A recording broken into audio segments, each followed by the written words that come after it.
Long life chows. Game demo. Marketing. Steam Next Fest. All scam. Don't be afraid of poor marketing and you'll be stronger. Good game will sell nonetheless. 100%. The money will come to you. Uh-oh. 100%. Hi. Good morning.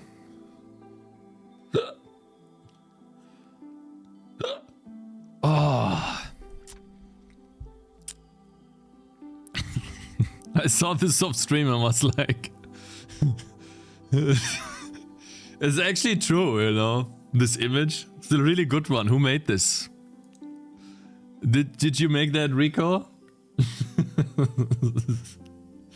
You know, like, I basically used everything here, like Raylib, Clang, Git.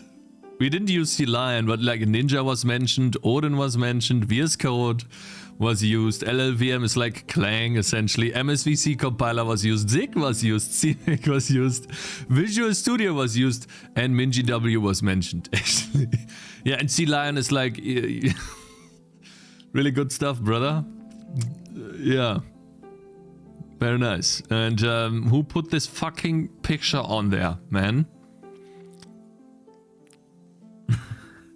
I did, yep. You made it? Oh, you made it.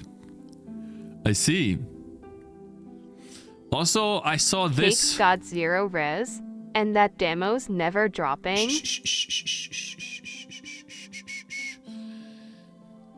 Cakez has this meme emoji added by the mods called Pirate Yoinkware. I betted that if Pirate Software types it there, I'll donate Cakez $100 through Ko-fi. I didn't even see that bet. I missed out on $100. Good emotes, guys. And also, I found an interesting emote. So the emote originated by Mr. Amida. He's so lucky that he's paid to win. You know, he's already 1,400 bits paid to win in. Did you read the Discord DM? Are you not gonna try it? No, I did not read it yet because I just did not have the time. And I wanna give you the full attention that you deserve. So I just couldn't get it done yet. I needed to focus on my work and I needed to focus on getting this Godot, not Godot, Godot, Godot, of course. The C+ or the C game. I needed to focus on that finishing so that we can move on from this. Make a good game and so then I will definitely try. And I don't know what you wrote, but you like I read the first two like lines. You said that I was gonna like the update, which is really cool, and I wanna thank you for that. It's a really cool thing that you're thinking of that. I don't know what it is. I haven't read it yet, so I will read it off stream and then get back to you. Okay, that's why I have all of these still there. Also from Exodus as well. It's just a crazy couple of days lately, that's why.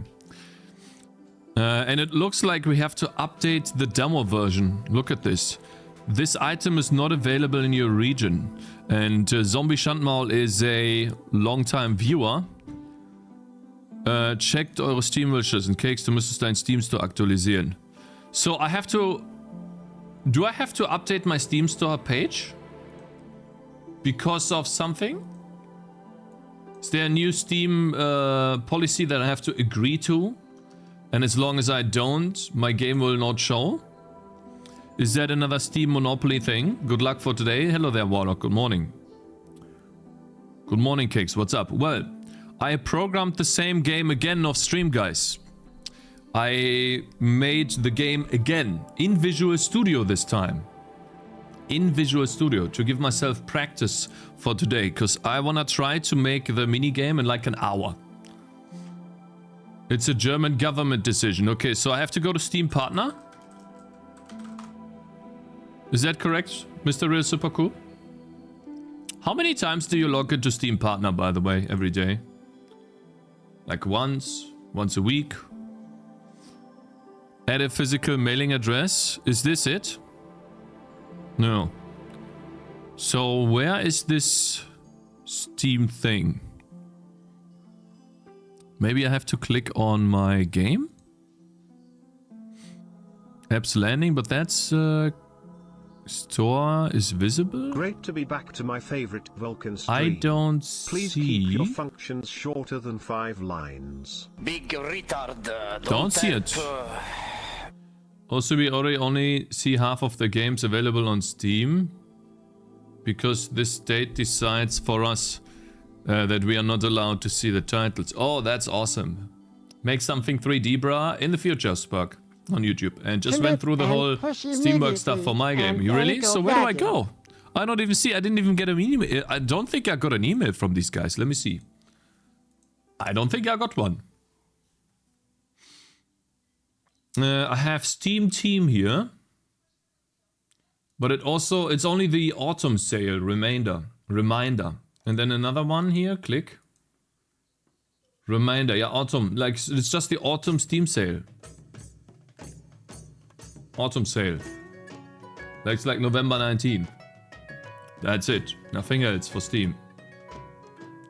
So Steam didn't even give me an email for this. Are you sure that I need to do this?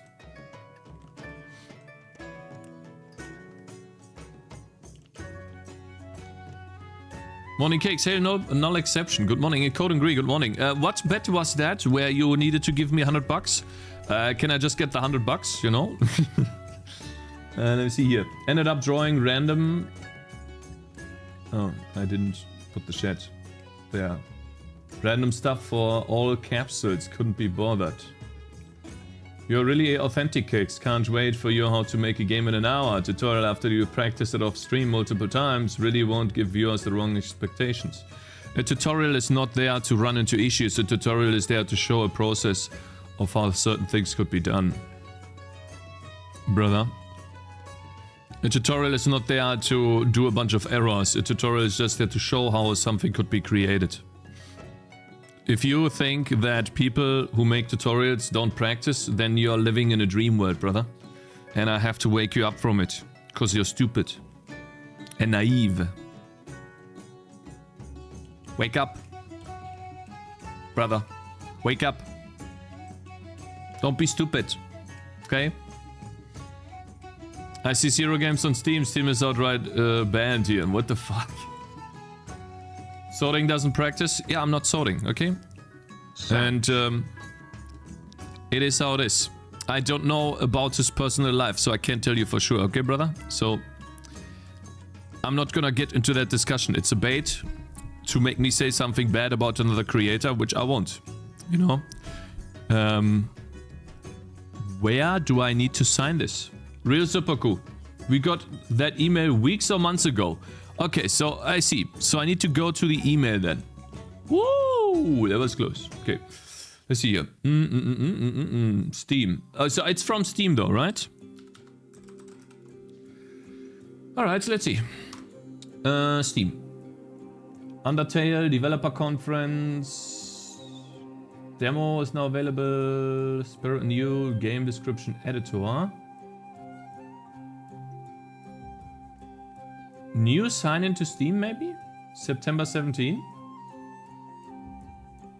Your Steam account access from web or mobile device. You've been invited to help Fat Goblins. Cool. That's a weird Steam thing. Stardust is on Blades of Darkness. Thank you for Steam purchase. You have been invited to Deadlog. Changes to the store page, written descriptions. Read more. Oh, that's some bullshit. Thank you for your purchase. So, could you maybe give me the title? Real super cool. That would be awesome. I had to Google how to rotate images on my phone and I'm a giga nerd. So maybe it was the Steam... Solding doesn't practice, but he 100% researches shit a lot before streams. He said that 100 times already, Cakes. Yeah, so I was not gonna say that myself without like some little, at least a little bit of evidence.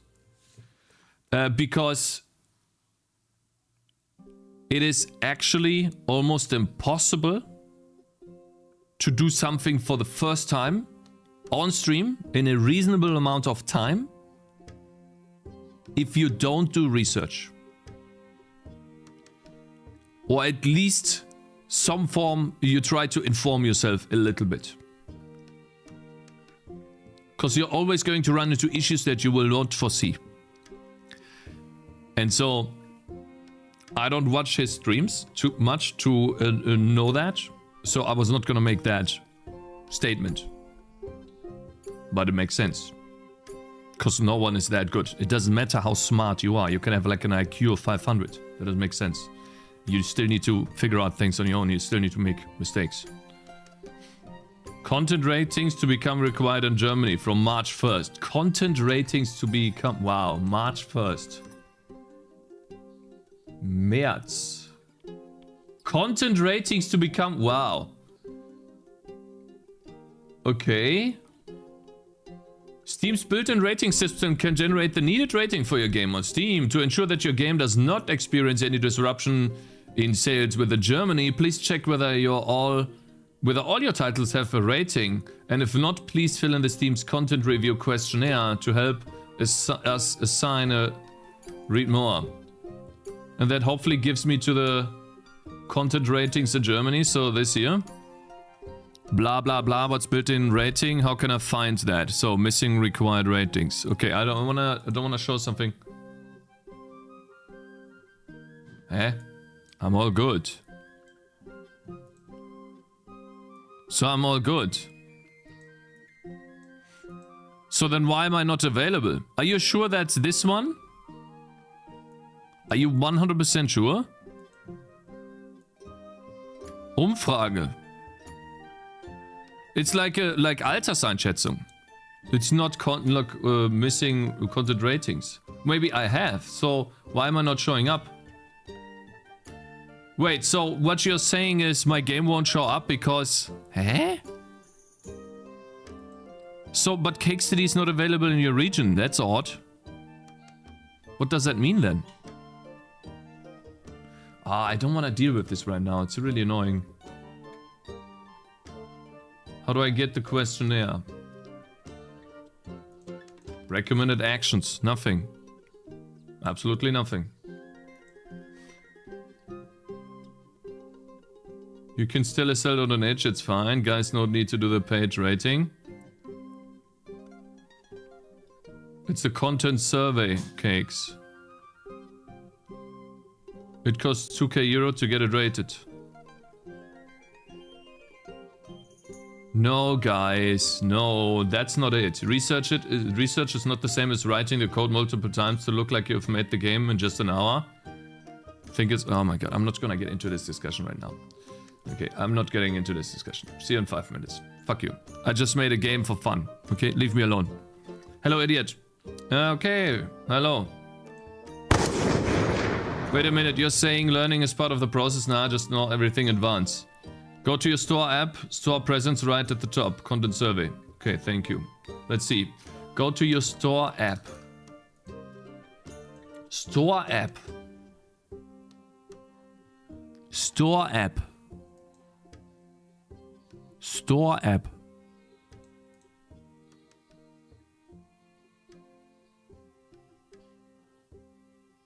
Is this my store app?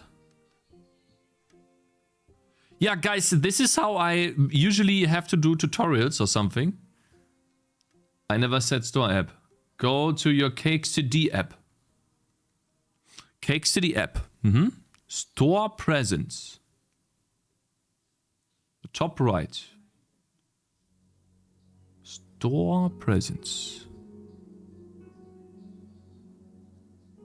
Store presence. Checklist incomplete. Huh. Controller support design? You mean these two?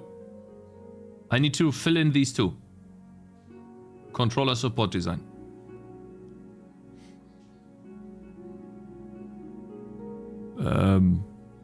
If your app uses a non-Steam DRM, please enter the following details below. No, it doesn't. Third-party accounts. If your app requires the use of non-Steam accounts, do not use anti-cheat. Legal. Contact info. Phone number. I need to put my phone number in? Support website? Save. Is that it? This app has unplanned changes. Oh god, save. Please tell me I just did that. Oh my god. Oh no, like how do I do this again? This is so annoying. What does that mean now?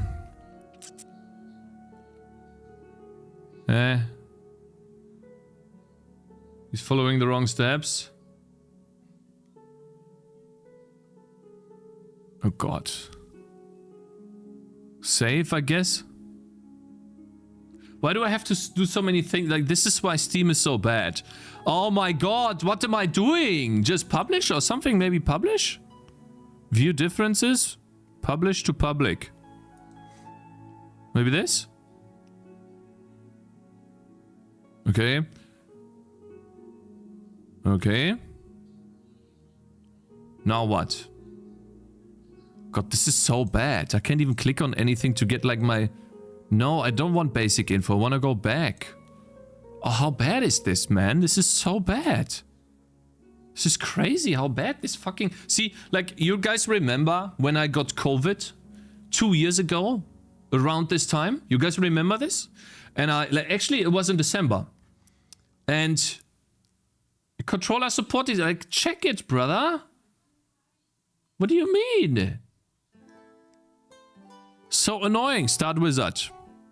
Mouse keyboard only. Next. Save. Wow, that was it. Save. Alright, I remember. And then publish. I was so bad. Like, I was so badly...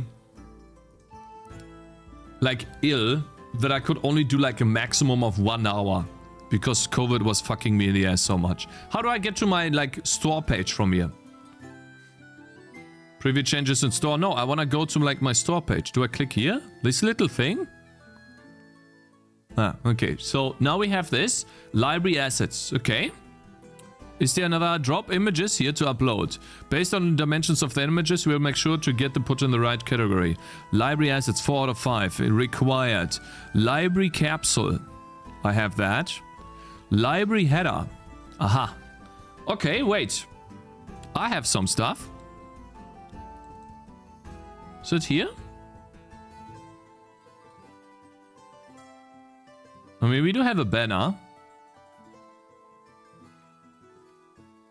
Wait, it's not here, is it? Tangy tutorials website? Maybe here? There you go. Let's put this here. How do I upload this, brother? How do I upload that? How do I upload this? This image? No English image uploaded. An English image? What is an English image? Huh?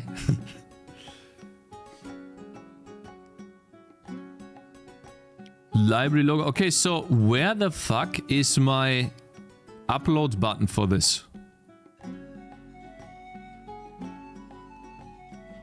So it needs to be exactly this. This image should focus on no English. Yeah, so how do I upload that?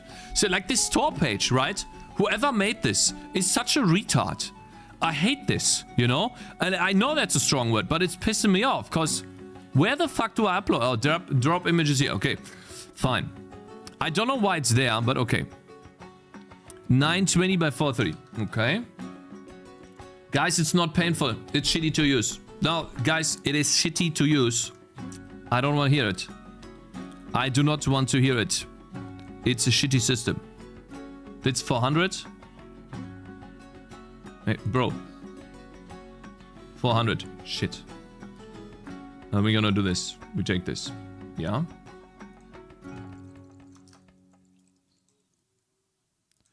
Alright, guys. Let's make one. I think this is nice. Then we need 430. Oh, sorry. Shit. 430, and then what else is the other one? 920, okay. 920. We're just gonna use this for now. Like that. 920 is what you're saying. Oh, wow. We only have 920? That kind of stinks, you know? Kind of stinks, I have to say. Damn, that's like nothing. Don't even know what that would be, bro. Fine, then we're just gonna do that. I guess we'll focus on this part here. Fine. 920. There you go. Okay. Export or something? Main menu. Was it banner? Steam? There you go. Save. There you go. Just add an image of your mom and it will sell. Drop image. Okay. No. Banner Steam. Okay. And what do we want it to be? A library? No. Placement? No. Library header. Upload. Okay. Thank you. He didn't even hit the upload button. Yeah, because I thought it would upload automatically. But, you know, that's Steam for you. Alright, cool. Now we have this. I know that this is not the best, but whatever. Now we should be good, right? 5 out of 5. I need to click save here, probably at the bottom. Cakez, you're so completely wrong. Quest, my brother. Superku said content survey, not content presence. You're doing the wrong thing now. Great. That's awesome. It happens. It is how it is. I knew this was going to happen, but it is how it is. You publish. All right. It is how it is. This does not bring us closer to a playable build. It does not spark joy. I have my checklist complete. So what is the content survey then? There's no big content survey. What you guys are saying? I don't see the content survey. Am I blind? Store presence visible. Shouldn't I be visible? Control F?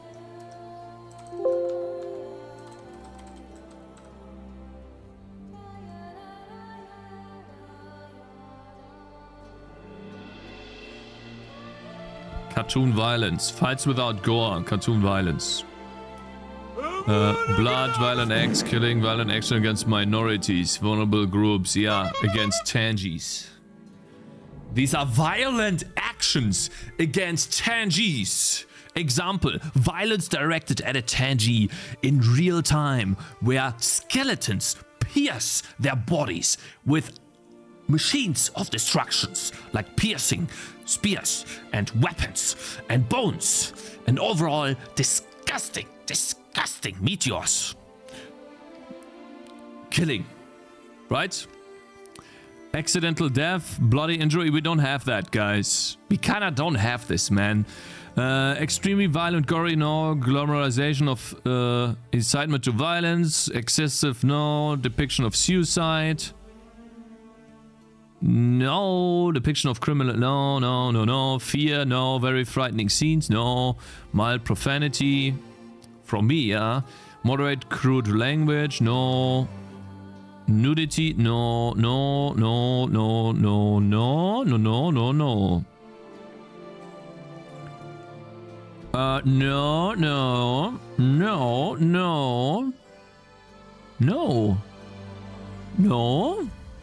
Huh. No. No in-game purchases. Ooh. They give me ideas. No. Do these categories apply to your game? General mature content. Not really. Frequent violence or gore. No. Some nudity. No. Frequent. No. Actually, no. All of this is no. Generative. No. Does this game have AI? No. Save. Wow, that was easy. Publish generated ratings. Successfully pinned. It may takes a few minutes. Now I can be found again. Cool. Thank you, guys. By the way, thank you. It was a little bit long, but thank you, Mr. Zombie Shandmal, for showing this, because it does matter for me, even though my game does not get many wishlists. In case you guys are interested in how many wishlists my game gets, I could show you the sales and activation reports. I currently have a whopping 539 wish lists, which is absolutely nothing. And yeah, I get about a wish list a week or something. Oh, I got 9. Wow. Yeah, nothing. You need to check the top second box, Cakes. An error encountered while processing your request. This item is currently unavailable in your region. Still, sad face. Wait, I did it wrong? You're telling me I did it wrong. Okay. Inactive. Where was the content survey again? It was here somewhere. Am I blind? It might take a moment to update. I need to click the second one. Generated rating not used. Instead, we'll use the official rating entered. Brazil. Germany. Fantasy Gewalt. Age rating 6. Sounds about right. Changes take a little time. Cakes the second on the top. Checkbox. Fights without gore. Displays of weapons, bones. Oh, I see. So this one not, right? Fights without gore or blood. Display of weapons, bone skeletons. But it's not derogatory language. Anguish. So not this, but this. No, not both. It's not both, guys. It's not... I guess it's fine. Alright, save. Publish. Do both, I think. Store page has been updated. Okay, thank you. Appreciate that, guys. Thank you very much for your help. Let's get this over with here. And we can move on. It's up now in Germany. Okay, that's awesome. That's really cool. You probably already did it. Phone is optional. I need to tell if your game supports controller. I just need to tell you. Content rating, I don't know. But it's basically already a requirement on all stores. It's the quiz you do when you publish, no? Well, I have published a demo. So I do have a presence on Steam. It's just not a good one. Alright, guys. So... I have gone through this too many times. It is time for us to make the tutorial. I'm a little bit distracted by my wife being in the kitchen.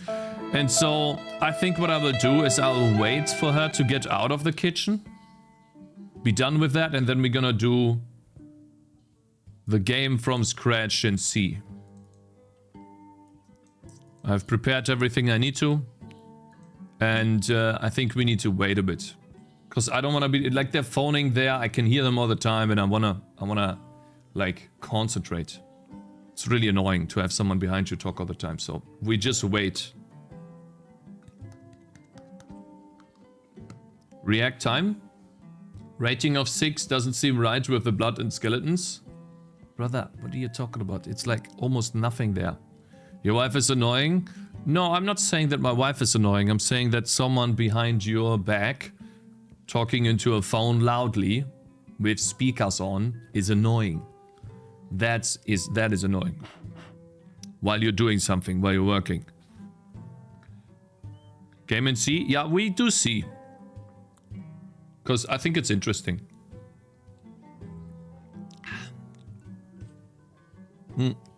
Let me ask her how long she needs.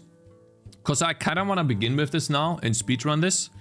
And the cool thing is, you know what I need to do anyways? We can't start anyways now. Because I need to uninstall Visual Studio. To be like 100% real. And I also need to uninstall CMake. So that is gonna take some time. Uninstall. And CMake. Let's see. Programs.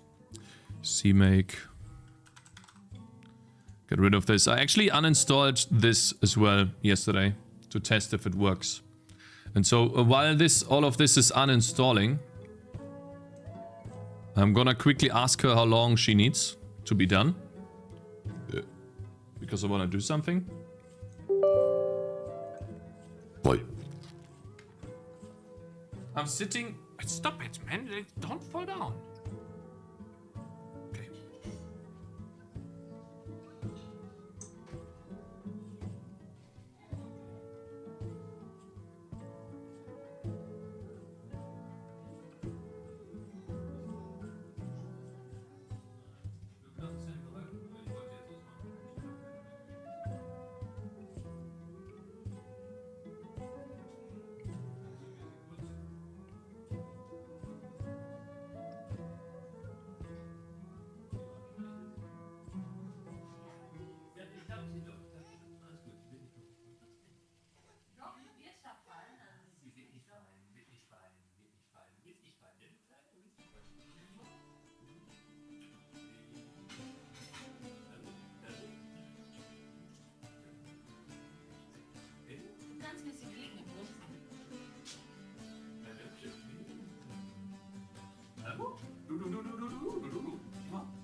Alright. It's time. Man, I was expecting at least to see a hello world by now. Shh. I didn't start yet, okay? Gone down the rabbit hole of learning how the Amiga and Amiga emulation send help. Oh god. Chat, super important link.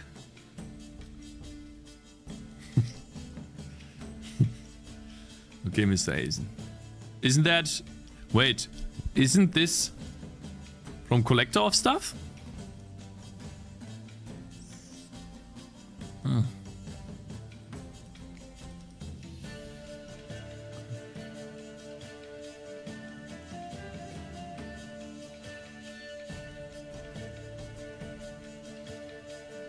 It's from Collector of Stuff.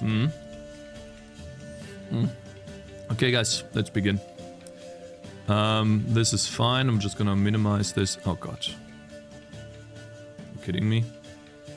You're telling me that you're at 1% downloading, uninstalling?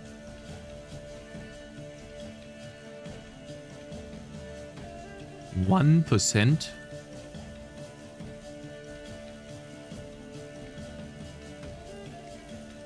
There's no way this is 1% uninstalling.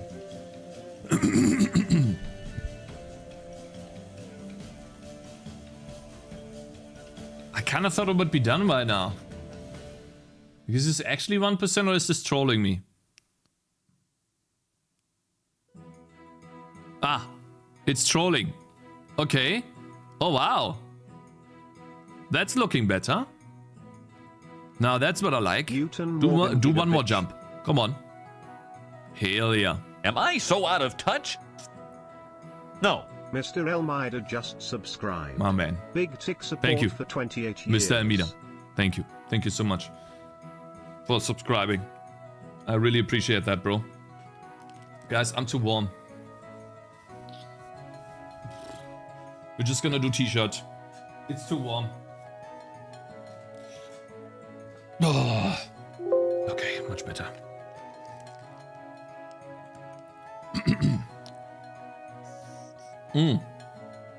Gotcha, bitch. Let's begin. Okay, so close this. Wait a minute. That needs to go. So this is the list of things we need to do, by the way. We get Visual Studio, CMake, Raylib later on, but only those two in the beginning. It's actually very simple for Windows anyways. So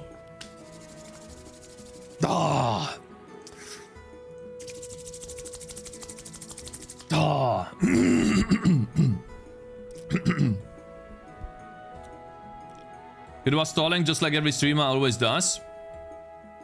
No. Anyway, so how do I make a game, or how do I get into C++ game development? I get this question asked all the time, and so today I want to make a really fast game in C++, or in this case C. I've never tried C, but it's very equivalent to C++, and just want to show the process. I've gone through many hurdles of setting up a really easy project, believe it or not, C++. And that's the biggest weakness of C++, the build system. And so I want to go over a very easy build system that, let's say you're on Windows, but you could even use this on Mac or Linux, how to get into C++ game development. And the first link we need is Visual Studio from Microsoft. When you're on Windows, you always need Visual Studio. I learned that the hard way. If you don't get this, and it's that link here on the left, by the way. If you click this, it's gonna download a Visual Studio installer. I've already done that. If you don't, that comes with the standard library. So basically it gives you all of the functions and a compiler for C++. For C++, you need to build a program using a compiler, and then that gives you the executable. Well, and that is what Visual Studio gives you. And then I don't like it. I really don't like it. But you need it. CMake. CMake is kinda the standard of C++. I wish it wasn't.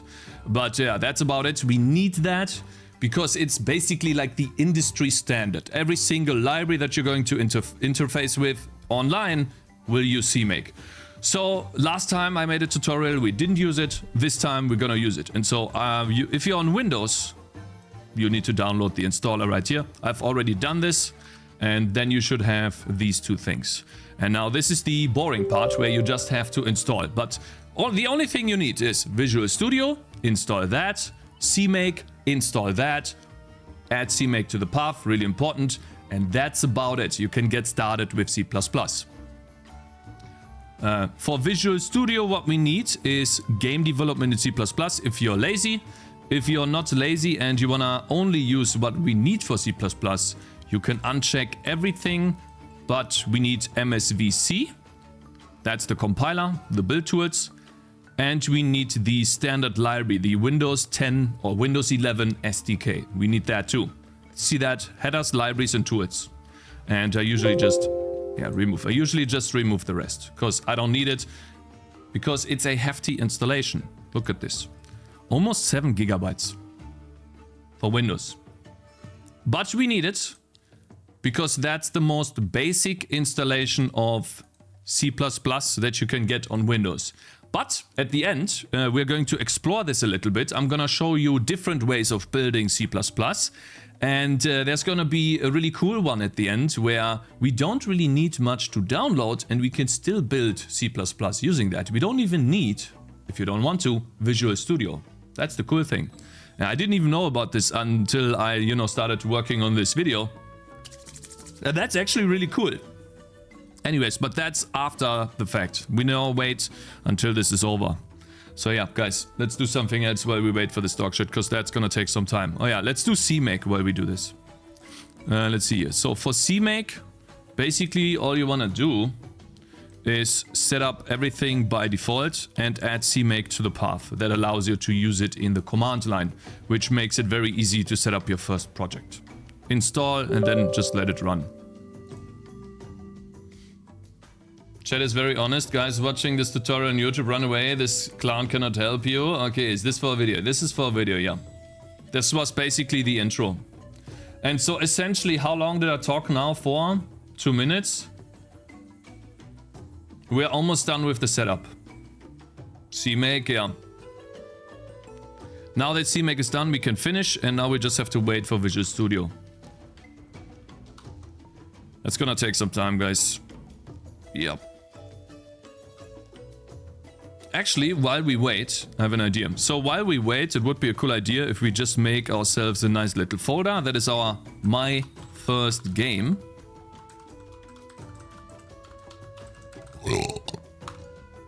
And then in this folder, we can already make some files. The first one is a CMake file to build the game. That's called cmakelists.txt, and another file for the game. Game.c. There we go. And that's all we need, essentially. And then for the CMake lists file, I'm gonna try to type it first. We basically need to have a template that allows us to build the program on multiple platforms. I don't know whoever wanted to build on multiple platforms. So that means, let's say you're on Mac and you wanna build this game, then you should be able to do that with this CMake file. And so much so, if you're on Windows, you should also be able to build this game with this exact same CMake file. And yes, I'm using Notepad++ for this. If you don't have it, you could just use the editor. It doesn't really matter. The editor makes it a little bit more annoying to type CMake stuff because Notepad++ has a little bit of CMake support. Let's see here. I think it's called CMake minimum version, right? Minimum version or CMake required, right? Minimum required. And then version and then 3.0. I think that's it. And I think we can now go to language, C, and use CMake here. And then it gives us this language. And then I think, let's see. What is the next one? I think it's set. Then CMake. C. Yeah, this is where, like, I totally don't know this. But I have it here. Set C standard, yeah. No, keep it. Okay, I need to get it back. Keep this in the editor? Yes. CMake lists. I made a mistake on lists. Yeah, this usually happens. Okay, that's fine. How do I do this? I think it's easier if I just copy this. In this video, he will seem like a professional. Yeah, actually, yeah. Because we made all of the mistakes yesterday and the day before. That's why. It's also great for multiple people to use different IDEs, editors, not just the OS. Yeah. That's why CMake is good. I think I'm gonna do it like this. First and foremost, I have to do this again because I made a mistake here. Actually, we're gonna do it like this. And yeah, I made a typo here. It's supposed to be called CMake lists.txt. And then we open this up. Okay, so now I have just made a cut. And then just open this up here. Do you want to... This has been... No. There we go. No. Okay, let's open this up again. Right? This shouldn't be here. Are you dumb? I'm so confused right now. Save? No. Should be empty. There we go. Okay, I wonder why that was. Weird. Yeah, so it's gonna be empty and I'm gonna paste a bunch of code in here. And I'm just gonna explain what that is. Basically, CMake, in my opinion, the less CMake you write, the better. Because it's ultimately just going to be a, well, let's call it wrapper around or above C++. The way C++ works is you have a compiler, you invoke that compiler that is usually a program, and that then takes in a source file, which in our case would be the game.c file that we created, and that is then built using that compiler and certain options. And CMake hides this away so that we have a cross-platform solution because these specific compiler commands vary between platforms. And so the CMake file, in my opinion, the less we use it, the better. I'm gonna quickly go over what we want. We just require a certain version. This is always needed for CMake. This is a very old version because we don't do much.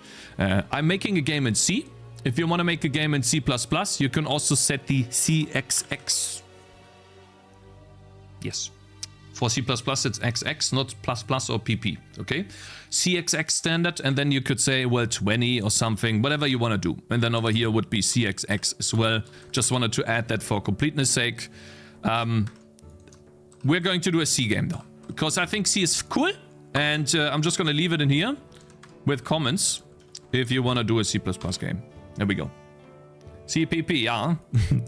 And then what we do here is a Raylib way. No, we are going to download Raylib if we don't have that available, because just like C++ and the compiler, Raylib also needs to be compiled. It is just a C++ program to a specific platform. So if you are on Mac and want to download Raylib, you download a different version than if you're on Windows and you download a different version there. So what this code does here is just download Raylib into its CMake folder and then use that proper version to your platform where you're developing on. It's just making it a little bit easier to get started with Raylib. And then at the bottom here, we're just going to create an executable out of one source file. In my opinion, we don't need multiple source files for a small game. If you want to get into game development right now, use one source file, make the game in the source file, and just learn. This is for you to learn game development. You don't need fancy setups. It's absolutely not needed. The developer of Undertale has written the most atrocious code ever, and he's massively successful. You don't need it. Don't overthink things. That's the most important part. And then I'm just gonna quickly go over here. We are linking with Raylib. That's essentially just giving us the source code, and so that we can call the functions from Raylib. And then we are setting an output directory. Because what I like is when you have a folder here, I would like to have a setup where we have assets. The source code maybe here or in a source folder, that's up to you. You would need to include that. And then the executable right next to this. Minimum setup. Nothing fancy, just very easy. And so here the assets, we're gonna add a picture really quickly because we don't need that in the future. Now let's see here. Spielentwickler. Minigame. There we go. It's taken from another example that's basically just a cute little image that we're gonna use to showcase how we can load textures using Raylib.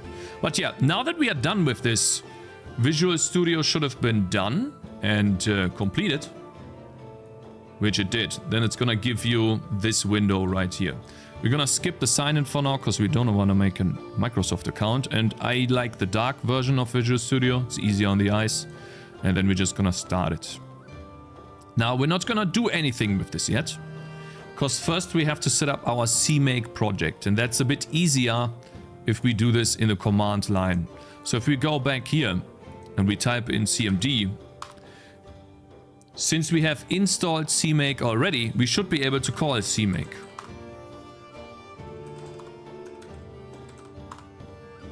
Let's make this a bit bigger so people can actually see this. There we go. So CMake is there, but we didn't supply any options. And so the first thing that we need to do is we now need to build a project with CMake so that we can, for example, start Visual Studio or something else. And on Windows, we're just gonna call CMake -s for source files, everything in terms of source files that you can find. That's the dot here. And then the build directory would just be build. And this is where it's gonna put all of the CMake files in so it doesn't clutter our folder. And now it's just going to go over the CMake settings here, download Raylib. That was fast. Was it actually that fast? Did it download Raylib so quickly? Did not. It did not download Raylib so quickly. Maybe because I didn't save it? Should have downloaded Raylib faster, slower. Interesting. Why did it not? Maybe because it doesn't download. It should download it here. Excuse me. Give me a second. Goodness.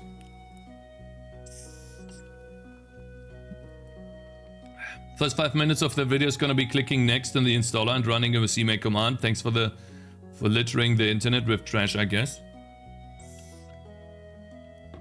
Why did it not download Raylib, guys? Let's see here. It worked, everything worked. It's interesting. Should have done it. It's a bit odd. It should be a dependency here. It downloads when you build, probably. No, as far as I remember, it doesn't. Just build it, you rat. It should download it, though. I'm pretty sure it should. Well, we're just gonna I just need to see if this actually is true. CMake --build. Oops. Does it download then? It's downloading now. Okay, so it is downloading now.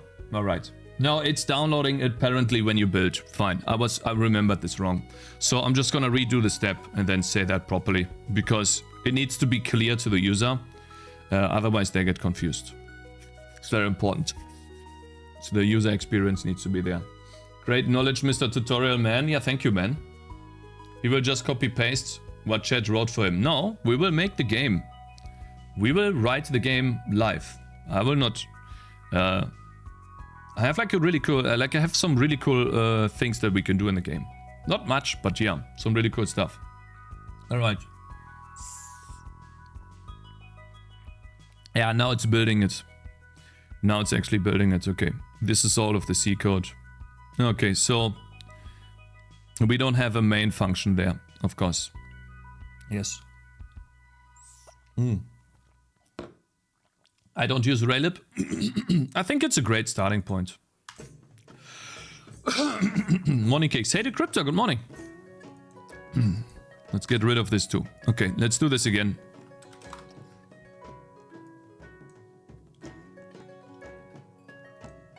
All right, so we need to call it cmake and then -s for source files. Dot is every source file that you can find. So that would pick up our game.c file. -b and then build. And that will generate a project for us.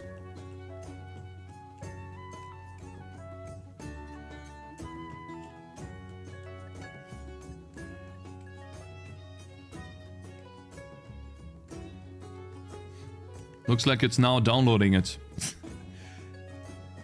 I just love how deterministic CMake is, you know, guys. The first time it didn't download it, and now it's downloading it. So I didn't remember wrong. It's just CMake. It's downloading it right now into depths. I know this because this is where Raylib will be. You saw this live on stream. I did the same thing. And it literally downloaded the second time, but it didn't download the first time.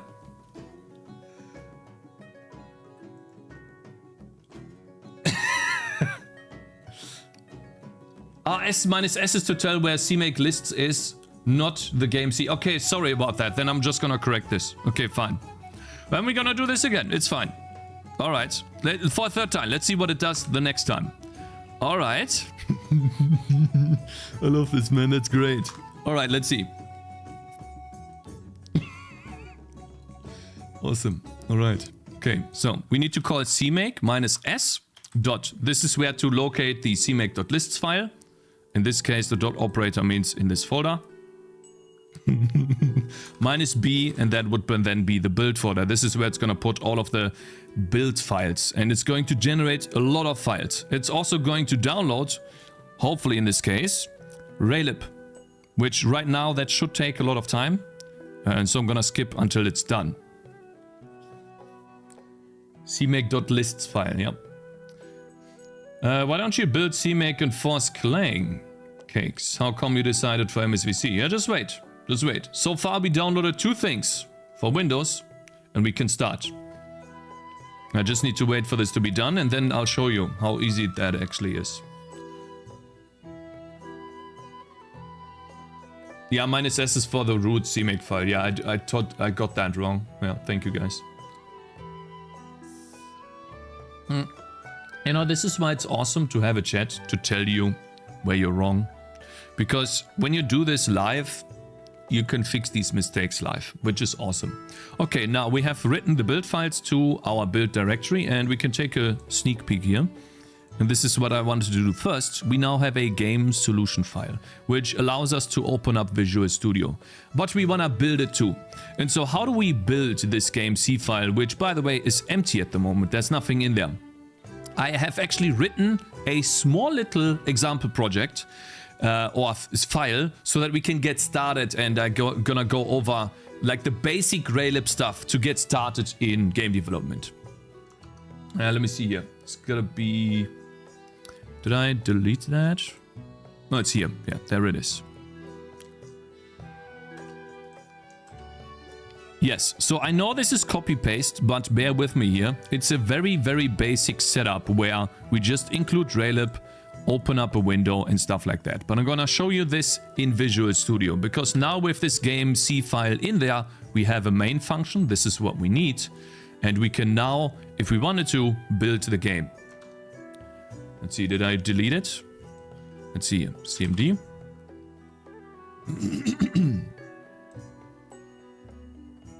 And building the game is as easy as calling CMake. -- build. This is where it tells CMake to where to look for the build folder or where to look to build it. And we're going to supply the build folder here. And then it should build Raylib once, only one time, because we downloaded the code. We need to build it for the platform. And then build the game, which it does. We have two warnings here, converting float to int. But now we should have a working game, an executable, which is right here. And this is what we should see. And it also shows us this. It opens up on my other monitor because that's the primary one. This is how fast you can get into Raylib. And the cool thing is now we can go into the build directory and open up this game solution file. No, not this.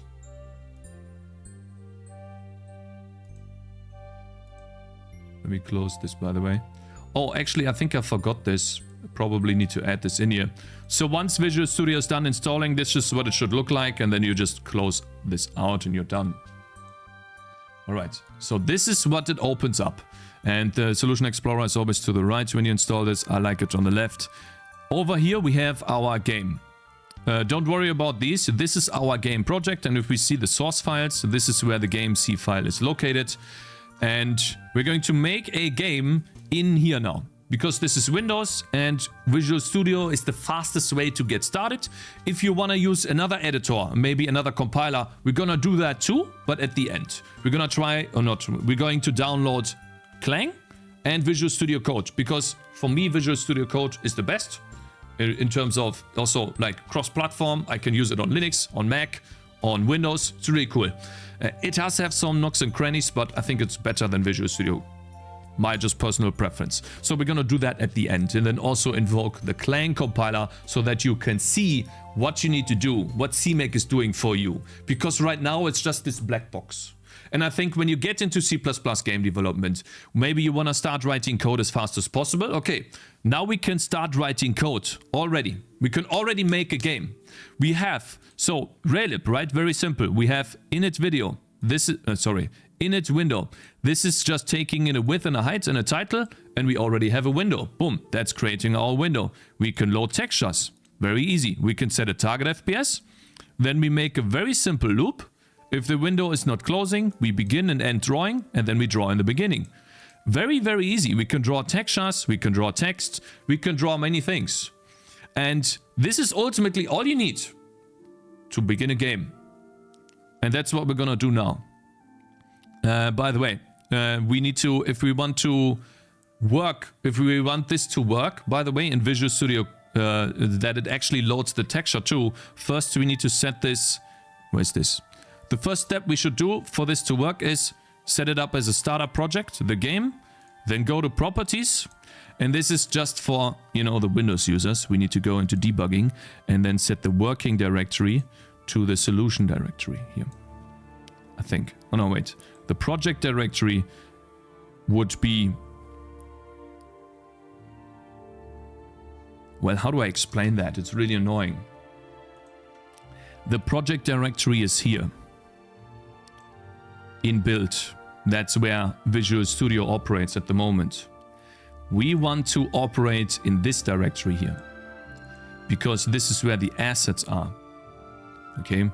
And this is also what's going to be the same if we use Visual Studio. So what we need to do here is just add / ... go one above directory. Windows. Don't ask questions. It's Windows. You can do this different ways too, but this is the easiest way. Now, if we press F5 here, we should see the same result.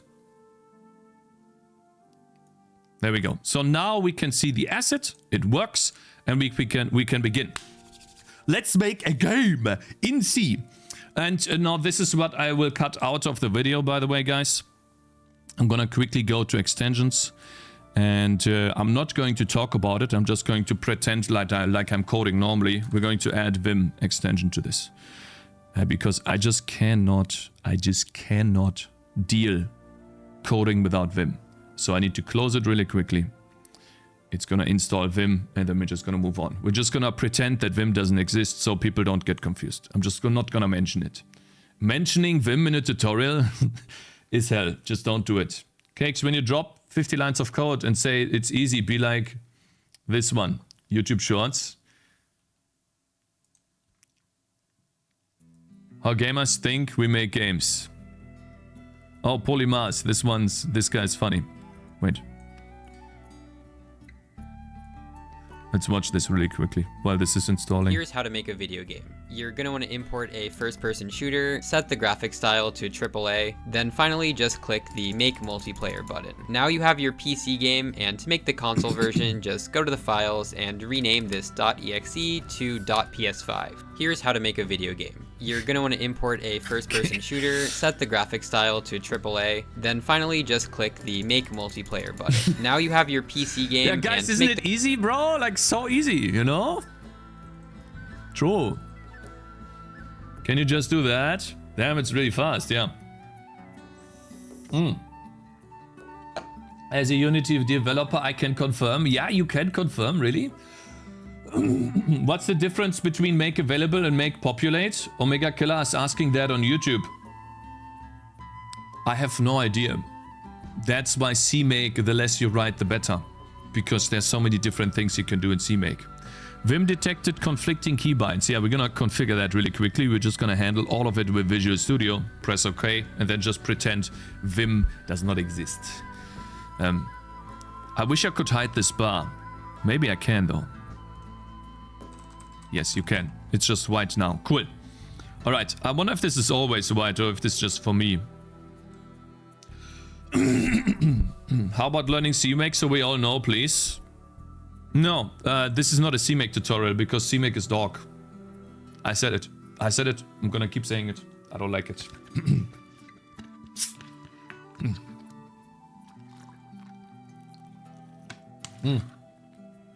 Sorry about my voice. I had pancakes before the stream. My wife made some. It's probably that. Hello, Stefan on YouTube. My brother is called Stefan. Hello. Good morning. Are you German? Now you start jumping around like a freak with Vim motions and the noobs get frightened? No, I won't.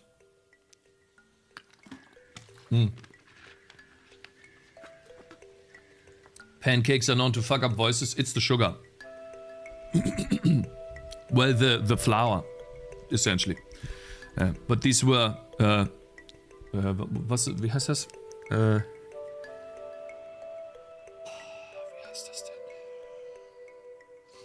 Zucchini pancakes? Zucchini? Alright, guys, it's time. Let's see here. So I think the coolest thing that we should do is, or the first thing we should do is make a player and make the player move.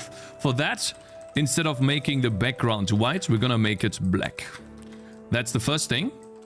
And then we will make a struct. And this, since this is C, we have to type def this into a struct game state.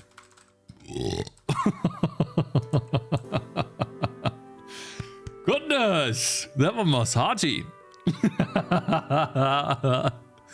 And we have to also call it game state here so that we can reference it later. And wanna put in a vector too. This is from Raylib, by the way, a player position. Now this player position, we want to generate a game state on the stack here. Very, very simple. Game state, game state. Initialize that to 0. And then all we need to do, since this is Raylib, is actually very simple. We're not gonna draw the texture for now, and we're not gonna draw the text for now. This will be later. We're just going to draw a circle. Raylib is very simple. You could draw many things. You could draw a circle.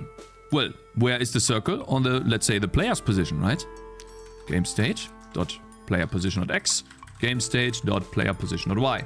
And then the color would be green. This is the player. And we need to move the player, right? So this would be move the player. I usually like creating local scopes to separate code a little bit. And then this is very simple. If the key is down, key A, that would be to the left. Then we want to set the game state.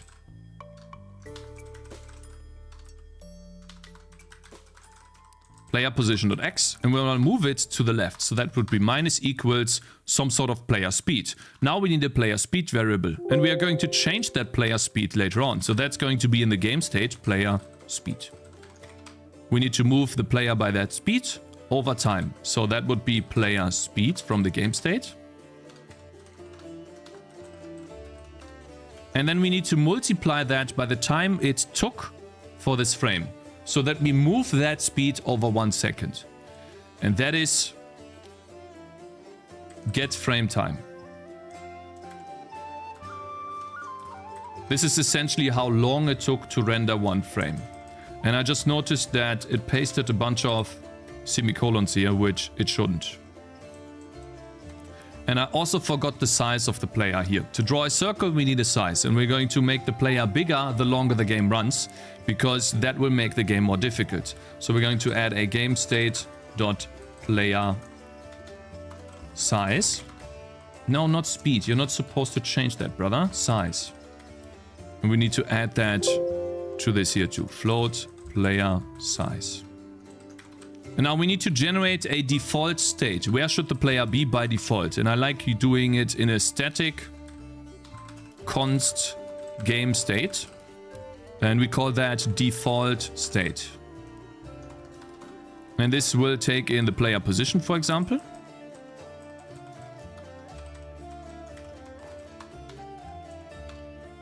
And set that to screen width.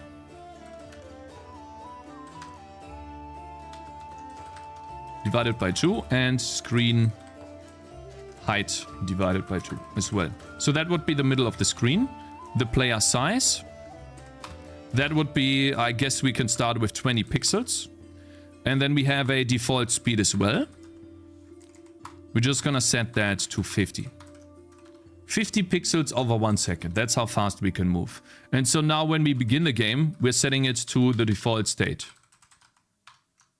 No, not that. This one. And now we should be able to move the player using the keys. So we do key A, key D, that would be moving it to the right, plus, and then W and S. W, let me see here, yeah, and S, whoops. W would move the player up, so that would be minus Y, and then S would move the player down, that would be positive Y. There we go. And so now, if we build, we should be able to move the player. We have a green dot, and we can move around using the arrow keys. And I actually made a mistake. So X, A, D should be plus. Am I stupid? Am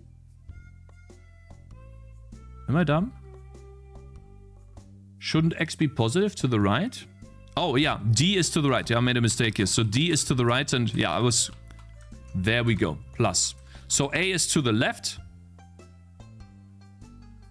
Huh? Am I dumb? Key up? Oh, is key up? Of course. Ah, I see. I made a mistake here. That's supposed to be key down. Ah, I see now.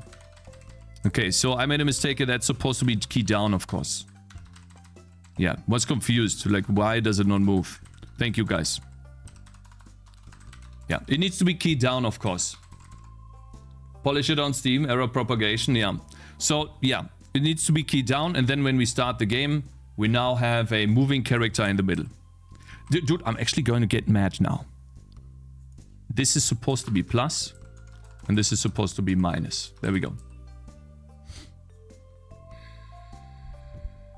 Seriously, Cakez, Stefan is my feedback. Oh, Stefan said my feedback are important. Now start jumping around like a freak in Vim motions. Make file 9. Stefan is also Polish name. I think Stefan is Latin origins. The big guy sets S, hiding all the half code. Cakez, maybe put the solution explorer on the right. I'm hiding the code. Okay, so I think I'm just gonna redo this then. If my code is blocking the way, if my head is blocking the way, then I'm just gonna redo the stuff here. Sorry about that, yeah. I didn't notice it. That's my mistake. So I'm gonna put the Solution Explorer to the right then. Sorry about this, yeah. No, it doesn't take up an hour, and I also made a mistake here, so it's fine. I'm just gonna undo. It's okay. Let's just undo. Yeah, sorry about this, guys. Let's begin again by like... There we go. More like 2 + 2 streams. Alright, okay, so then I'm gonna put the Solution Explorer to the right. Here you go. That's better, right? And I guess I'm a bit big. Make myself a bit smaller. What do you guys think? Is that better? If I'm like here? Just close the Solution Explorer while editing. Yes. On the right. The Solution Explorer is now on the right. Yes. Just have the Solution Explorer auto hide. No, I think it's fine like that, to be honest. We take the part where you move the Explorer to the left, so it won't teleport in the video. No, I'm just gonna say that it teleports here. It's fine. Cakez, do you plan to participate in the Steam Next Fest? No, I don't. I don't want to put that much pressure on me. Because ultimately, I have a lot of stuff to do in my day job. I just don't want that pressure, no. It would just make me hate game development, so no. It would cause a bunch of problems as well, so no, absolutely not. The game is more important to be good than to go into stupid Steam Fest. What do you do in your day job? Still web dev? Yeah, it's web development and basically working with other programs. You know, doing updates on those programs. Currently working on a big update for a program. That involves coding as well. Visual Basic, if you want to know. Have to do something in Visual Basic. Yeah. Anyways, okay, so we're just gonna redo this then. Fine. Okay, so I moved the Solution Explorer to the right and make myself a bit smaller so that you guys can see the code better. This is essentially the very simple Raylib structure. We have init window to open up a window, just takes in a width and a height and a title. We can load textures and display them very easily down here. We can also draw text. Let's see, down here. And we can also draw text. Very simple. We set up a text over here, then get the details, how big it is, and draw the text on screen. Raylib offers you everything you need. And so in order to make a very simple game, I always start with a type def, since this is C, struct for data, game state. And in the game state, we want to move a player, of course. The first thing and the funniest thing, or the most interesting thing, is to move a player. That's where everyone should start. And so we need a vector2 player position. And in order to change that player position, we need to have a game state on the stack right here. So we're gonna put game state,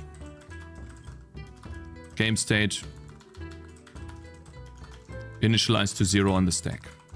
There we go. And we can now already change the player's position if we wanted to. But I'm gonna quickly add a couple more floats for the size of the player. And another float for the speed of the player. So that we can change those later. And I'm also going to generate a game state default state. Because we need to reset that later. To the default state when we, let's say, lose the game or restart the game. And that is just going to be a player position of screen width divided by 2 and screen height divided by 2. There we go. And then the player size by default, that is going to be 20 pixels. And then the player speed is going to be 50 pixels. Now these values are chosen arbitrarily. It's essentially making the player, later on the player will be a bit faster than the enemies and the player will get faster the more enemies we kill. That's essentially the idea. And so that default state needs to be static, const, otherwise C is going to complain. Hey. I hate when you press random buttons in Vim. Now that we have a static const default state, we can assign that to the game state. That's now our default initial state. And now we want to move the player, of course. Let's get rid of this code here to draw the texture and the text. We're going to do that later. We want to clear the background to black now so that we can see the player a little bit better. And now I want to move the player. And I usually like creating these local scopes because that allows me to section my code a little bit. We can also use folding later on to turn this into like a locally scoped function. I like that a lot. You could also make a function if you want to, but it's just as simple as here's how you get input. Key is down. Key A. Okay, that's moving the player to the left. So that is game state dot player position dot x minus equals game state dot player speed times the frame time. Get frame time. And we need to do the same thing for all of the other directions. So to move the player to the right, we make the x value increase. To move the player down, to move the player up, we make the y value decrease because y is negative when it goes up. And if we want to move down, we increase the y value. And that should already move our player if we build the game. But we are not drawing the player yet. So Raylib offers you a lot of draw functions. So for example, for the player, I want to draw a circle. That's very simple. It just takes in the center X and center Y, radius and the color. So for us, that would be game state. Player position at X, game state, player position at Y.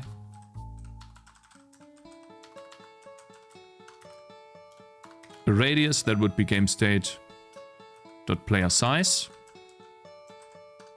And then for the color, that would be green.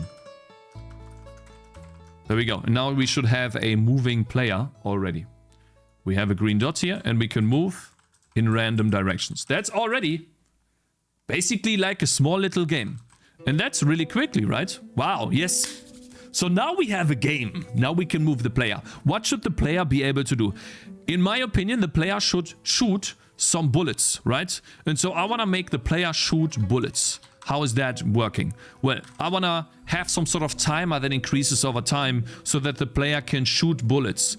And that is another thing that we're going to add to the game state. That is a, what should we call that? Shoot delay. That's how often we can shoot. And I want to have a float shoot time. This one is what increases every frame. And if the shoot time reaches the delay, we can shoot. And so by default, the shoot delay, I set it to 0.3. I tested this before. This is a reasonable shoot delay to have. So we basically shoot 3 times a second. And the way this works is if our game state, let's scroll down, click on it, bro. Okay. If our game state shoot time is less than the shoot delay, then we want to add delta time to the shoot time so that we can shoot whenever we have enough time. But we want to make it so that whenever we have reached the shoot delay so that we can shoot, we don't want to have the shoot time increase further, because then we would be able to shoot 10 times in one click, which is not what we want. We want to only shoot once if we haven't shot in a while. Essentially, that's what this if state is doing. And then we just do game state dot shoot time plus equals get frame time. And then over here, instead of an if, we do a while loop. We don't have to, but I like doing that because we could potentially shoot multiple bullets if the frame time is high enough. While our shoot time, game state shoot time, is greater or equal to the game state shoot delay. This is when we want to spawn bullets. What is a bullet? Well, that's where we need to generate another structure. A bullet is another type dev structure. Projectile. And this projectile needs a vector to position, a vector to direction, so that we know in which we have shot the projectile. And then I also like adding in a float speed, which we can put it here too, because ultimately what I want to do later is increase the speed of the projectiles the more kills we have, and increase the size of the projectiles the more kills we have, and maybe give it some piercing. So we can have some like global data here that says, well, if our kills are 50, then the projectile, it flies 10% faster or something. So we could have a projectile speed here, which gets set to the projectile when it gets created. And then we also have a float projectile size, which is also getting set when the projectile gets created. So then we have a float size over here. And then we also can have like an int projectile pierce, which allows it to hit more enemies and then kill them. That would be an int pierce counter. And so by default, we need to set these values. And this is projectile, not porch. Projectile speed. Oops. That will be 100. The projectile size will be 4. And the projectile pierce, well, it will be 0, so we're going to omit this. Omitting means the default value will be 0. Now that we have these set, we are able to generate a projectile if the array of projectiles is not full. So we now need an array of projectiles, and we're going to put that into the game state too. So we need to have an int, projectile count to, how do you say that in English? To monitor how many projectiles we have in the array, and then we need a projectiles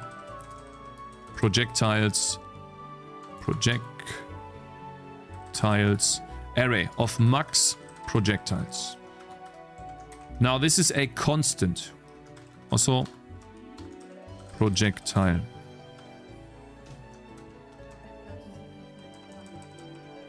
Okay guys, we need to stop here. Because Zoe is crying a lot and my wife needs help. So I have to unterbrechen hier für kurze Zeit. And we need to do something else so that we continue in like, I don't know, 10-20 minutes, okay? Yeah.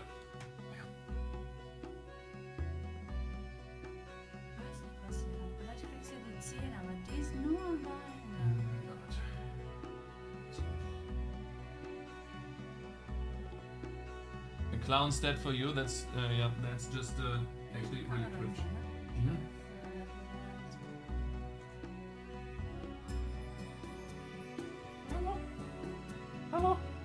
Okay guys, we have to quickly like do an intermission, I guess. Do something else. Well, because I don't want her to be in the video. Sorry about this, guys. It will be like 10-20 minutes, okay?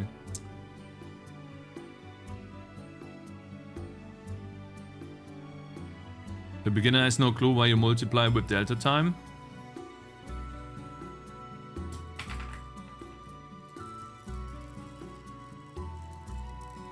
Enable notifications. Yeah, I'm gonna enable notifications. The need for refactor is so that anti-motivation. The project just gets lost.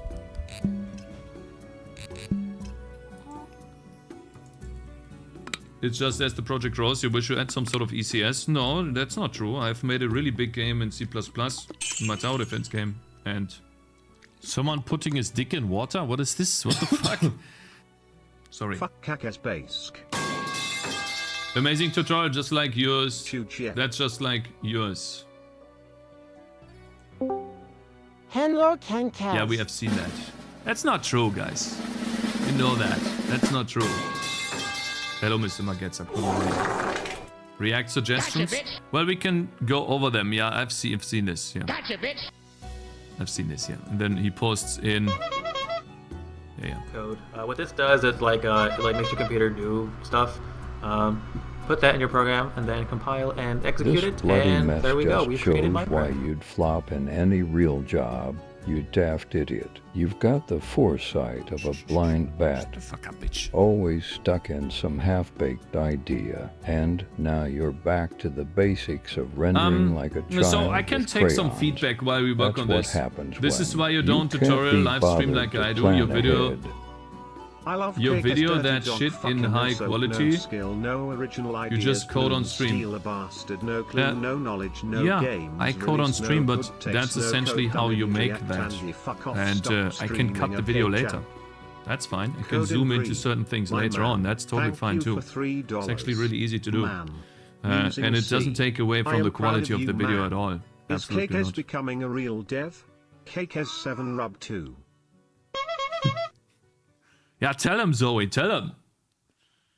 Exactly. Hey. Damn, do everyone clown on cakes like this all the time, lol? Yeah, these guys are jealous. Let's play games. So anyways, I can quickly go over Projectile. You forgot a second projectile. Yeah, this is where we're gonna continue. But guys, I have to take a break from this right now because Am I so I'm not out gonna of make. touch? I'm not gonna do this while Zoe's here. Raticide just subscribed. Big tick support for 25 years. Yeah, cause he called himself the Jesus of Christ of C++, but he never released a game. Confidence without experience. It was like so out of context, bro. Fine. Let's open up Visual Studio. Let's open up the game. Let's do some small stuff in the game while we have to wait. Sorry about this, guys. I don't know why my wife has so many problems. She's so like relaxed here. I don't know what's the problem. Like I don't get it. Look, she's not crying. Yeah, you're not supposed to. No, you need to put the ring in your mouth, not my hand. Stupid. I made that comment yesterday, but now I'm part of the problem. Wait a minute. Wait a minute. You're part of the. You were so nice yesterday. What happened to you, bro? Inuka, yeah, quit your bitching. He's doing fine. There's no tutorial in the title, but Cakez, you have to cut in the extra bits, take notes. Also, that's impossible without watermark. No, guys, the tutorial will be fine. Just wait, okay? I can cut things out where I make mistakes, or I can, you know, talk over certain things when I can take this feedback. Okay, you guys told me that people don't understand why I use the delta time. Okay, I'm gonna note that down, write that down now, and then we're gonna talk about the delta time. I'm just gonna overtalk this. It's really easy, very easy to do. And Raticide, thank you very much for subscribing, man. I really appreciate it. A lot of corporate programs are built with Visual Basic. It's a library with game framework, no problem. Make the player go to the strip club. Have you tried that? Uninstall Unreal Engine 5. She's hungry. She's just hungry. She wants to eat something. When she wants to eat something, she's like trying to... Yeah, she's like, I don't know what my wife's doing. Like, it's very easy. She's just hungry. Yeah. Why do you act like you're doing your wife a favor when you take care of the baby? Bro, if I wasn't even here, I couldn't even take care of the baby. What are you talking about? What are you talking about? Huh? It's been an hour, 29 minutes. I've been taking care of Zoe before that too. What are you talking about, brother? I've been taking care of Zoe from 1 a.m. in the morning till 8 a.m. in the morning. What are you talking about? You have no clue, bitch. I actually had no night. You dumbass. Dumbo. Stupid. Sorry, I meant ban, not toxic enough. All of you guys shitting on Cakez need to realize that he's doing actual work and putting the effort in, doing more than the average programmer. True, true, true, true. True. Big true. Hear that? Case in point. Lol, he doesn't act like that. He just ended the stream because he had to help. Not whatever you said. Yeah, exactly. I'm not ending the stream, guys, by the way. I just wait right now for my wife to recharge her batteries. It's fine. So, I didn't get to it, but I guess we can take a look at some of these notes here. Let's see here. Split arrow deals damage and is splitting. Basically 2 more arrows. What would we add here? We could do a stat that is projectile speed, maybe? Let's see here. Maybe projectile speed makes it fly further. Projectile speed. I did the same. Graveyard shift 21 to 4. Rest and work from 8. Yeah. Damn, that's crazy. Am I You had so like out a of night touch? shift. No. NashFanful13 just subscribed. Big tick support for 1 year. Thank you. Thank you. I really appreciate that, brother. Thank you so much for subscribing. My man. You're a nice person. A generous person as well. Now I'm subbed with Prime XD. Yeah, thank you. Thank you, man. I appreciate that, man. I really do. It's you're going out of your way to support me, man. Thank you. I really mean it. Zoe is eating Am my I so hand. out of touch? Goodness. No. Stop it, Zoe. 20 for 20 just subscribed. Big tick support for 1 year. Yeah, you're hungry. I know. You're hungry. I know. Yeah, she's starting to get hungry. I need to tell my wife. Yeah, I know. I know, bro. I know. You're gonna get something in a second, okay? You're gonna get something. Your wife needs to recharge. Mommy needs to recharge, okay? Not your wife. Yeah. Wee. Cakes. Babies change mood on the scenery change. Going from mom to day can instantly fix their temperaments. So saying that she's so easy now represents how she can before she came before. Yeah, I know what you mean. Like, I probably should have framed it differently. It's not like my wife can't take care of her. That's wrong to say. I know that. You know, I didn't mean that actually. But I think she's just hungry. You know, she's like trying to look for something to eat. She's like doing that motion, you know. And so I think she's just hungry. My wife is always like, I don't know about you guys, for those of you who have a baby. When, from mom to dad, yeah. When you feed your baby and you think the baby had enough and she already like, übergeben in English, she already threw up some of it and she's still looking for something to eat. You know how weird that feeling is? Like you're basically putting more down the drain, you know, of the baby. Just drink, keep drinking, come on. You know, I don't know. It feels so weird. You don't want to like overdo it. And by the way, 20 for 20. Thank you very much for subscribing as well. It could just be teething, but yeah, it could also be teething. Yes, she will be. She's teething right now. I mean, that's for sure. But every time she like does this, she really wants to eat something. Anyways, let's see here. What was this? This will be... what do we have here? Well, we could go for Pierce. That could be the Pierce thing. Well, this is Pierce. So maybe that could be...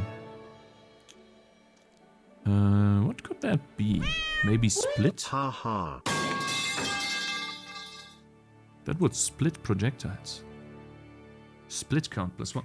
+1. Hello, Ashnobs. Good morning. Hey, Ashnobs. December 6th. December 6th, brother. Are you ready? Are you ready for December 6th? Have you taken a vacation? Booked a vacation on your job? Who booked a vacation for December 6th and knows what is there on December 6th? Huh? Who knows? Who of you guys knows? Cakes deserves the sub, love your work and presence with the day job. Persistence. The baby, the wife, and just providing for your family while streaming and trying to educate others. Yeah, thank you, man. Thank you. Yeah, I'm trying. Trying to make good content and, you know, have a good time with you guys.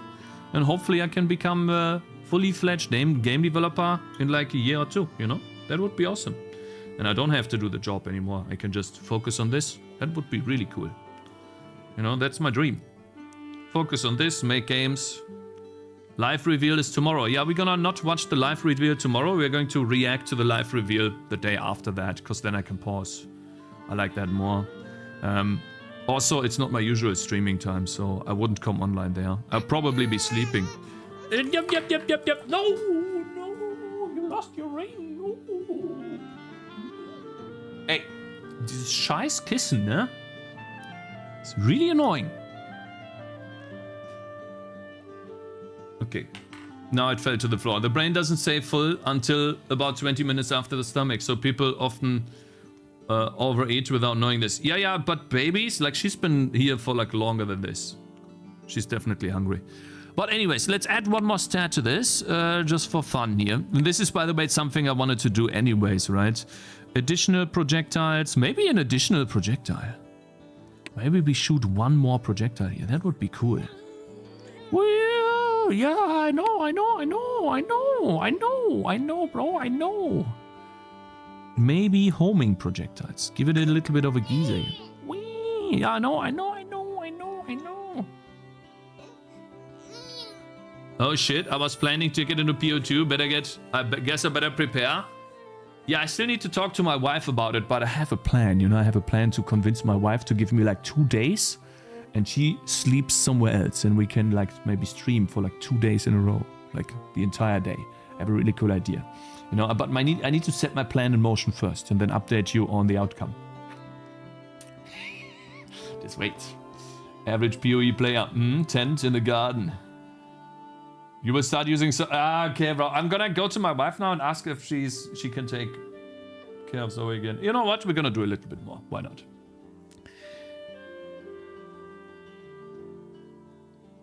Zoe watch clownmate this game. No, but she doesn't. She's not gonna last much longer here. She really wants to drink something. She's hungry. Split projectiles. Okay, if we add an additional projectile, then we need to get some other damage. Maybe. Well, Pierce is not what I want here.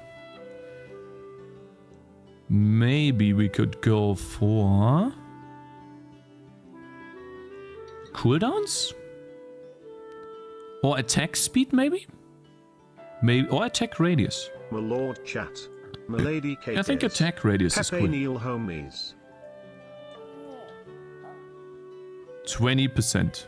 That's crazy though. 20% attack speed on the nodes by default. That's a bit much, but okay. Oh, sorry. Projectile speed at the bottom. And then over here, I guess we could go for cooldowns. Or something. What would these ones be? Let's save this first. Did he finish the Raylib game? No, I'm currently taking a break because I'm taking care of Zoe. I'm holding her so my wife can relax a little bit. And since I don't want her to be in the video, we're currently taking a small break. But we're gonna continue in like a couple of minutes, okay?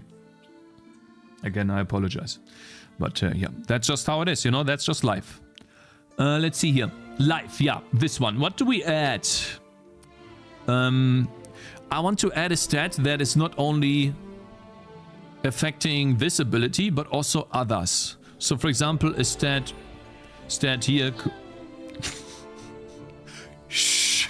Oi, I'm talking, okay? Cooldowns would be. And also, for example, minus 10% cooldown would be able to decrease the cooldown of these other abilities if we have this. So minus 10% cooldown works here and here and here on all of these abilities, essentially. No worries, man.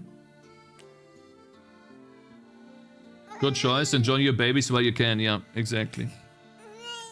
Yeah, guys, I need to go to my mom, to my wife. Yeah.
compared to his shader. I'm pretty sure his one is way more complicated than mine, but we'll see. We need to speed run the game because we don't know when Zoe is going to be there interrupting us again. Okay, you guys ready? Okay, judging by the stream title, you want to react to the Choo Choo Charles Dude video. I recommend watching his other video about the YouTube instead to stop making videos. Wrong banned for 5 minutes.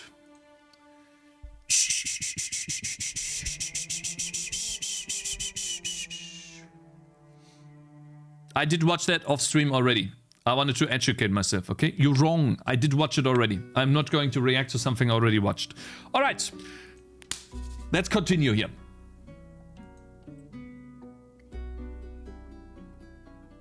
Adam? Who's Adam? Now you're tripping? Me? No. Okay, so let's see. Where were we? I'm a bit out of the loop now. Did you make your own physics for your game? Yeah, I did make my own physics for my game, but I did have a lot of help from chat. Especially when it comes to colliding objects. You know, Real Supercool was a big helper with that.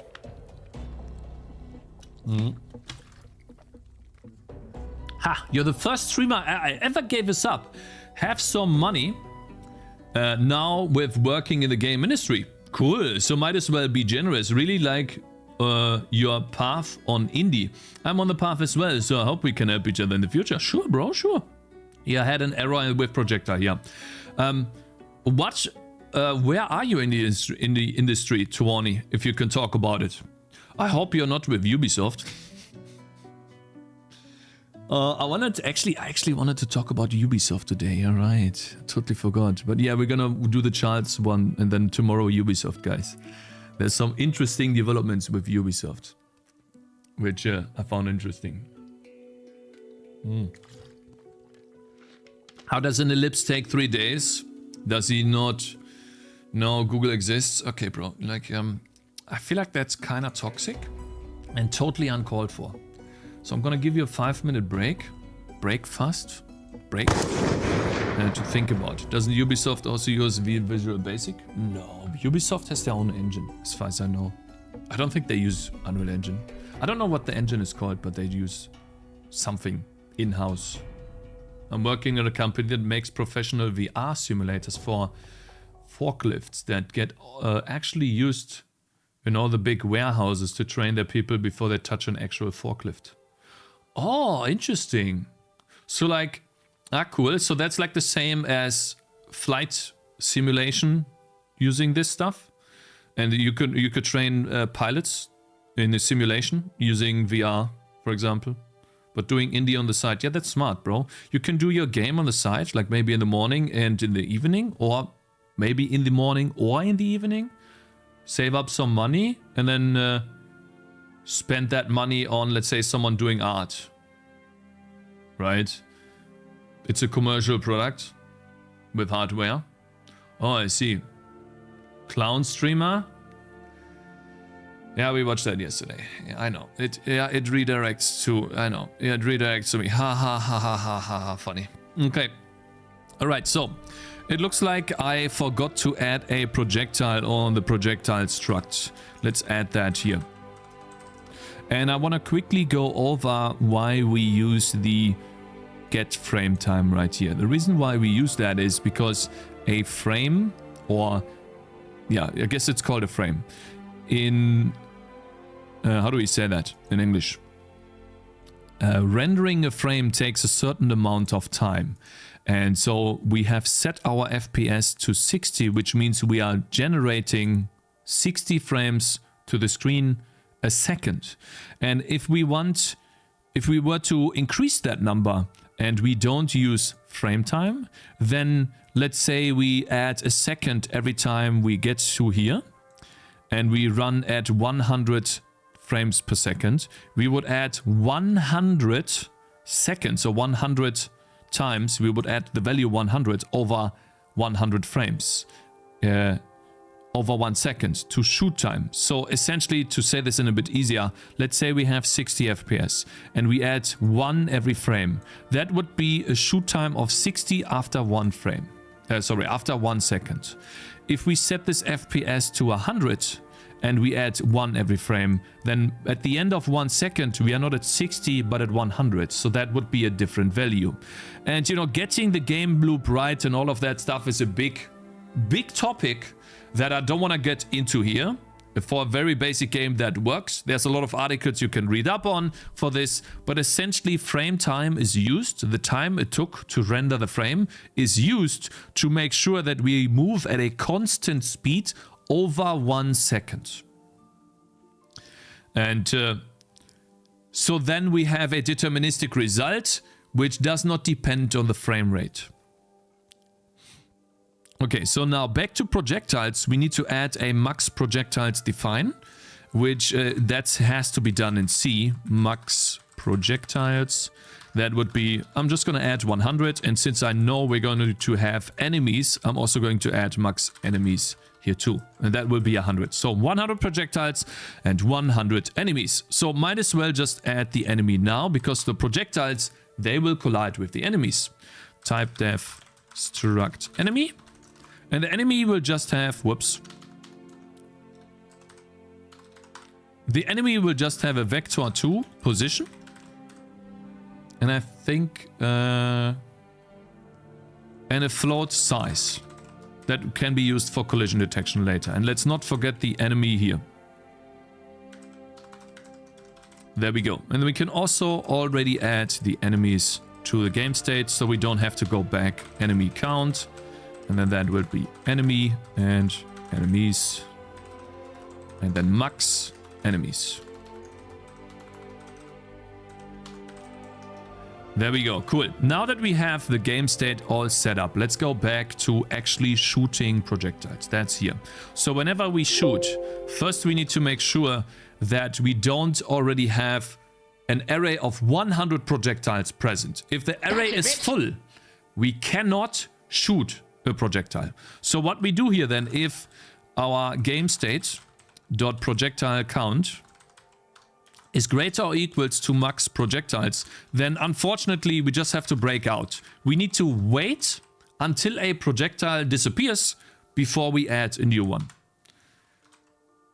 And that will be then this, a projectile or proj is defined by these things. We need a direction, we need a position, we need a this is not sorted, that's annoying. I think it's size. We need a pierce. Now let's start with the position. So the position would be very easy. Yeah. Let's go like this so you guys can see this better. The position is very easy. That's just the game state's player position. The direction is a little bit more complicated. We need to fire towards the mouse. And this is where we need to add one more library that also comes with Raylib. We need to have some sort of math functions for the vectors. By default, Raylib does not come with math functions. So include raymath. And that is still not enough. We also need to define a Raylib, I think it's called.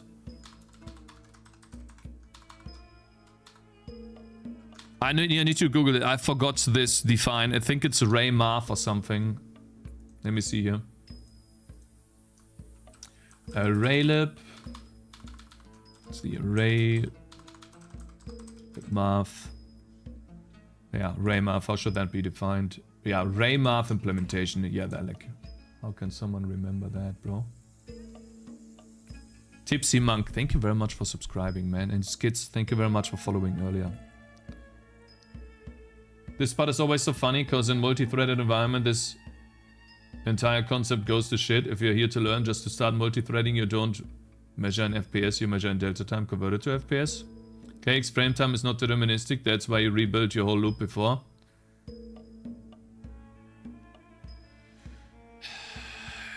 Whatever, let's just not engage with this guy.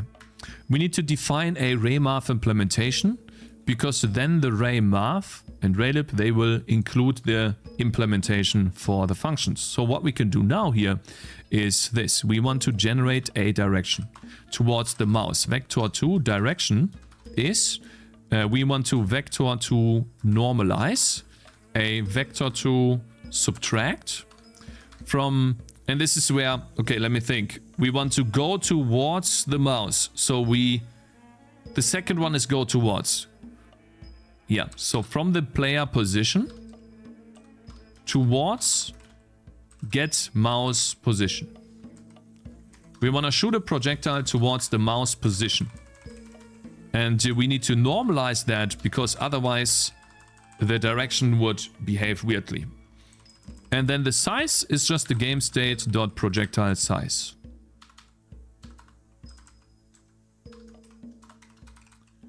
There we go. And now that we have a projectile, we can just add to the game state projectiles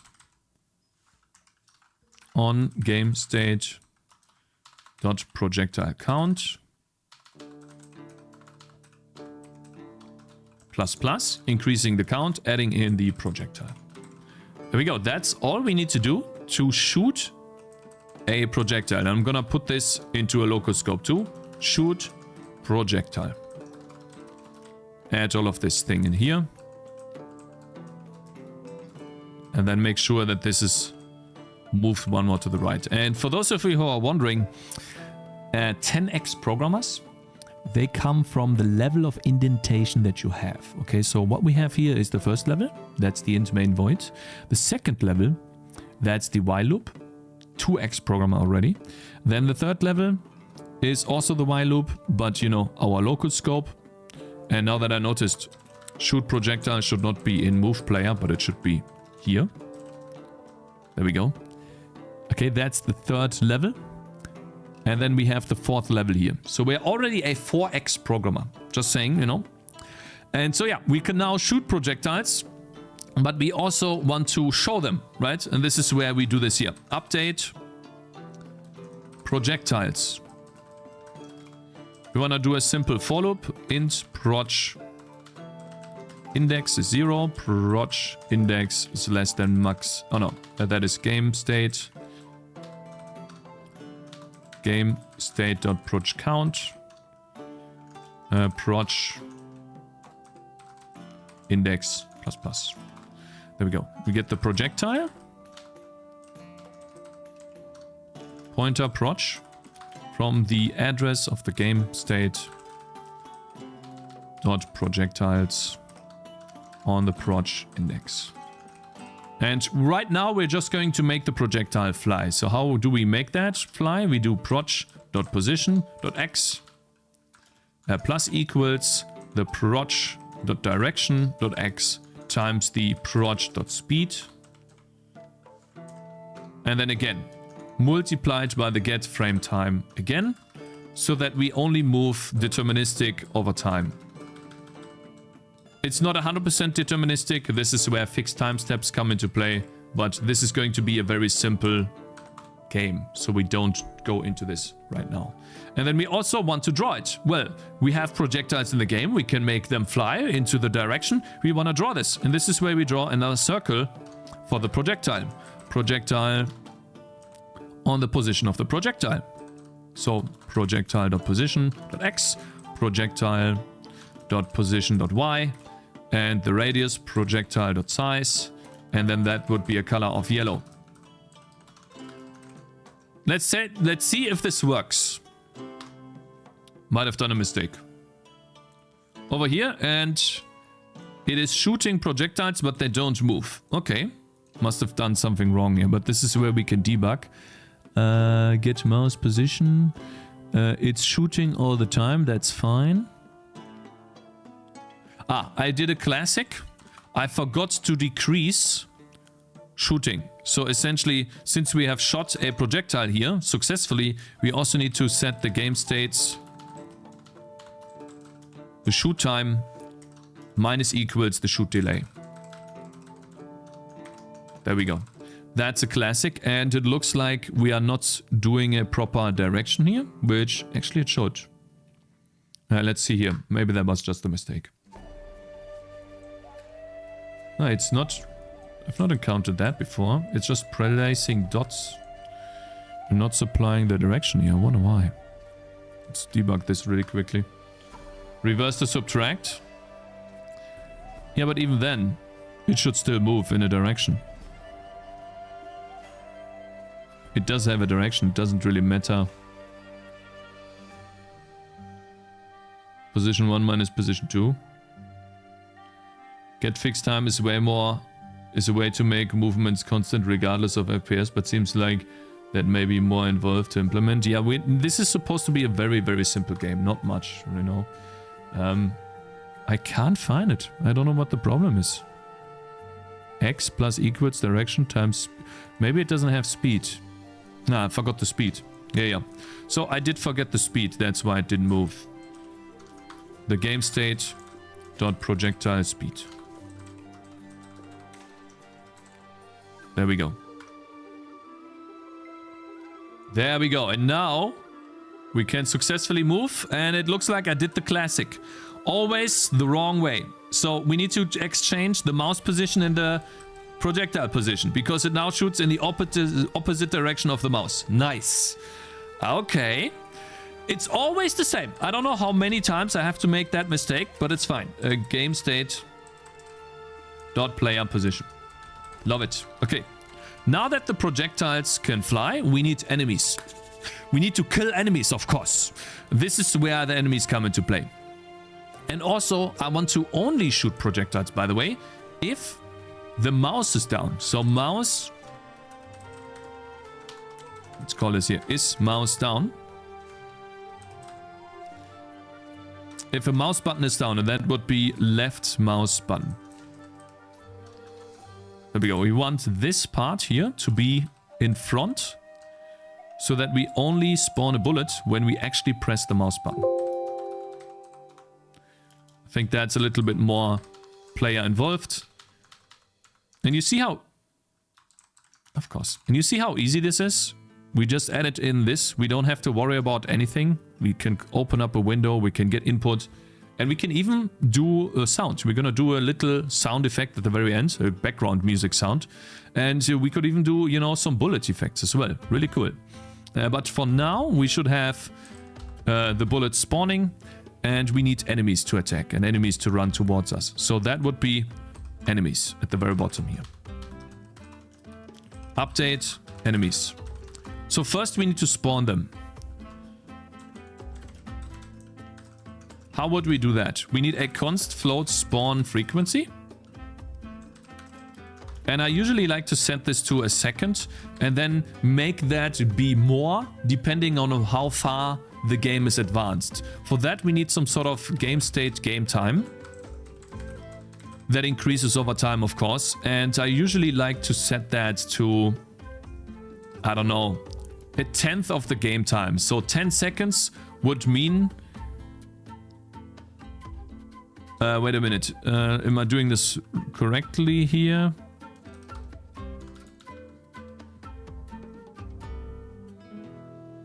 We actually... Am I doing this correctly? We need to divide one by a high value here. And I basically do this every 10 seconds. This gets halved. Correctly? So we have game time 10. 1 divided by 1. So after 20 seconds, we should be at a spawn frequency of 0.5. So that would be divided by 10. We need that game time. And we're going to add that to the game state too. And then increase that in the loop. Let's see here. At the very top, game state now needs a game time. And I usually like to put this at the top. Float game time. And of course, by default, it's 0. So we're not going to do anything here. And whenever we are running our loop, we do game state dot game time plus equals frame time. There we go. Now that we have game time, we can make the enemies spawn more and more over time. Now that we have the spawn frequency, we also need a spawn timer. And that is something, we can put it here, but also in the game state. So game state, spawn timer, or spawn time, plus equals get frame time, and we need to add that too. So that we can spawn enemies over time. Let's put a section here for the enemies. That would be a float spawn time. And then here back at the bottom, now that we have the spawn time in the game stage, we can just do while the spawn time, the game state spawn time, is greater or equals to the spawn frequency we want to spawn enemies. And here we use the same trick that we did with the projectiles in the loop when we spawn them. If we don't have enough space in the array anymore, we need to unfortunately break. So we can only have at most 100 enemies on screen. So that would be enemy count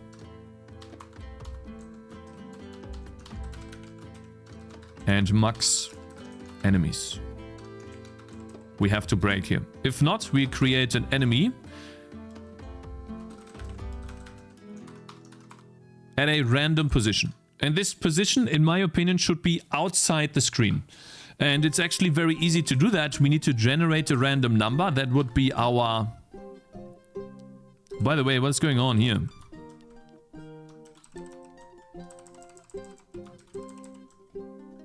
Eh? The fuck?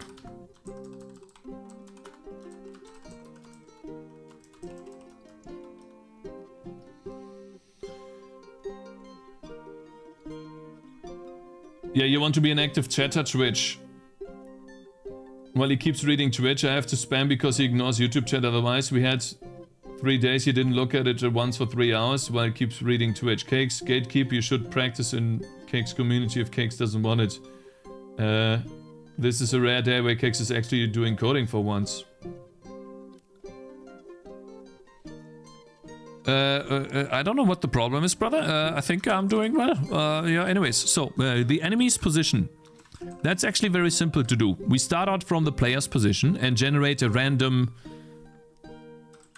value between 0 and 360 degrees. And you can see that this goes into a circle, right? We want to spawn around the player in a circle.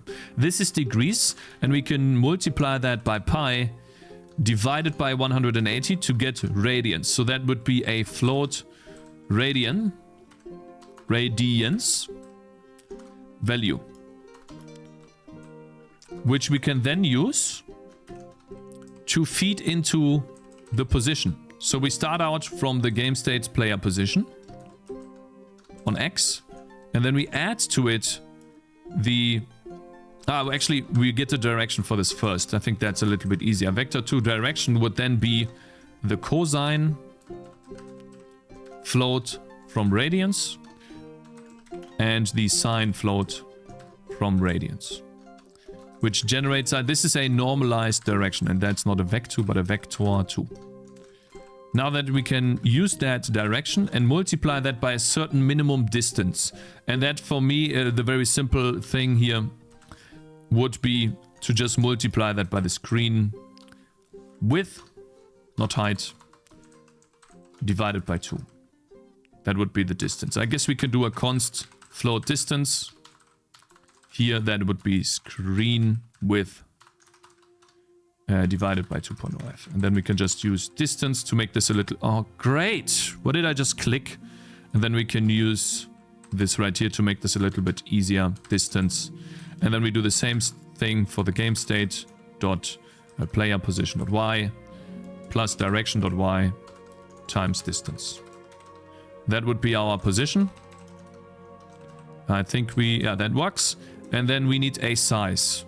The size for the enemies is basically like this. Over time, I want the enemies to get bigger to make the game a little bit more difficult. So I want to generate another const float enemy size that starts out with, let's say, they are 8 pixels big. And then over time, I want to multiply the game state's time in there. Let's say divided by, I don't know, 20. So over 20 seconds, or we can add the game state time to it, right? So after 20 seconds, they are now 9 pixels tall. We could also make it so that the enemies get smaller over time.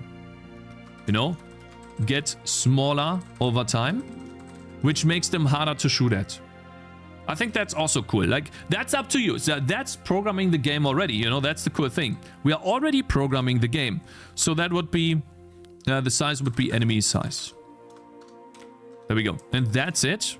Then we're gonna add the enemy game state dot enemies on game state dot enemy count. game state dot enemy count plus plus. We add the enemy there. And if I didn't do anything, let me think here really quickly. Did I do a mistake? Have I done something wrong here? Why not C++, which is better than C, just for fun? Hi, man, I miss you. Oh, really? You do? Hi. Good morning. This is C, yeah. This is C. Exactly. That's why we have this. This is why I do C, because I like this a lot. It's a really cool thing. Unfortunately, we don't have a vector 2 multiplication, you know, operator overloading and stuff. But otherwise, I think it's really cool to make a game in C once. Going back to the basics, exactly. Did I forgot something here? I think it's fine, actually. We could generate enemy speed. But this is something when we update the enemies. Yeah. Okay, let me drink something and then continue. What kind of games are you doing, bro? What kind of game are you doing? Like a survival bullet hell game where you have to shoot enemies that come at you from all sides.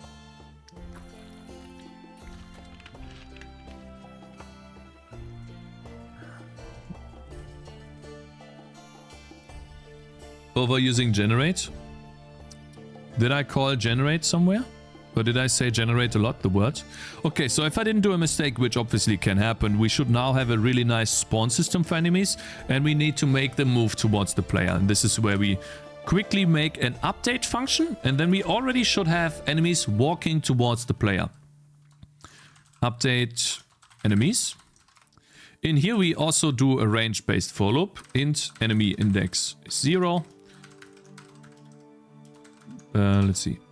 Game state dot enemy count. Enemy index plus plus.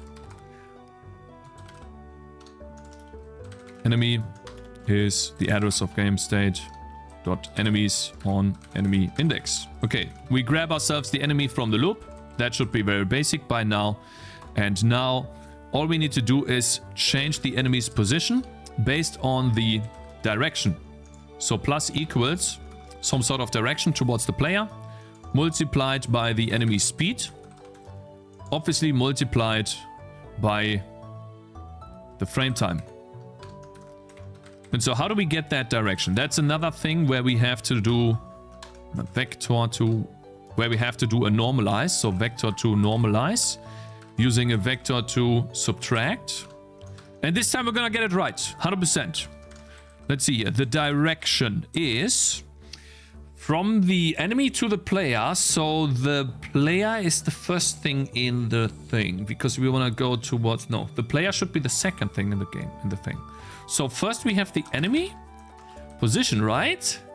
And then we have the player position, correct? Because this is totally gonna work this time, right? Yeah, it's gonna work. And now we just need the enemy's speed. That's another constant that I want to increase over time. And this is how I'm going to make the game more difficult over time, just by adding in these small little scaling factors. And this is basically gameplay. What we are doing here, enemy speed, this is what you come up with. This is where you make the game.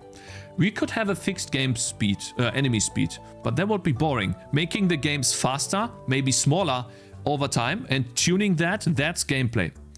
And that's awesome, in my opinion. So we could start with a game's enemy speed of, let's say, 40, so slower than the player, but we're going to remove the game state's time.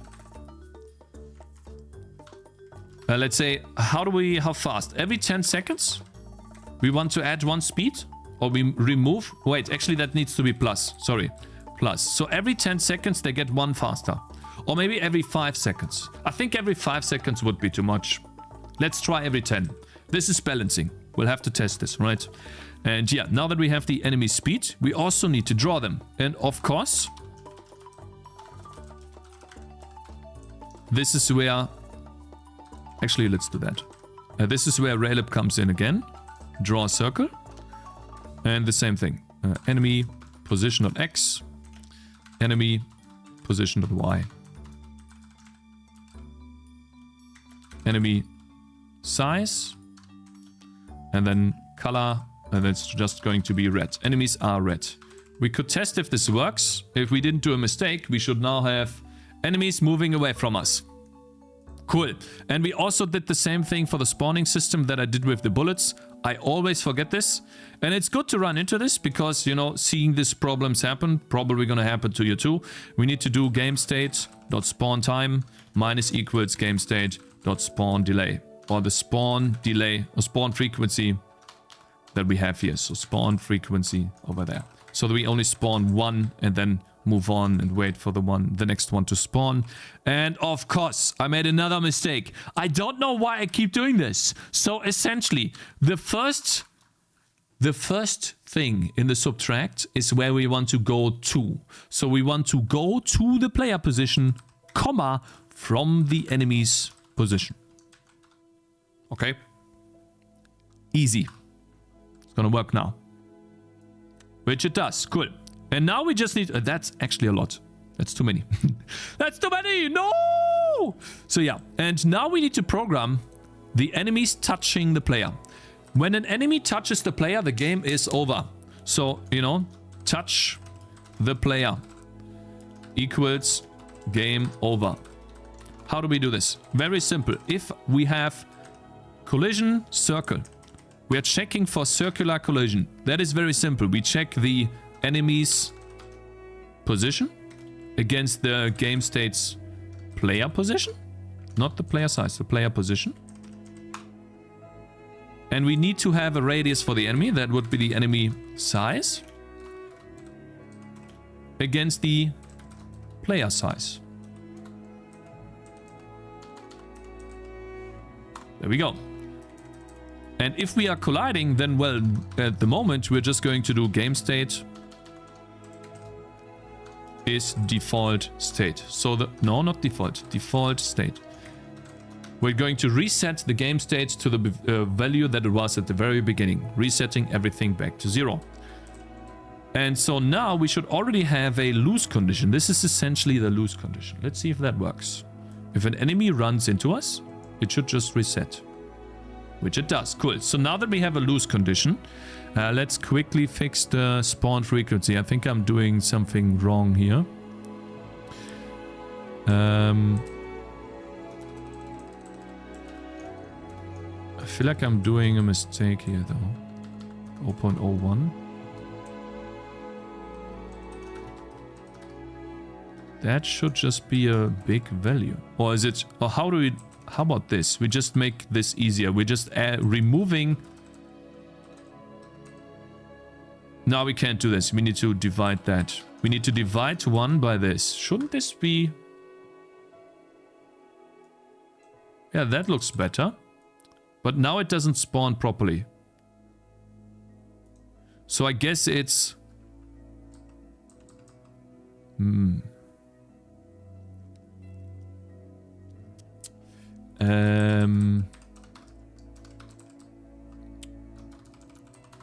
Let's try this.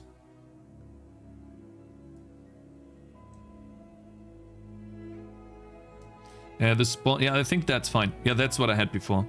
Okay, so every 10 seconds, the enemies spawn faster. Yeah, that looks good. Okay, so I made it like this. Every 10 seconds, the enemies half in frequency, essentially. And so they start spawning faster like that. Okay, cool. Now we need to add collision. We have collision for the enemy, but we also need to collide the projectiles with the enemies. So this is where we do that here. Collide with enemies. And since we already have the enemy loop, that makes it a lot easier. We can just copy this over here. And then every projectile will always look for enemies to collide against. So what we do here is we check the same if check if collide circles from the check collision circuits from the enemy position against the enemy size using the projectiles position and the projectiles size. There we go. And if we have a collision, then of course we want to kill the enemy. And that's very simple. The way we kill an enemy is basically by just copying over the last enemy into the enemy slot. And that's actually done really easy. We set the value of the enemy to the value of the game state dot enemies on the last. So that would be game state dot enemy count. And we can't do count, but we need to do minus minus count. So what does that mean? We set the value of the enemy, so the data, to the last enemy. And the last enemy is, if we have 2 enemies, our index into the array would be 0 and 1. So count would be 2. We're going to decrease that count to 1. Now it indexes into the last enemy. And then we're going to overwrite our first enemy with this. And since we have now decreased the counter, we are now going to index. We have 1 count, right? And we're indexing into the slot 0 the next time we run this loop. Which means you might be thinking this minus minus could go and turn the enemy count to 0, but that's not true. It could turn it to -1, but that's not true because we only go into this loop if our index is less than our count. So the moment we are in this loop, we are guaranteed to have a count of at least 1. So the moment we decrease the count back to 0, we are still removing 1, but nothing happens. Okay, so that's essentially just replace with last enemy. And then we need to obviously break out of this loop. Because we have now killed an enemy. We don't want to look at more enemies. And this is where we need to make a decision. Since if it's a normal projectile, then all we need to do here is check. We need to delete the projectile essentially. So, let me see here.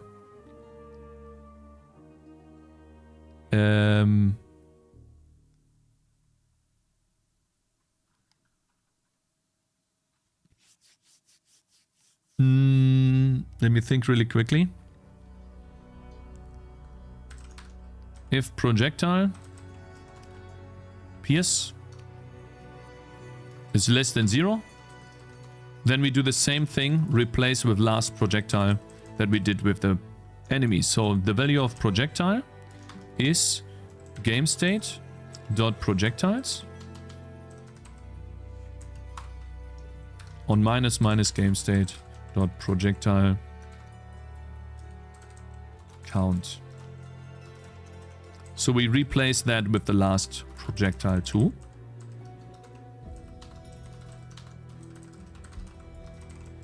And then we no longer draw the projectile, which means we're actually going to do this here. We're drawing the projectile here. And this is the last thing in the loop, which means since we have now decreased the projectile, the next time we look at a projectile, it will be overwritten. So basically the same thing, replace with last, replace with last. And the cool thing is, here, this is where the scaling happens. This is scaling the game. But we're going to do this after we have checked if this actually works. Can we kill enemies? Can we remove projectiles? Let's see if this works. And so in order, every time we hit an enemy, the projectile needs to set a pierce minus minus. So we have just pierced 1 because that will later be something that we can scale to make the game more interesting. And so let's see here. This will now hopefully work if we did everything correct. Let's see if enemies are... Where are the enemies? Are you running? There we go. Let's see if I hit this guy. He disappears. And the projectile disappears too. And so this quickly turns into a game where you have to be very... Oh god. Oh my god. There's quite a few spawning here. Yeah. We need some... Yeah. So we need to be fast here, bro. Alright, yeah, some more and more, but so far it's good. Yeah, okay. Yeah, I get it. So this is like Ozu, right? Oh god. But a little bit more... Uh-oh. Okay, yeah. Yeah. The enemies also get smaller. Yeah, that's fine. Totally fine. Okay. So now that we have this, we can scale the game to make it more interesting. So for example, and this is very easy. Every time we kill an enemy, we're going to increase a kill counter. ++. So we need to add that kill counter to the game now. This is the one stat that we're going to track. Let's see. Int kills. By default, that will be 0, so no need to be there. And so what do we do whenever we kill something? This is the scaling part. It's very simple. We just check if the game state dot kills modulo a certain value is 0. So for example, every 10 kills, I want to increase my projectile speed. So game state dot projectile speed, not size. We could also do size. Plus equals 1. No, 10. 10. Speed of 10 is better. So now every 10 kills, I get 10% more projectile speed. Or 10 flat value of 10. Okay, and on 15, and these are just some arbitrary values, you make them up yourself. We could do projectile size. Let's increase the size of the projectiles by 1. What else could we do? We have 20 or maybe 25. What else could we do here? We have... Oh, what about shoot delay? Let's make it so that we can shoot faster. I want to... So by default, shoot delay is 0.03 or 0.3. What if we do minus 0.05 maybe? Or we can multiply this. We can do minus, which effectively would turn this into a minus value. So we have to be careful, but I don't think you can survive that long. Yeah. What else? What else do we have here? Maybe every 30 kills something. Every 30 kills. What else do we have here? We have game time, kills, player position, player size. We can increase the player size as well. We have projectile speed, projectile counts, pierce. What about pierce? Projectile pierce. That would be something we increase by 1. Let's say every 30 kills. Okay, and I also want to do something to make the player worse. So this is debuffing the player or making the enemies bigger. So for example, every 12 kills, the player size changes by 2. Now we get bigger and it's much more difficult for us to escape the enemies. And so this is, by the way, where the gameplay stuff happens. This is the balancing and fun stuff. Negative, shoot, automatically take another shot in the past. Shoot, automatically take another shot in the past. So let's see how that feels with the scaling in the game now. All right, let's see. I'm just gonna fire randomly until something appears. Yeah. It's easy so far. Yeah. Very easy game. Did I increase in size yet? I feel like the enemies are also getting smaller. I don't like that. Uh-oh. The enemies are getting smaller, bro. Come on. Okay, I need to make the player better, I think. All right. Okay, so... But this is not interesting enough yet. What we can do here, and this is what we copied, or not copied, this is what we commented out at the beginning.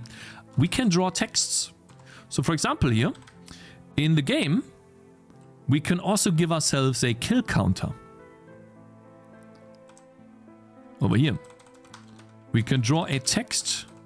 And this is, I guess, let's call it kill counter. That is not a char pointer, but in this case we need to have a character array of, let's say, 100. And then this is just initialized to 0. Okay. And then we need to do a sprint f into the kill counter using a format string, which is just says kills and %d. And then it sets the game state dot kills in there. Puts the game state dot kills in there. And then this right here is basically getting the size of the text and trying to center it. And we're going to draw a couple more texts, which is why I want to make a quick text function, void draw text centered. And then it just takes in a const sharp pointer text, a vector to position, and then I guess a float font size. And then it essentially just does... It's like a wrapper on this function to make our lives a little bit easier. So the text size over here, we can set that to this. That would take in the text, the font size here. And then we need to make sure that the position.x is minus equals the text size .x divided by 2.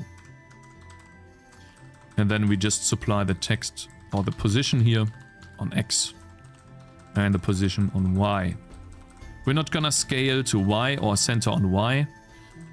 You know, that could be done in a different thing, but for now I think it's easier if we just have this. No, not transform, it's font size, brother. And the text being black is also not what I want. Since we have a black background, we want it to be white. White's cooler. And so now we should just be able to draw a text centered.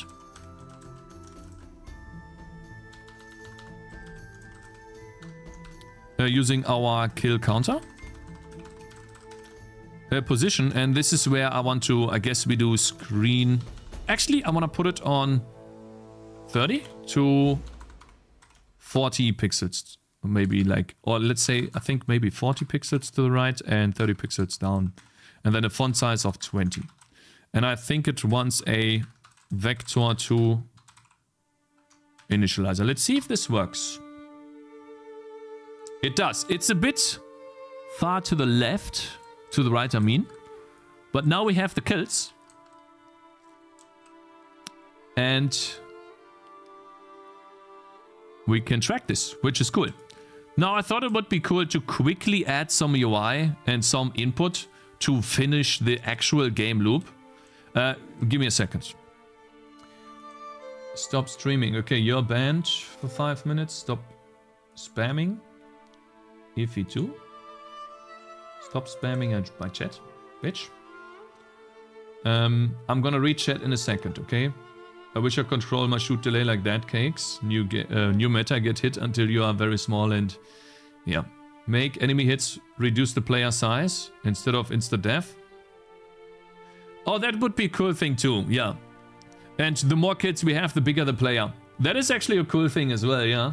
Not much fronting today, unfortunately, because the clown is actually focused for once. Yeah, the game's taking shape, right? So you see how easy it is to make a game? It's really cool. I like this. It's so fun. Let's see. So, now that we have a really cool idea, and the idea from chat was actually to, instead of killing the player, we want to decrease the player size whenever we hit him. So, for example, over here, instead of just setting the game state to the default state, we can do game state, player size, minus equals 5 or something, right? And then if we have a game state player size of less than 0,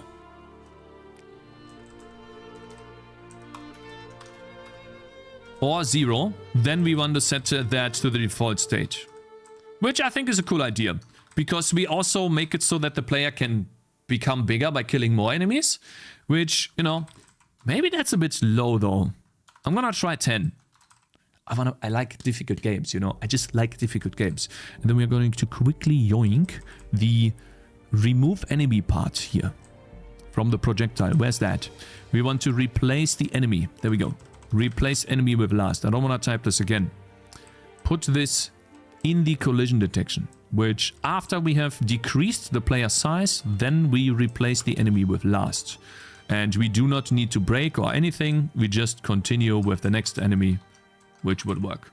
Okay, now that we have this, we don't need to test it. It should work. I want to add one last thing. Very quickly. An enum game state, or a state, since we already have a game state. That would be in which state the game is. So, for example, state... main menu, or a state running level, or let's call it running, and then state game over. These states by default I want to add that to the, and then this needs to be a type def of course, because this is C, I want to add this to the game state, which by default will be the main menu. And we can also set this as the default state here. State is state main menu. Good. We're going to start in the main menu. And then all we need to do here is switch on the game state. We need to put this at the very top. We always want to draw, but over here we switch on the state. Game state dot state. Case, let's quickly draw this state main menu. I don't like why it's doing that though, by the way. Break. Let me yoink this really quickly. Draw this 2 times. State running. But over here is state game over. Alright, I've quickly coded in 3 sections. The running, the game over, and all of the other stuff. In running, we want to increase the game time and do basically everything we did. You can create a function out of this if you want to. I'm just going to take this code and copy it into this path here. So that is all of this code. We're going to put this in here. Paste. And then make sure that you select all of the code and indent that properly so that it looks good. There we go. Now that is the running part of the game. And if we start the game right now, we will be able to see a black screen because we are in the main menu. Now that we are in the main menu, we can do some... let's draw a center text. Let's say, well, bullet hell. Let's draw that.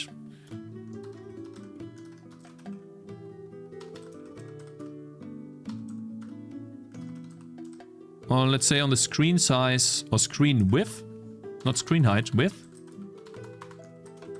divided by 2. And let's say an arbitrary number down of, I don't know, 40 pixels. Let's test that. And then of course of a font size, this is going to be bigger. Let's try 100 or something. Now it should give us bullet hell.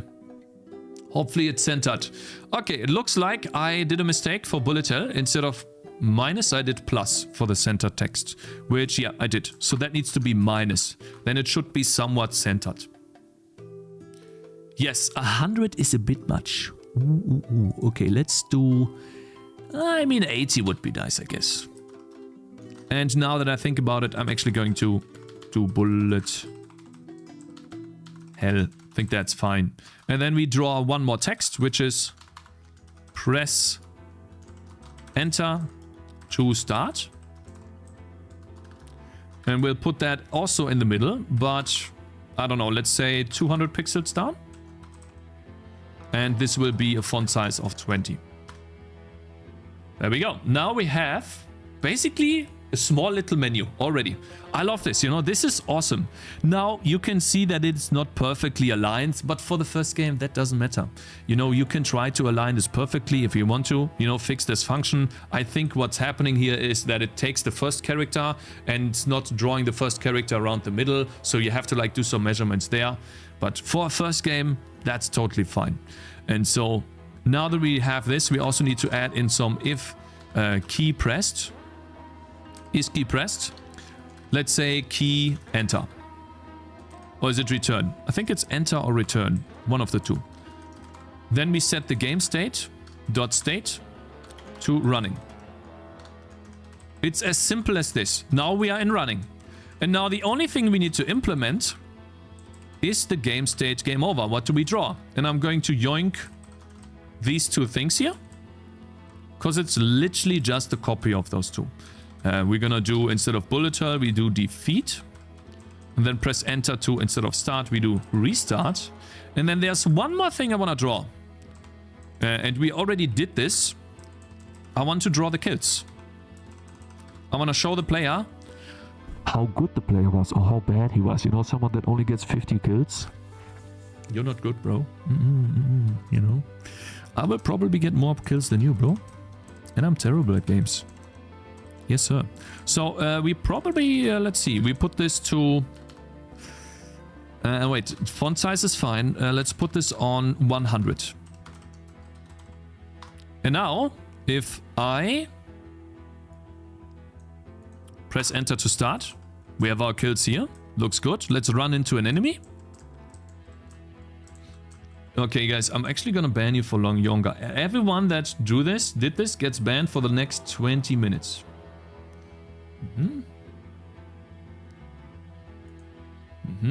Highly regarded one. Because you're literally making the YouTube guys feel bad. And Rico. There we go. Oh, Rico is already... Okay. I'm not gonna lie, this tutorial on YouTube... Okay, Enex also wants to get banned too. Good. Thank you. And let's wait for the text to be over. Mars bans now, holy cakes. No, so like, thank you, Cakez. Yeah, so because this is really distracting for people. And it's not great. There's one last thing I forgot. Now that we have this here, we also need to set the game state to be over here. So instead of when we touch the player, the game's over, and you know the player size is less than 0, we don't do the default state here. We actually just set the game state to be game over. State game over. And we do this whenever we actually initialize the game. So over here, when we set it to running, this is when we set it to the default state again. So this is where we reset. And we also reset this, we don't really need it, at the very top. Let me scroll up really quickly because we already have quite a lot of code over here. We set it to the default state, reset it essentially, and then we go to running. Oops. Hey, stop. Bro, what are you doing? Let me see. Did I forget something? We have the kills. Do we have everything in here? Did I forget something? Okay, Shade 11. You're also banned? No offense, but the YouTube guys should feel bad. My first comments to... What are you guys doing? Why are you doing this? I don't understand. Stop it, guys. It's really... I'm a little bit sad that you do this, you know? No offense, but the YouTube guys should feel bad. It's my first comment, so I'll be clear that I'm joking.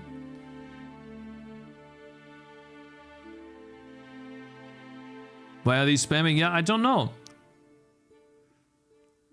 I don't know why you guys spam this, guys. I think this is a good thing. And I'm a little bit sad that you do this, you know, guys? I have to say. Why? Why, guys? Why? I'm actually going to ban everyone in chat. Probably they are bored. Yeah, because I'm not engaging with chat, you know, like I usually do. I think you should cut out the part where you said that women should not be allowed to vote, Cakez. Shut the fuck up. I never said that. This is the best tutorial you're going to find.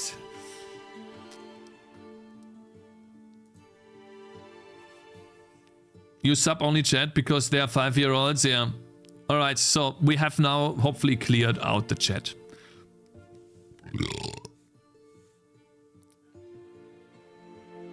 Why switch Cakez? There is no hash maps, the function pointers in C. Yeah, but it's the easiest. It's supposed to be the easiest. Alright, now we should have a fully fledged game loop. Our very first game in Raylib. We can start the game. Why did it go back? Why did it go back? That's not supposed to happen. Oh, wait. I kill an enemy and then I switch over. I did a mistake here. Touch the player equals game over. Draw the enemy. Huh? Does this happen here? Eh? Am I stupid? Game state default state. What happened here? Huh? How did this get in here? What did I click? Lol? What? Okay, I'm sorry. I don't know why this happened. Huh? For some reason there was left in there or something? Okay. Alright. Let's see. Now it should work. Sorry about this. There was some weird game state in there. Not sure where that comes from. So let's see here. Let's kill some stuff. Let's see how many kills we can get. We need to be very accurate with our mouse, you know. And as we get bigger, the enemies will get weaker. Because we have more projectiles. Just gonna... I think spamming is the best thing to do. Spamming, guys. We need to spam. And our projectiles are gonna get faster, more pierce, and stronger. Look at this. We're getting bigger. We're getting bigger. We need to kill these. Uh-oh. Uh-oh. Uh-oh. Uh-oh. We need to move. Oh, no. They eat a lot. Holy shit. But we have big projectile. Here to the right. No. Okay, okay, okay. Right, we get it. We can get it. Holy shit, what happened there? Damn. Uh-oh. Oh, no. I can't spawn projectiles. This is the last thing we need to do. A projectile, when it's outside the screen, needs to go away. That's the last thing we need to do. And then we are done.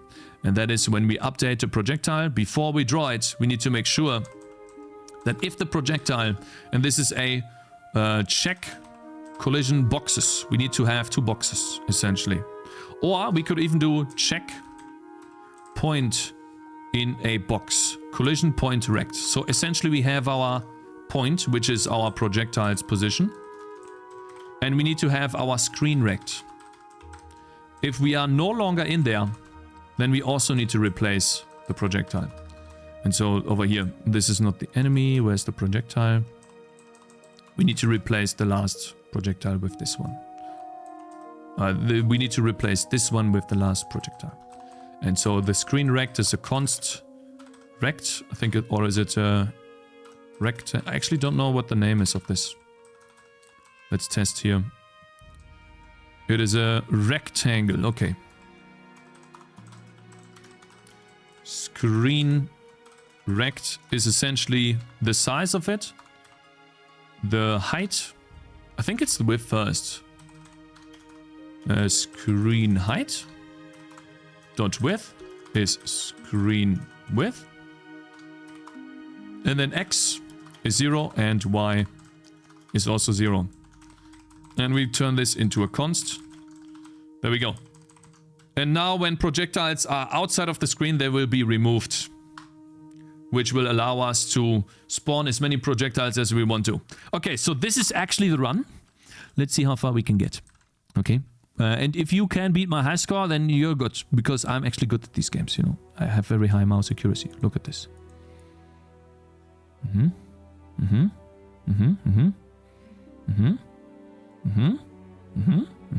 Yeah, we get this. Yeah, I'm already getting bigger. Look at this. Easy. Easy. Easy. Oh, yeah. Look at me spawning more projectiles. No chance. Oh. Yep. No chance. Yep.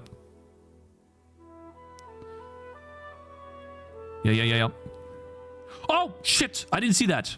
It's fine. We still didn't lose. That's totally fine. 80 kills. And we need to get over 100 minimum. Yeah. Easy. Wow, look at me spawning those projectiles. Damn, bro. I'm a machine gun. Oh, no! Dude! Okay, I think I made the spawning of projectiles a little bit too much, bro. Alright, I think we need to tone that down a little bit, because that's crazy. I can't lose anymore. Okay, I'm just... Oh, wow. Alright, okay, so that's a bit too much. Go faster. Alright, okay, so that's essentially the game. Now, we can, you know, tweak this a little bit with killing enemies and stuff like that. If you want to, you can also, you know, draw the texture whenever you are in game over screen, you know. I'm just not gonna do that now. It's all there for you, and I'm going to upload this project to GitHub. And then you can use it. Amazing game design, yes, true. Yeah, I'm gonna keep it. It is how it is. It's fine. I think it's this shoot delay minus 0.05. We need to do something else here, like maybe 0.01 or something. It's a little bit over P. But if we didn't move at all and it was a tower, then there isn't that much skill involved, in my opinion. Look, this is what Cakez would call a Vampire Survivors clone. Kinda, yeah. CMake works now, yeah. So this is the game. And now this last section is for those who want to know how C++ works under the hood. We basically have built a game using Visual Studio, but we can also build a game using Visual Studio Code. And I have a portable version here, where I only have the bare bones extensions installed. Yeah, C, C++, basically the same. With, yeah, basically only 2 extensions, C++ and CMake Highlight. For those of you who like using CMake tools here, you can do this. But essentially what you need to do is, well, let's open a folder, right? So let's get the one in here. The desktop. My first game over here. Let me select that folder. And now we have our game C file here that we can inspect. And now we just need to tell, we already have CMake running, right? And we have the build folder running. And so if we now do our build command, which is CMake build, it should build it. Which it does. It does have some warnings here, which conversion, which I guess is fine. But yeah, we can build the game in here already. But I want to add 2 build scripts to this that allows us to invoke CMake using Control-Shift-B and then running it using F5. But I'm gonna copy this. Cakez, please do not spam with copy-pasted one-liner after another. The spam has no valid reason of length. It's crime. Remembering who is spamming is senseless. I don't know what you're saying. But okay. I'm gonna unpause the donations or the notifications after I'm done. Okay, guys? I'm almost done. I just want to get this done and then we can chillax. Let's see here. My mini game over here. Let's copy this. Where's this? Portable. Let's go over to my game. Okay, and so in order to speed this up a little bit, I have prepared a .vs code folder, which is usually what you would create by hand or using an extension like CMake. And I have a launch.json here. And in preparation for this, I made a mini game, which in this case, it's just going to be game. That's what we have here. So that's running the game, which we should already be able to do this pressing F5.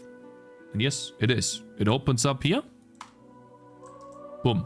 We can play the game. Awesome. Now in the build script tasks, this is where you can see the command for Windows, and we don't actually need that Windows specific command. This is just something I want to show you later. This is how you would localize the commands if you were to build using something else. So for example, Clang, you can see this is copied out here. And I'm gonna quickly go over this in a second how this works. But when we press Control-Shift-B now, it's going to call the CMake build, what we just typed in earlier. And then it will give us essentially the same result. And we can start and build now using Visual Studio Code. So if Visual Studio Code is something that you want to use, there you go. You just need, and by the way, these extensions, I didn't do anything. I just installed them. CMake Highlight, C++. The most bare bones extensions. I'm pretty sure most of you have their own setup for their extensions, but this is essentially what you would need to do using CMake and Visual Studio Code. Now, this is where it gets interesting. And you can see this already. We can use Zig to compile our game, and we can use Clang to compile our game. Clang is essentially a compiler for C++, and that is something that CMake uses under the hood. It's not using the Clang compiler, that's something that you can download, but it's using the Microsoft, the Visual Studio. It's used predominantly on Windows, and it's called MSVC CL compiler, like CL executable. That's a binary file that ships with Visual Studio when you install that. And Clang actually needs Visual Studio to work, which is why we needed to install that. On Linux or on Mac, Clang works out of the box. You download Clang. I don't know if it's actually installed or not, but you don't need to download a special library. And so in order to get Clang, I've also prepared a link, and I'm gonna put all of those links for you guys to be used later. The download Visual Studio Code if you want to, and then the download Clang or LLVM. You can go to GitHub here on the releases page. This is essentially what it looks like. On the releases page, in another tab, we can choose which version of LLVM to download. And we need to make a decision here. Because there is multiple versions for Windows. We have 62 and 32 for LLVM. And we also need to do that for Raylib later on, but we're going to use Win64 executable LLVM, download that. And oh wow, that's actually taking a while. Okay, so once this is finished, we're going to install it. I've already installed it, but we can do this again, it doesn't matter. Just want to go over the process of this installation. Let's see here. Downloads. LLVM is what Clang is implemented in. 62 and 32. 60. Did I say 62? See. Well, I meant 34. I meant 64! I mean. There we go. So this is LLVM. I have already installed it, but I'm gonna reinstall it because it probably will delete my path variables, which are very important for this to work. So LLVM is already installed. Do you want to uninstall? Yeah, I'm gonna uninstall it. Just gonna show you. It's not really a big deal to reinstall this. We can agree here. We make it so that LLVM gets added to the path for all users. We click next. Yeah, default directory. It's actually quite a bit of space. 2.6 gigabyte. That's crazy. And then we install. I guess I don't want to create a shortcut for LLVM. I don't even know what that would do. And then it installs. 34 and 62 nodders. Yeah, 69 and 420. Is CMake preferable over Manson with Ninja? CMake is just what people encounter first when they learn C++, which is why CMake is a great start, because everyone talks about CMake. But in my own opinion, I think CMake is just a little too complicated, especially if the project grows. And usually when you are developing a game on one platform, let's say for the most part indie developers, you're not going to be switching platforms a lot. So why would you need CMake if you're working on, let's say, Windows? Because you're an indie developer. How many of you are developing your game like as an indie developer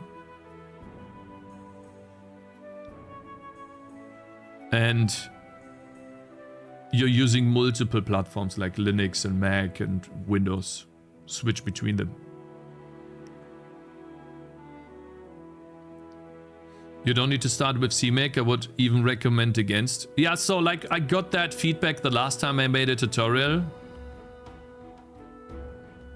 And people wanted to see a CMake setup. So this time we're gonna do a CMake setup.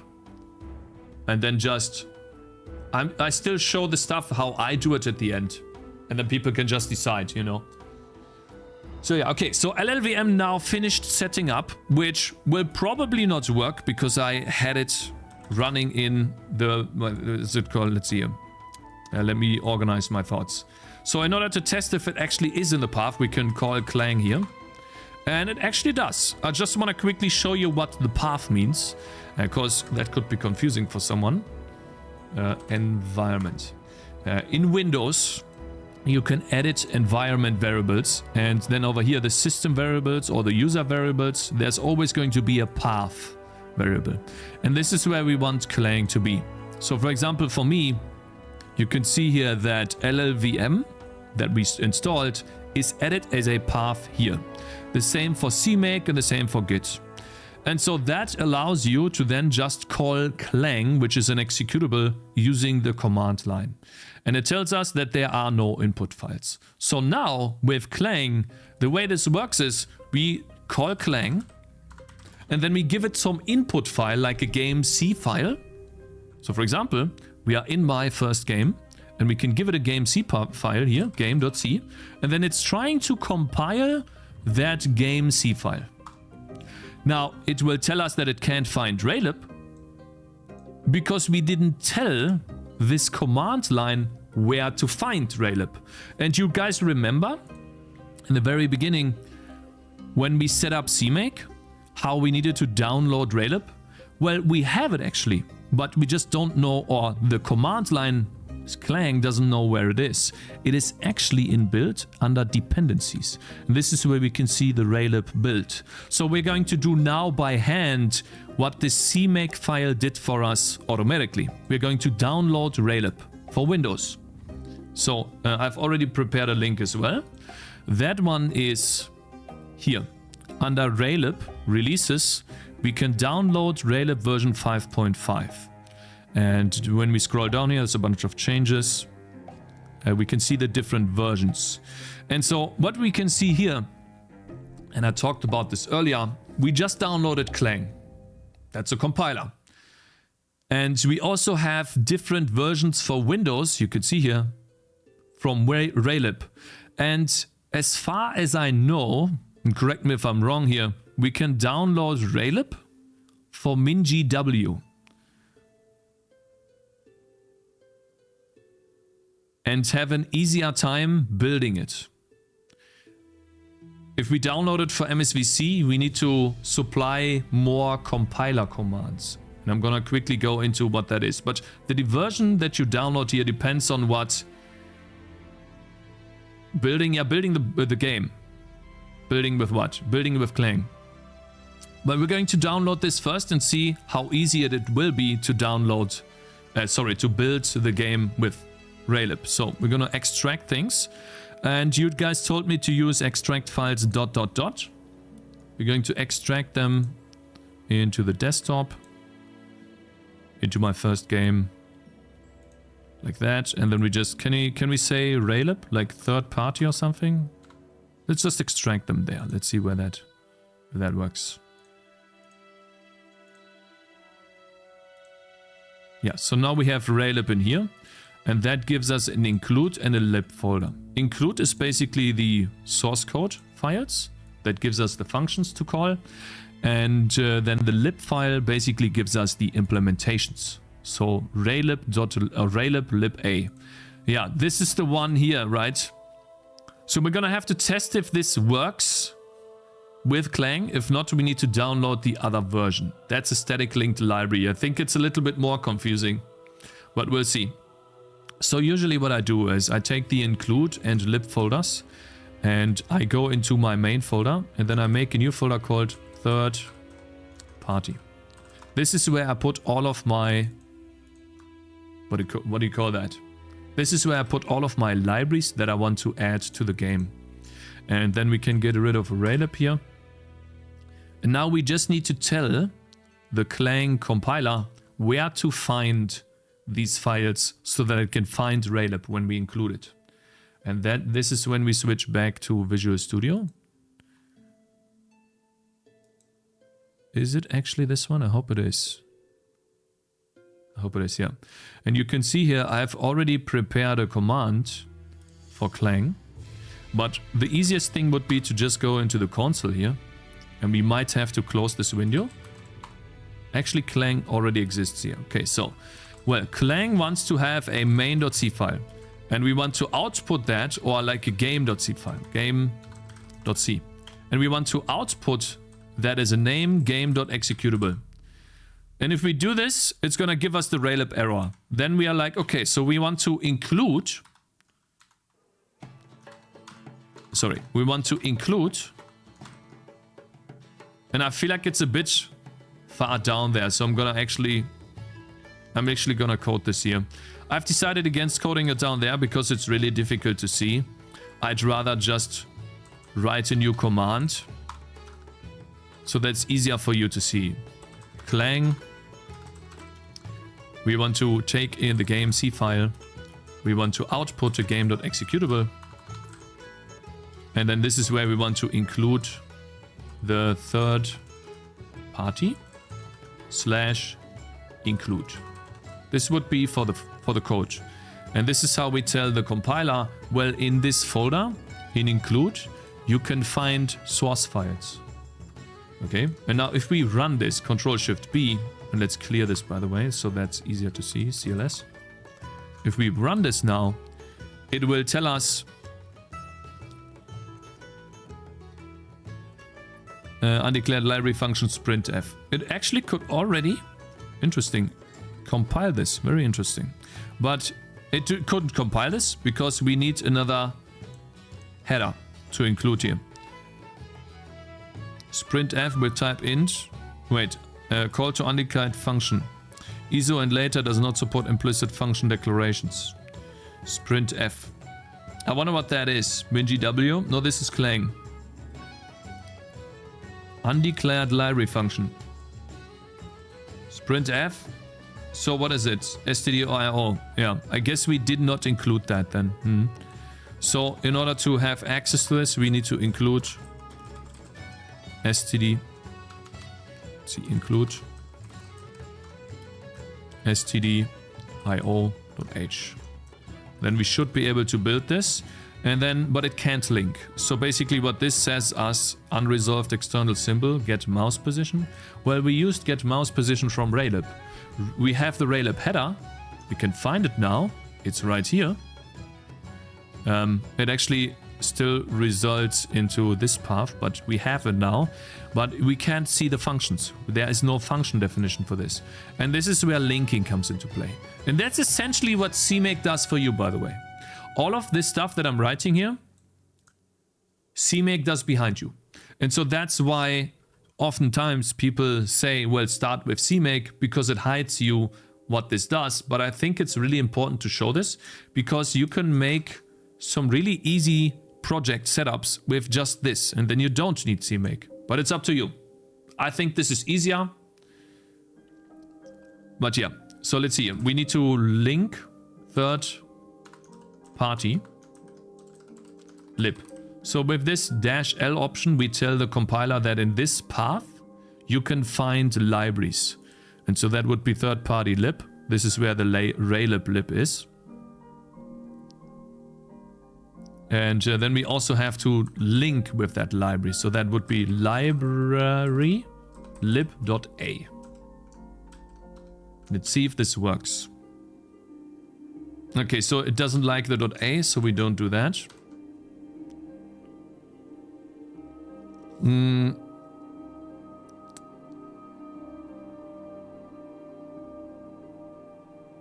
Warning. Linker failed. Cannot open the input file. Library. Did I? Lib Raylib. Oh, sorry. It's lib Raylib. Sorry, lib Raylib. It's my mistake here. Do I probably have to do .a still?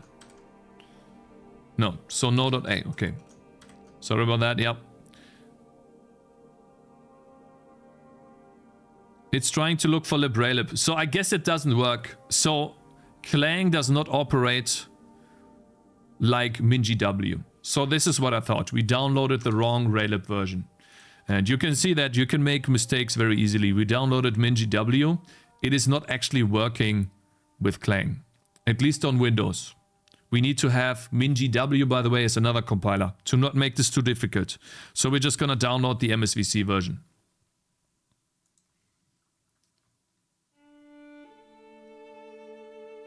Is lib Raylib correctly spelled? Did I? It's correctly spelled. Lib Raylib. Lib Raylib. Yeah. Cakez, I owe an apology to the YouTube viewers, I suppose. It was uncalled for. They just don't have the experience to tell a shit tutorial from a decent one, especially when they're stuck watching your nonsense. Okay, I'm gonna ban you for an hour now. See you in an hour, bitch. Fuck you. And let me move on. Cakez, amazing work. It looked like you had a lot of fun creating a fun game where your code is utter dog shit. This is a complete opposite of a main project. Well done. You're so wrong, bro. You're so wrong, bro. Tell that to the developer of Undertale, bitch. Eat a cock. For Clang and MSVC, Unity MSVC version. For Zik, you need the MinGW version. Yeah. Anyways, so we are going to do this now. Yeah. Let's just extract this here. Okay, so it was a test. It didn't work. I thought it wouldn't work. So we're going to copy the include. By the way, that's the same folder, the same stuff. But here we have an actual raylib.lib file. That's what the compiler is looking for. And so we're going to copy those into the game. Into here. So instead of third party this, we're going to get rid of this. Copy the new files in here. Just to quickly show you. Header files and lib. And then it's actually very easy. It's just Raylib. There we go.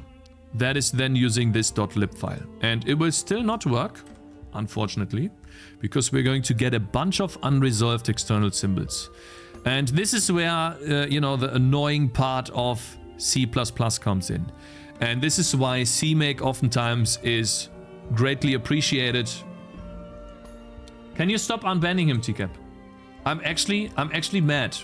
Can you who unbanned him? Stop unbanning him. I'm actually going to permanently ban him if he keeps spamming. I'm actually going to do that because I'm really tired of this dog shit spam. Okay? It's really annoying. And if he just can't behave, that's fine. Okay, if he wants to you can make fun of me all you want when I don't make a tutorial for YouTube or something. But when I try to do something for YouTube to help people out and you're spamming this bullshit, I'm gonna permanently ban you. And no matter what you type in your unban request, you're never getting unbanned. Okay? Highly regarded one has never contributed anything. He has been toxic and spamming since minute 1. Yeah. The audience you're targeting ain't watching 4 hours to shorts, Cakes. It's not 4 hours. I can cut stuff down here, okay? Just wait. You guys just don't understand how this works, okay? Shade 11, you're also getting banned. Stop it. Does that mean between minute 1 and minute 1 he was wholesome? Between 0 and minute 1 he was wholesome? Hello, Lolboy, good morning. Yeah, anyways, let's finish this. So here's where the problem comes in. We need to link a bunch of Windows libraries for this to actually work. And this is why people use CMake over this stuff usually, because CMake is hiding this away by using the CMake list files from the directories that come with the libraries and stuff like that. So we need to link not only Raylib, but a Windows library user32. We also need to link a shell 32 from Windows, of course. We need to link GDI 32, of course. Then we need to link, stop it, MS, stop it, I can't read, VCRT. We need to link, did I have anything? User, shell, GDI, MS, VCRT. Ah yeah, of course, I forgot. We need to link WinM.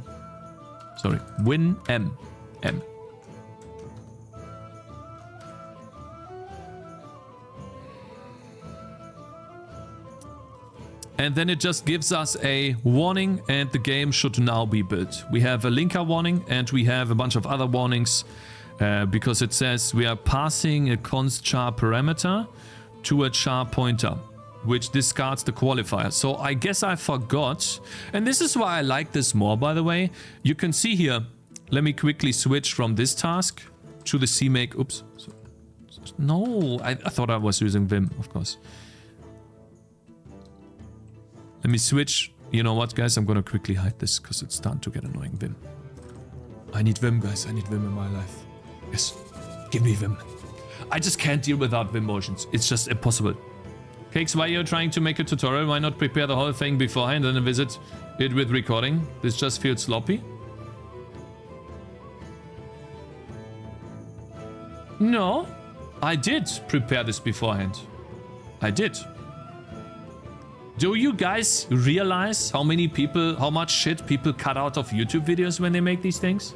I thought it would be cool to make this live to showcase from the beginning to end. I think it's also valuable to you guys. And I don't know, I think it's great. It's cool, yeah, I think it is. +1, yeah. So I did prepare this offhand. And so for the YouTube video, I'm just gonna cut things out. And you need to watch YouTube videos to see how much they cut out things. You're thinking that these people, like, and that's not how it works, bro. Like, yeah. Let's see here. Let's do this. There we go. And if we switch over to the CMake build, it's actually hiding these errors. You see here that it will just work.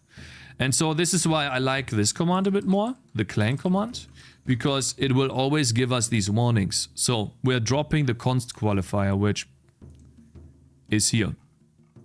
in this function. Let's make this a bit smaller here so you guys can see properly. Over here. Where is this? Wait, am I stupid?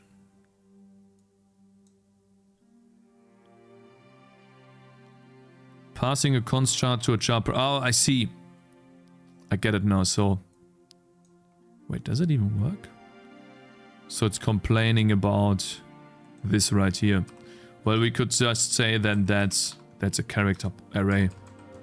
And then over here, that's also a character array. Right? Fixing it like that. It's not the best way to fix it. Actually, I wonder why this even works. And then that's it. We are still getting a tiny bit of a linker warning. This always seems to happen with Raylib. It tells us to use some sort of default lib library, no default lib library. I have actually figured out that this is some weird dash default libs, I think. Or no default libs, if I remember correctly. Or was it no default libs? Or like no default lib? Did you mean no default libs? Yeah, I think that's it. Yeah, I forgot which one it is. Lib CMT. So lib CMT maybe? Now I forgot the command. It works because you tried to change const array. Now you're changing non-const array and it's fine, yeah.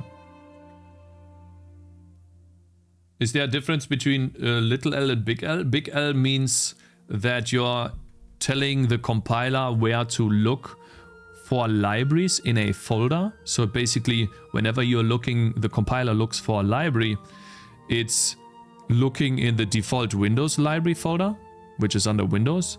But when you add this here,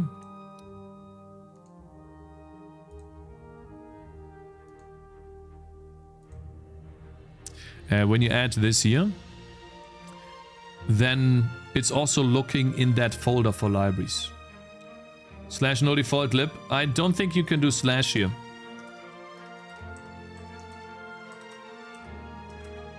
I don't think that works. Because it works with minus. And I had this before, but I deleted it. Yeah, not MSVC. I googled that off stream and I forgot. Let's see here. That's Clang though, yeah. No default. Yeah, Clang no default libs example. That's what I googled. Maybe here. I tried to, I googled that here, but that was not working. No default libs. Yeah, all you can do is just supply this. But that didn't work. So there was another one. Link dynamic, like default lib. Maybe it was this. Let's see here. No. Example. I don't know what it is. I forgot. Shit, I forgot. As a programmer, what do you think about Linux and, for example, their distributions such as Arch, Mint, and Ubuntu? I think it's fine, actually. I don't know what the... I mean, they exist, I guess. I think Linux users are great because they're very tech savvy. That makes sense. Linux exists. Yeah, I don't know what, like, I don't have, like, listen, I don't have an opinion on Linux. Really. I just don't. Like, I think Linux is, I don't know. It exists. Then say, you clown. It says use. No default lib. I don't think that works.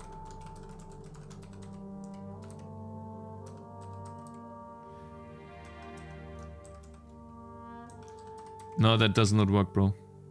It doesn't understand. It does not operate like that. It was a different command. With the lib at the end. No, look at the comment. Cake said something like no default libs. Look at the first comment, Cakes. Well, I tried that, by the way. No default libs, lib, CMT. It doesn't understand the colon here. That's the thing. So, like, this stuff just doesn't work. Wait.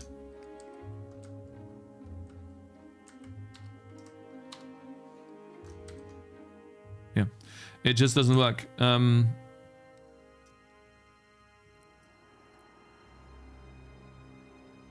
It's something else. It is something else, and I found it by chance. And obviously I forgot.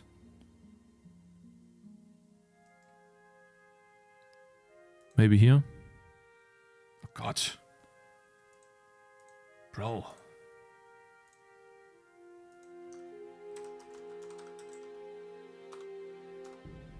There it is. I think I used no stdlib. Not kidding. Yeah. Huh? I have no idea. Don't ask. I have no idea. I have no clue why that is. You know. Clang moment, yeah. So, yes. I found it by accident and it was so weird.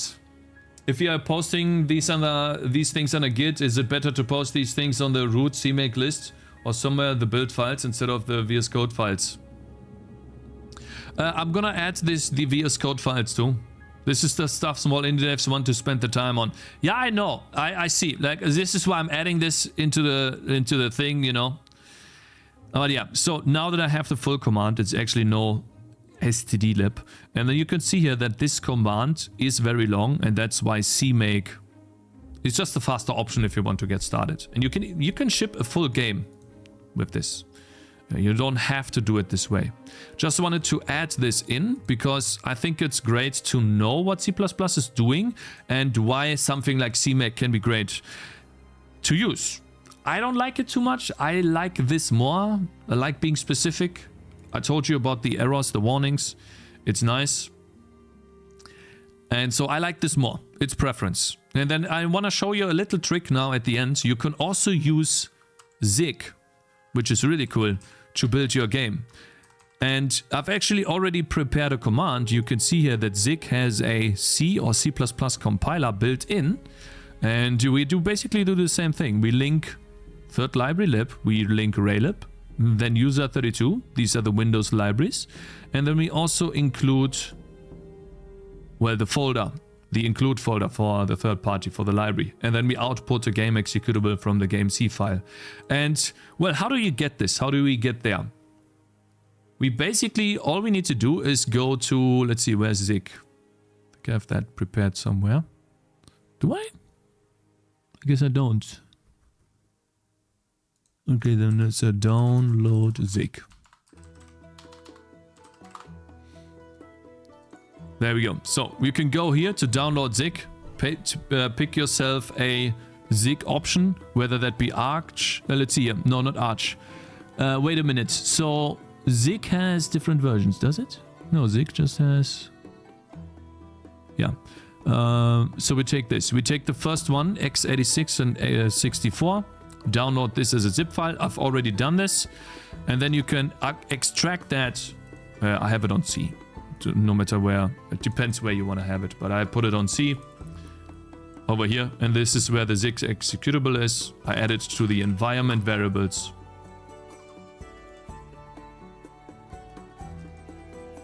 Right here. There's Zig. And then you can call Zig from the command line. You might have to restart Visual Studio Code if you do so. So if you don't have Zig available to you here, then you might have to restart Visual Studio for this. And then you can invoke this command. And this will all be available, by the way, on GitHub. If you don't want to type all of this, I'm going to put all of this on GitHub and instructions on how to download these things and stuff, where to find them. I've now built the game using Zig and I can run it too. It's actually quite funny. So the fastest possible way, actually, to get started on C++ is to download Zig. Because Zig is only 200 megabytes big. Let's see here. How big is this? Yeah, like 300 megabytes. You download Zig. You open up Visual Studio Code. You paste in this command. Well, obviously you also have to download Raylib, right? That takes some time. And then you can make a C file or a game CPP file, whatever you want to do. And then you have your game. But yeah, so that's the tutorial. Hopefully this is helpful for someone. This is essentially how from start to finish you can make a game. And now you can put this game into a zip file and upload it to itch.io. Your first game. Boom. Done. I think this is something that if you want to get started in C++, it's a great way. Where's the game? The game's here. This is the game. Bullet Hell.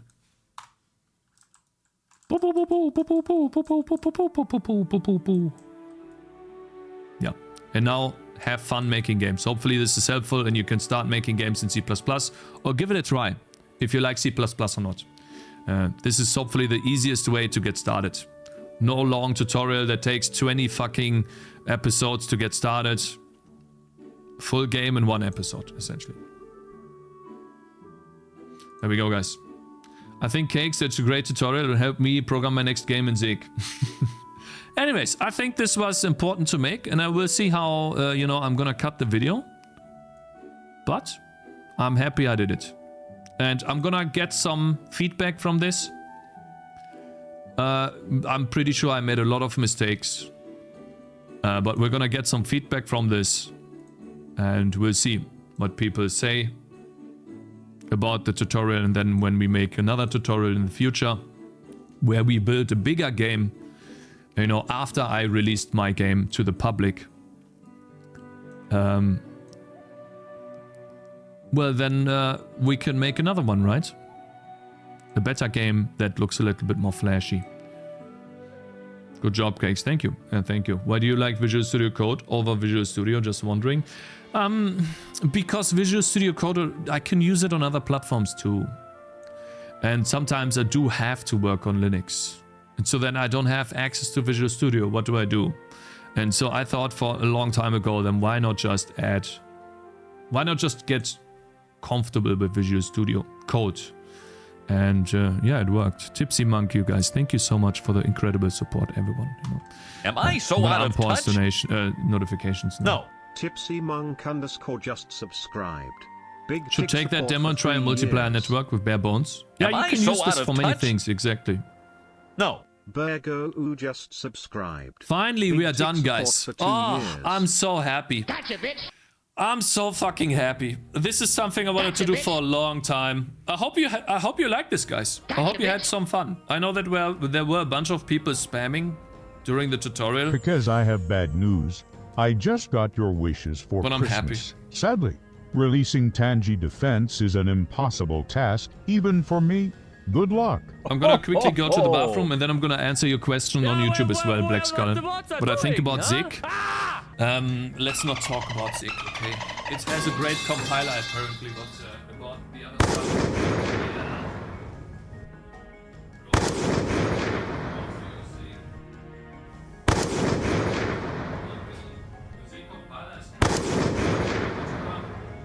Yeah, you guys getting shot.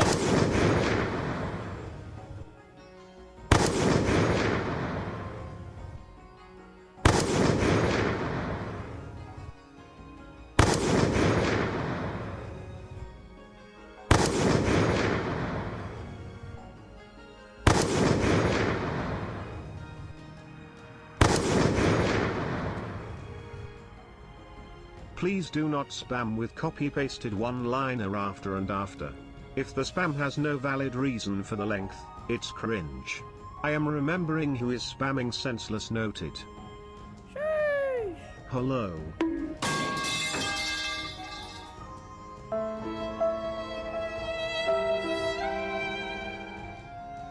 Gotcha, bitch.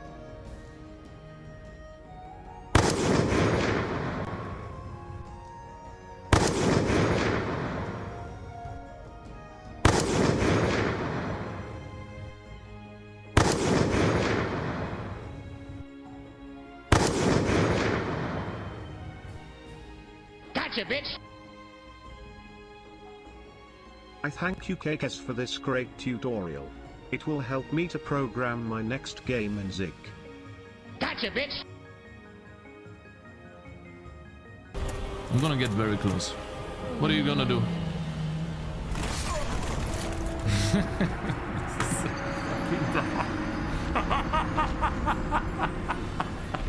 How do I get this done, man? Huh? I can't dodge.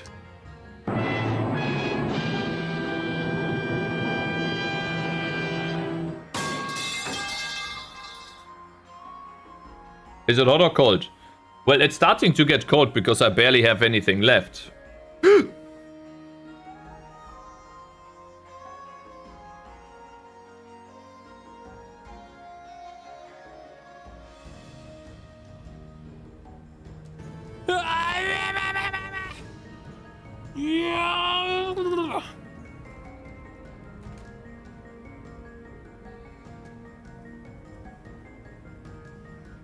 It keeps going, yeah. Okay, it's unanimous. Bro is the king of not working on his game. No one can take that crown off. Yeah, just wait, bro. You're wrong. You're actually wrong, bro. Just wait. I know that I don't have many days left, but you're wrong. Okay. Cakes, want to try CMake presets? Won't take more than 10. No, I'm done with CMake, bro. Like, oh, I'm so done with CMake at this point. I spent like fucking 10 hours compiling a single game, man. Absolutely not. I'm so done with this.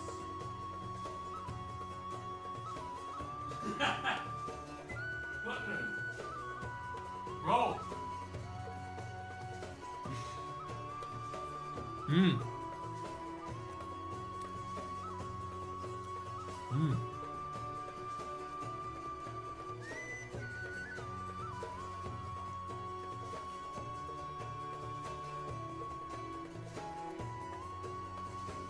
Wrong, I read the Zig documentation. You're wrong, bro. I did. Dan, this is actually looking good. Easily a mixed review / mostly positive.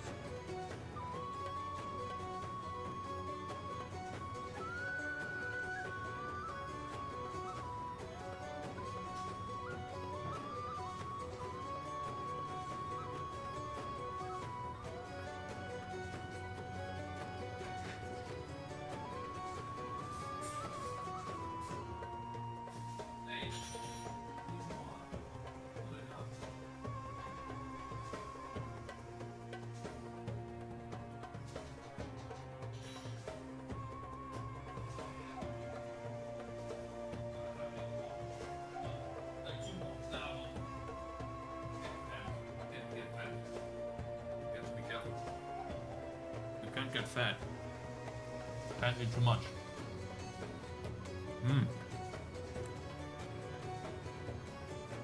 There you are now. How's your daily game coming along? It's done. Finished today. We just finished it. Tutorial done. Just need to cut it.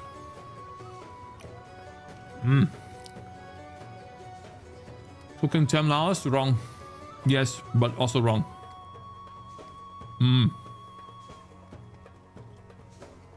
Man, I'm happy. I'm really happy we did this, guys. I really am. And let me eat and then... Yeah. Oh, this is nice and warm, man. I'm fucking cold, bro. Fucking cold in here. By the way, guys, today I learned that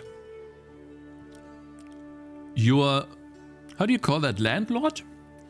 Your landlord is not supposed to isolate your building if the heating is trash. So what we have here as a problem is that the rooms get cold really fast because the windows are just utter dog shit. They don't keep out the cold air at all. Isolate, yeah. And so it's essentially up to us to properly warm up the rooms. And we cannot just go to him and tell him to isolate it. Hear me out, the new Tower Defense game. Cakez is gonna be awesome when 10 years from now you get a message from a YouTube watcher. I got started programming from Raylib tutorial and it ruined my life. Fuck you, clown. Insulate, bro. Insulate. Insulate. Yeah, I understand. I isolate. Insulate. Isolate, yeah. Oh, insulate. I see. Mm. What do you think about Zig? I don't like Zig. I think it's trying to be an object-oriented programming language. If it didn't advertise itself, maybe it doesn't advertise itself as the C killer, then I would understand. But it's so far away from C that I'm just... Nothing works in the language, man. I can't define a structure like in the C way, in Zig. I can't. There's so many things. I have to call an init function for vectors, and it's just so you can. The last time I tried, it couldn't. Zig bad. I just wasn't having fun, bro. So if you like Zig, more power to you. For me, it's not. Just burn some firewood in the apartment. You'll never feel cold again. It's literally just a C structure. No, so for example, I wanted to use a rectangle from Raylib. What I had to call in Zig. So for example, let's say this is a Raylib rect, right? Rect. You know, I take a function. So for example, point in rect. Yeah. That would, let's say we have a vector 2, that's a point, let's say 50, 50. What I would have to call in Raylib is like some sort of rect.init or something. Oh. Because I couldn't supply like this. I wasn't able to do this, essentially. Rect.init. Yeah, that's the one thing that I remember still. It's the API's problem. We can do normal initialization. But still, yeah, I mean, if it's a Raylib problem, it's still a problem for me, bro. Anyways, let's not talk too much about Zig. Let's make progress on the game. Actually, you know, I want to calm down a little bit. And talk about why this guy thinks, or what is the, how to make games successful. It's actually really long, 27 minutes. Maybe that's too long, actually. 27 minutes might be too long of a video.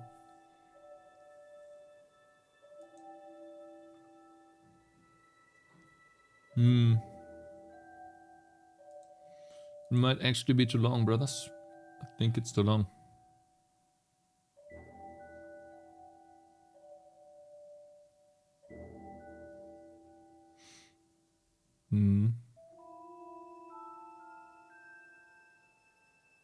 This one is really cool.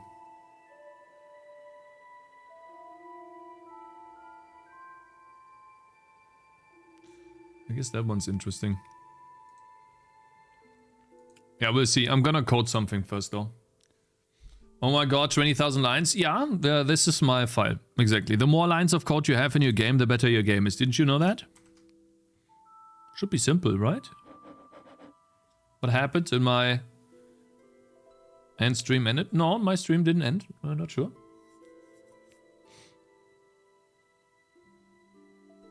If you want to keep warm, play some Elden Ring. Your GPU should do the trick. Actually, Elden Ring lags for me not because of the GPU, but because of the CPU. And it's probably only because of NVIDIA Broadcast, because it's dog shit. It's a dog shit fucking thing. Boot up Android Studio. Oh yeah, Android Studio is also one. Could you read my previous message, Cakez? Okay, yeah. Cakez, since you have finished the tutorial, how about 50 minutes of testing the new bot feature? To test it, it requires Steam to be active on Twitch and YouTube. That's awesome, bro, but no, not today. Really, sorry, it would be too much for me. But let's do it tomorrow, okay, bro? I will test it tomorrow. Yes, so this is my main project. This is actually the game that I'm working on. And today, we're still working on the list. Okay, we still have the list. Let me find that here. To-do list. Where is the game to-do list? Demo to-do list. There we go. We're still working on the list. And we are currently working on the Ranger. We want to balance the abilities today. So, split arrow. The first thing that I see is that it costs energy and has no cooldown, which is not what I want. And so the first thing we need to change today is to actually make that have a cooldown. Let's see. Split arrow. Why is that Tangy so ugly? I don't think it's ugly.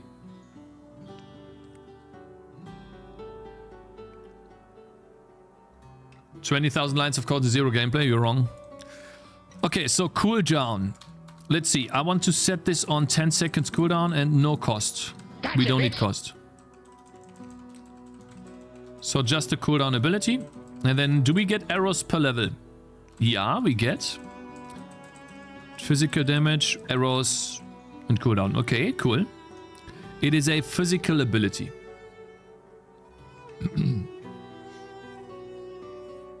Matthew, thank you very much for following, bro. And Xos Root, thank you very much for following as well. The ad just hit as he started swearing, yeah. And hello there, Exodus. I think it's been a long time since you were here. I'm gonna quickly fix some UI. I don't know, display a skill ability description. Let's see here. At the bottom, the footer, we have some text that we no longer need to display like that. Description footer. You see this right here? We no longer need this. If we take a look at a description for text, you can see how the text is 2 pixels down. We don't need that anymore because I made it so that the text is now centered on the y-axis. So every time where I have like +2, don't need that anymore. Nope, we do not need that anymore. Take a look at this. If I build this now, the text is going to move up. Watch. Oh yeah, look how that is. Look how nice that looks. And I think what we want to do here too is, since this is the footer, right? Duration, cooldown and stuff like that, you know, footer, text position X. Maybe we do text position plus text height plus 2. 2 pixels? That's too much. We can do 1 pixel. Hard-coded? Yes. Hard-coded.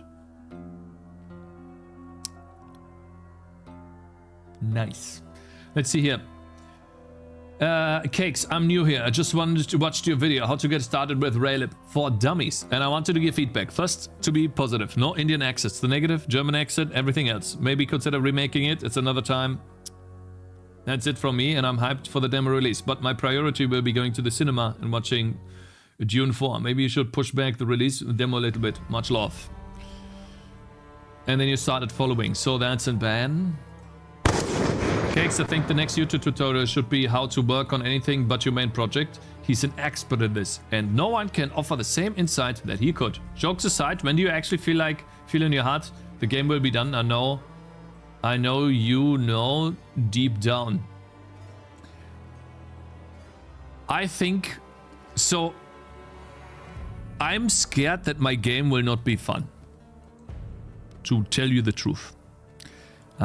I think my game's okay. I'm gonna, I need to put it out essentially. So I want to put up my game. I need feedback because this fear is just going to go away. It's like, so you know how people, when they play League of Legends, they only play normal games. They never play ranked. Or StarCraft. You only play 4v4s. Or you play the campaign. You never touch 1v1s. Because you're scared. But the moment you start playing 1v1s, or you start playing ranked in League, you only play ranked. You can never play normal games again. Because this is where the real shit happens. This is where the real game begins. Because you're playing against players that actually want to win. They want to destroy you. They want to see you burn and die and cry in fear. That's what they want to see. Because these are gamers. And that's why I need to put out my demo version, because no amount of thinking and planning and fear will prepare me for what the feedback will be. I can just build like a base game, put it out, and then people will give me feedback. I think I've now worked long enough on polishing on the mechanics of the game so that I know in a way what I want. It's left for me to be implemented, and the balancing, the gameplay stuff is something I will probably only be able to do with feedback. And so now that I have this tutorial out of the way, it was made on a whim. I needed to finish it. I'm happy that I finished it. We are now going to actually push towards the demo. And so every day we're going to do at least 1 or 2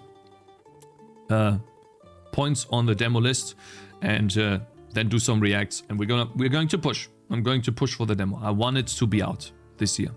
It's really important to me. And we'll see. No, it's not 1 to 2 line modifications. You're wrong, bro. You're actually... if you think that, then you're totally wrong.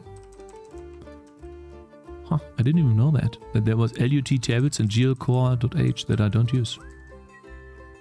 Didn't know that. Interesting. Hopefully none of my shit is now fucked up, but okay. Let's see. Split error. So that's like the real talk here. I think it looks fun, bro. Trust a closed beta, maybe. Not a closed beta. Demo version out. And then for a limited time. I probably won't have the demo version out at all. Or all times, but we'll see. There are examples of having the demo version out the entire time. Oh wow, 40 per level? That's too much. That's way too much. 10 per level, maybe. Yeah, so that would be 20 damage on level 1 plus. Cakez, great W on finishing the recording for the video. Could we have song requests enabled for a bit, pretty please? No, because I play songs on YouTube and I will get demonetized on YouTube. I will figure out a better solution in the future, but for now, yeah, like it is a little bit of money for YouTube too, yeah. Like I'm gonna be honest. So my situation, I take every cent I get, and YouTube is like $1. So I just don't want to give that up, you know. It's the freest experience I can give without, you know. And so it allows me in a way to keep doing what I love doing, you know. And so I know that it sucks. I would probably change it if my situation was differently. But I just don't like talking about it too much, you know. I just want to make good content, and I do understand that song requests are great for you guys. You know, I'll try to think of a way to give these back to you guys. Yeah, there's bit features in the bot. I know that. I do know that. Right now, I just have to focus on that. And I know that. And it's a valid criticism. I understand that too. Anyways, let's see here. Here's a good video to react about playtesting, Cakez. Is it long? 6 minutes. 12 years ago. Okay. Yeah, thank you. We're gonna watch that today then. Because we're getting to playtesting. Thank you, sir. That really, thank you so much. I really mean it. You know, you're making my life so much easier with this code and agree. Thank you very much, my man. I really mean it. You're a legend. You're an actual gigachat. They have cool stuff. Yeah. There's a page chatter above that you have missed. Hi, Cakez. I hope you're having a nice day. Hey, my man. Thank you. I hope you're having a nice day too. Ralph? Del Ralph? Will you try to test the core gameplay before doing anything else in your next game, or do you think an incremental approach like you are doing with this game is the better way? I think having, so what I noticed about myself when making this small little Raylib game, I focused on gameplay mechanics almost immediately. So while before, if I were to make a game like this, I would just have static speed for both enemies and the player, and then maybe an increase in spawn rate. Now I already subconsciously added in scaling to the game to make the game more interesting and more challenging, essentially, over time. Out of the box. And so what I probably will do for my next game is build like a very, very fast prototype like this in like 1 or 2 days, but then work with playtesting. So the step that I'm currently at is I've gotten to a point where I can somehow pinpoint what is interesting, a vague idea, and now I need to go the next step of iterating with actual feedback from players. This is the step where I'm currently stuck at. So currently my game developer experience is there right here. And that's my next hurdle. Wasn't for you, it was the page chatter emote. Page chatter emote? Page chatter?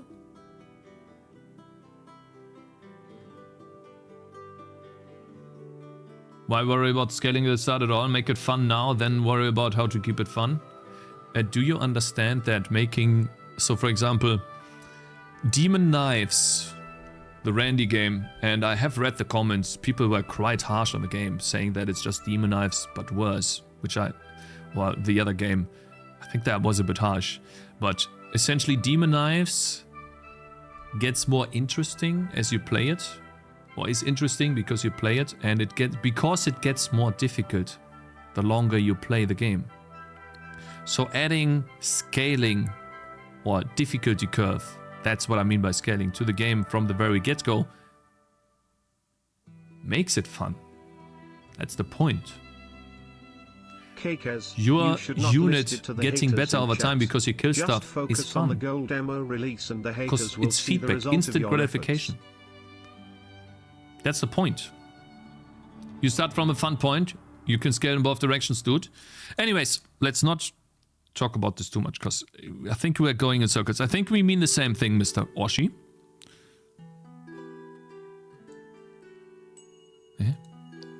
I don't know why there was a breakpoint here. Okay. Anyways, okay, so I want him to level up.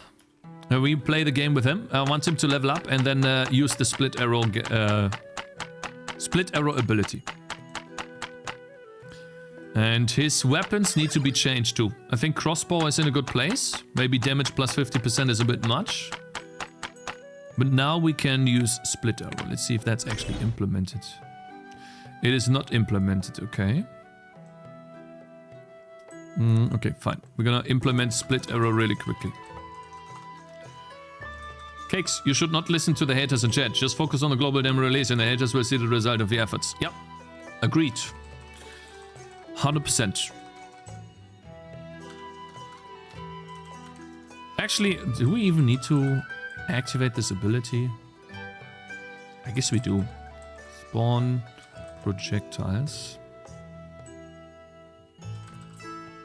Direction, projectile count. Proj count, and then the projectile would be defined here. Let's see, what type of projectile do we define? Good morning, Mr. Streamer. Hello there, Venus. Good morning. Long time no see, actually, bro.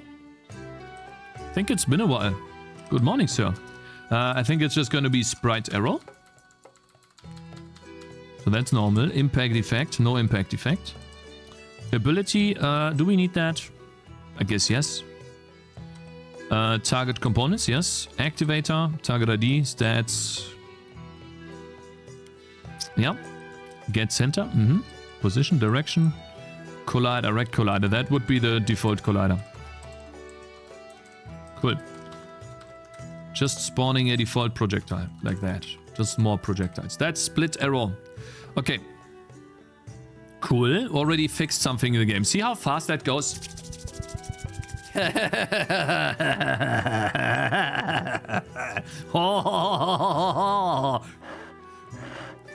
I've been underground in the mines, but now I have a few days off to watch my favorite streamer. Wait, you're working in the mines, bro? Do you get home totally covered in dirt? Like if it was completely dark, no one could see you because you're completely... He took it literally. Am I so out of touch? Yeah, of course. No. BenRail17 is gifting 1 sub to the community. Yes. Thank you very much for gifting a sub to BenRail, bro. No, to Venus BenRail, bro. Thank you. So he's actually working in the mines, guys. I work in the Valley of Mines. Oh my god, I want to watch that video so badly. Maybe we can watch it together today. Yeah. Do you handle memory stuff yourself for the leak unique pointers, or is it an engine doing that? Oh, I have my own memory, yes. We allocate once, I have like a big block of memory, and then for the game, whenever I need some memory, I have like a small little part of the big block is some transient memory that I use in one frame, and then I just reset the size back to 0 if I only need it for one frame really quickly. And for the big part at the front, it's just a fixed allocation. So for example, for the game, if I want to have a bunch of arrays for enemies and heroes, I just have them statically allocated at all times there. So the memory never goes away, essentially. All right, let's see. We need to have a good upgrade available. Shortbow and longbow need to be activated today. Leather helmet doesn't really do much actually for this guy. Bad code, Center hat. check. React all day, check. Asha luxation now? Progress, No, I don't think so. check. You're wrong. Demo went, check. Dash He looks like Dragon Ball. CPP, check. Oh, okay, let's see. Split arrow. Uh-oh. Hey? Oh, I forgot break. Shit. God damn it, I forgot the break. Thank you, brother. Okay. Maybe weird or random version, but how do you determine the minimum system specs for the game?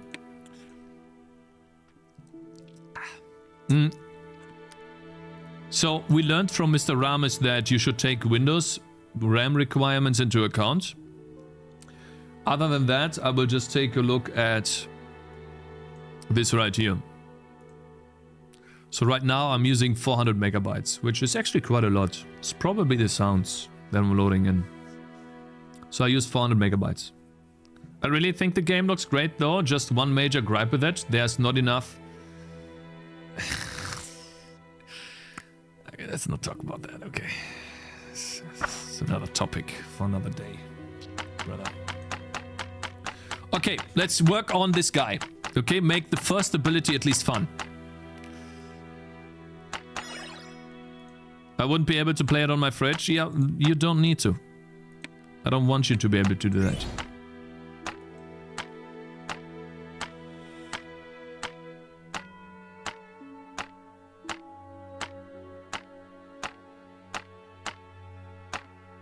It only shoots one arrow, it looks like. I have a feeling that it's only shooting one arrow. Let's see here.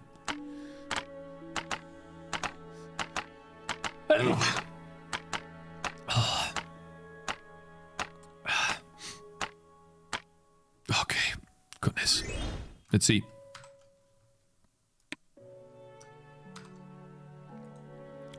Oh. Hello Sumo, good morning.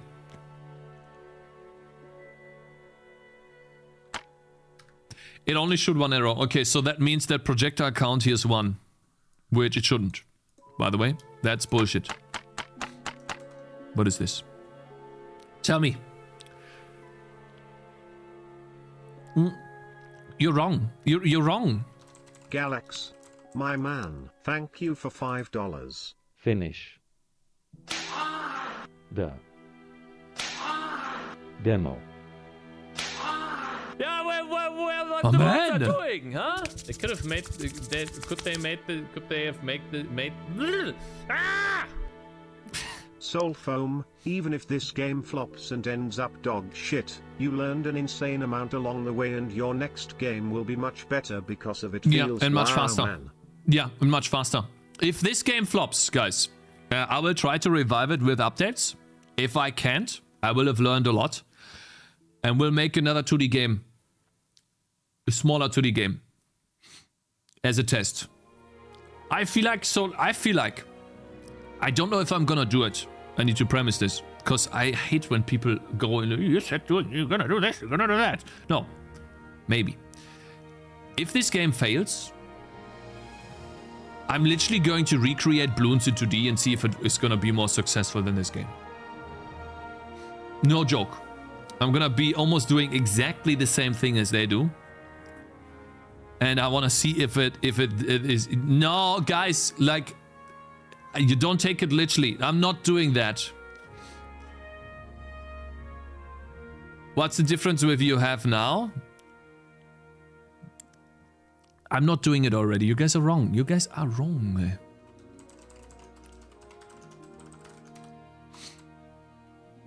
Arrows. Ah, target count. I see.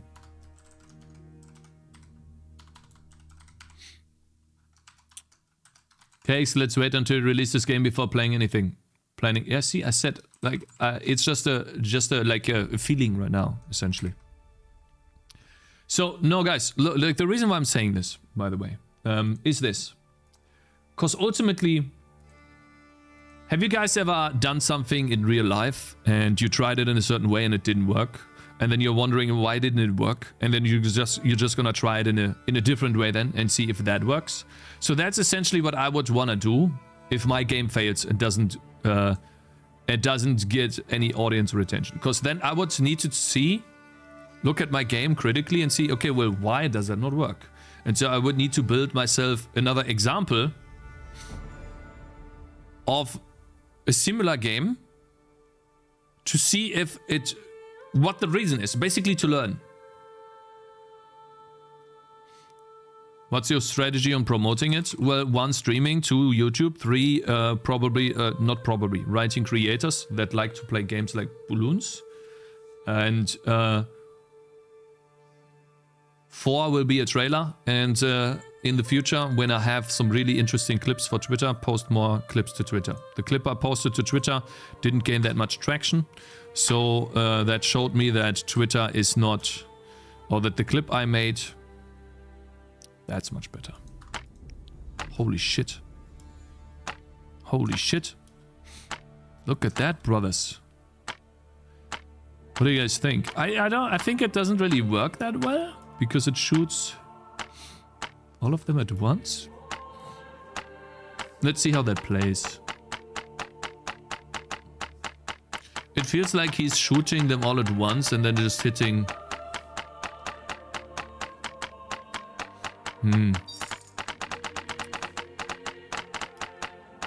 Oh, round 3 is crazy. I can't even win round 3. It's interesting.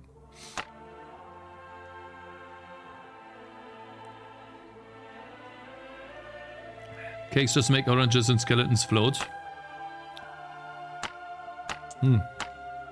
Yes, being a parent, I never ask myself why something doesn't work. I will make this. I will need to make a small game if this game fails, guys. If this game fails, I need to make a small game to give myself the... just for myself mostly. To show to myself that I can make a good game. I don't think this game will fail in the degree that, you know, where people say it's a failure. I don't think it will be. Because ultimately there is a unique experience and I've polished the game a lot to this point. But you never know. There's no guarantees. And so in the next game I would probably use that as a learning experience.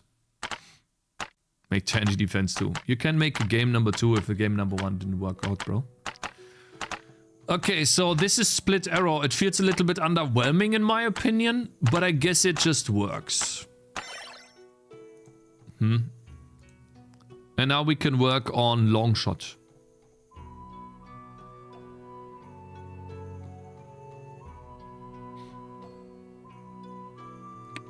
There we go. Let's get Long Shot on another ranger. Shit. Yeah, so I was too slow, but essentially Long Shot is exactly the same thing as this. But actually Long Shot is different.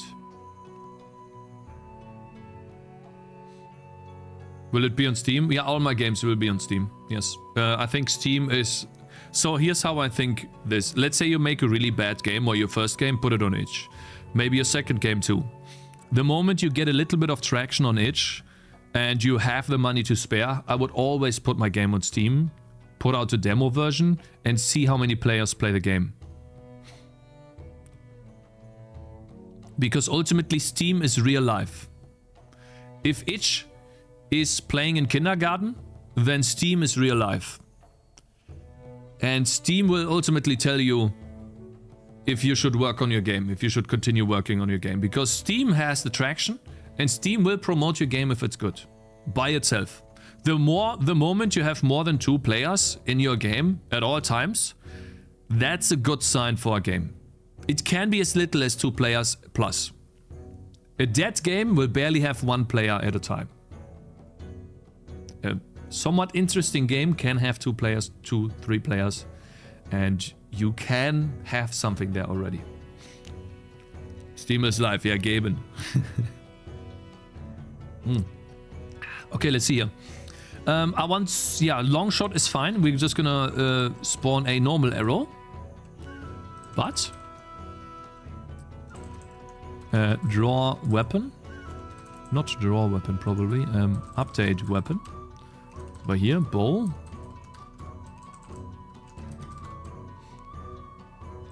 This is where we have the abilities, right? If we have an active ability. So this is where we check if hero.weapondata.activeAbilityID is long shot. Then we want to animate the long shot. We still want to activate... Ah, shit. Is it done differently here? If animation index is... Ah, that's annoying. So I guess I can do... this. So this is long shot effect, I guess.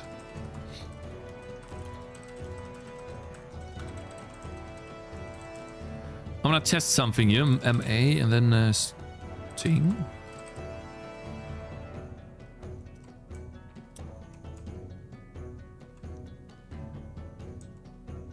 Swing direction.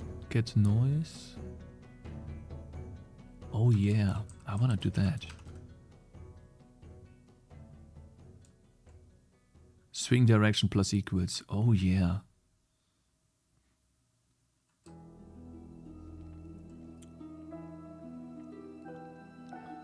You're right, and I think the 70-30 shares are actually fair. Steam does take a lot, yes, but also Steam does a lot for you. Especially in promoting your game. I think a demo on Steam will tell you immediately how well your game will be received if you release it. Especially now with the demo pages being there too, where you can actually get reviews. I think it's just great. And so if you're making a game alone, you should always make a demo version. That's not even a question. You should always have a demo version. That's your first thing that you should have. And then don't be like me and don't update it. You should update it reasonably often. I'm dumb, okay? Don't follow my example and don't update your demo version for 2 years. Or... Gotcha, bitch! Well, yeah. People Pierre, thank you very much for following, brother. Welcome. Let's see. Here. So, yeah. Do I still have swing direction or is this something else? Arrow position. I see. It draws the projectile on the arrow position.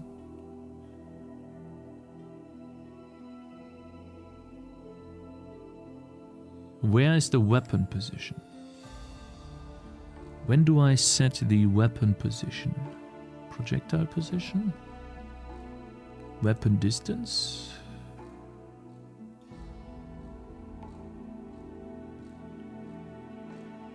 Weapon position.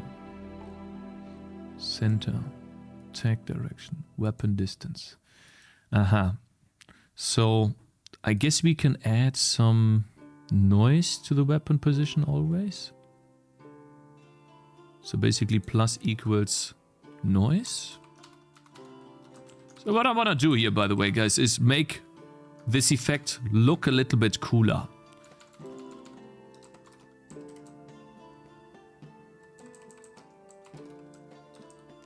Not sure if this works, but we'll see. So essentially, when I spawn the long shot, when I do the long shot effect, I want to make the weapon, I want to make it so that it's like zzz, and then I want to also draw a cool effect. Let's see here. I want to draw the sting ability.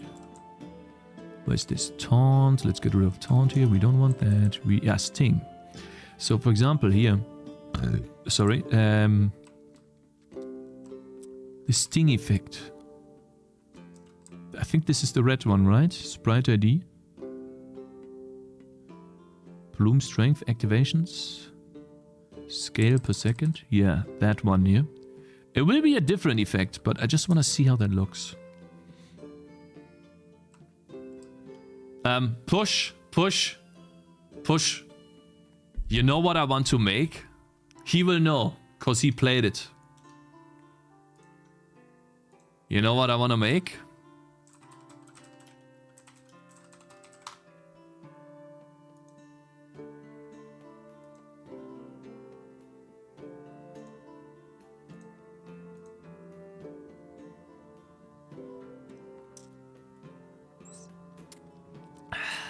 I want to do this. Charging a bow and then shooting a big strong arrow. That's essentially what I want to do with that ability.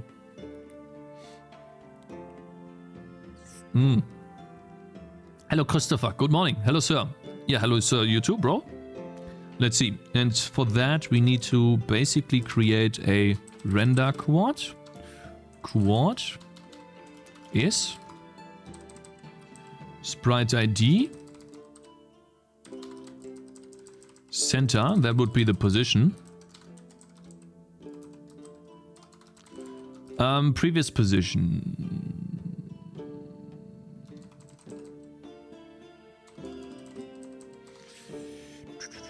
Let's do vector 2. Previous position is weapon. Actually, it's not. Wait. Previous position? Maybe previous web position? Weapon position. Let's call it previous position. Previous position. Which we don't have.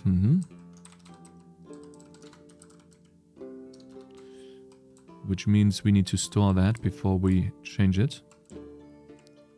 That's here. So const vector2 previous position is hero.weapon-data.weapon position. There we go. Now we have that. And then we can add that here. Boom. And what else do we need? Dot.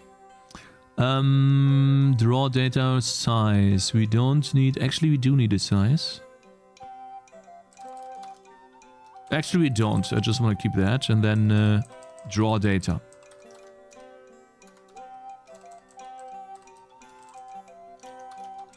And this is where I want to add a material. Of basically red. I want to wait a T, right? We have T. 1 times T. 0, 0.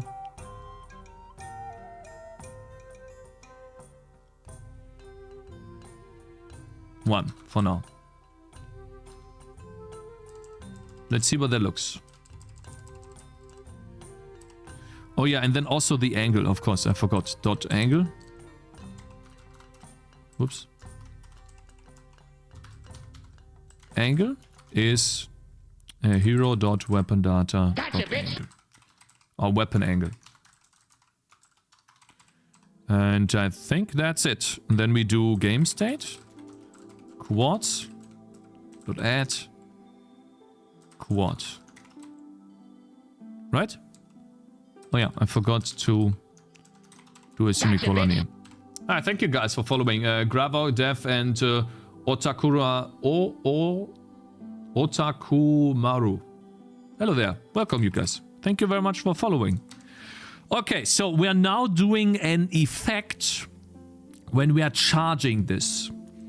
And so I want to accentuate, I want that effect to, let's see. Holy shit, what was that?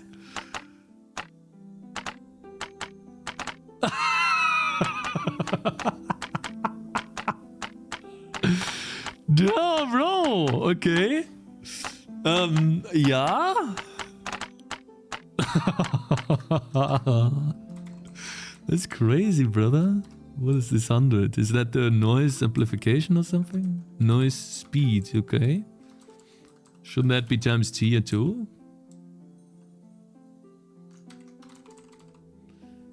Damn. Okay. I wonder why this doesn't rotate though. Weapon angle. I see. So we need to have like a get angle.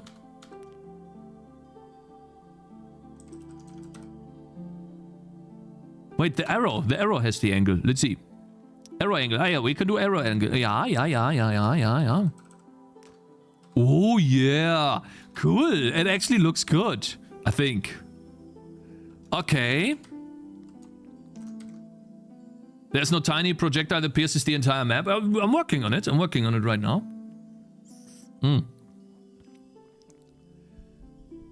Chat, how did the Raylib game tutorial go? Had to leave for a meeting. I think it went well. I did have some hiccups, but for the most part, it went quite smooth. I managed to do it in like 3 hours, the entire tutorial. Recording and, you know, some mistakes and then taking care of Zoe too. So I think, well, I think it went good. Let me think. Yep.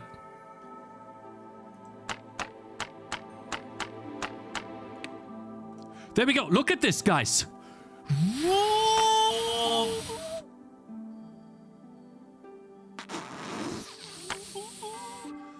He didn't shoot. He didn't shoot.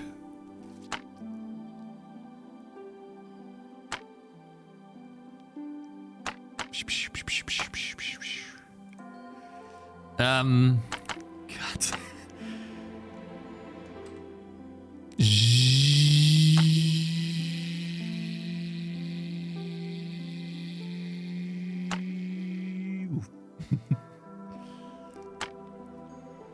Constipation. Well, we need to restart here. Give this guy that ability.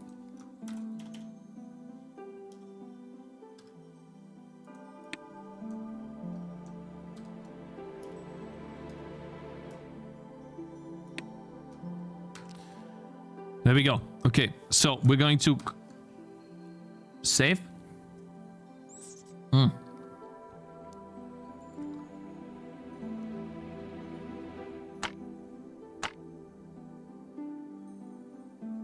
Aha. So that is how it looks right now. Okay, so essentially what we need to do. We can't use the T value here. And we can only draw this here. The long shot effect. The long shot effect only is we are only able to draw this here. And so I don't know if there is a timing thing for some reason. Ah, man, that sucks. So how can we get a T value?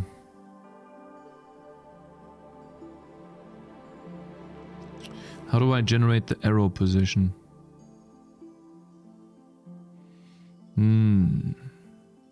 Animation index. If it's 2, if it's 3. So this is hard coded, actually. So how can I generate a T value based on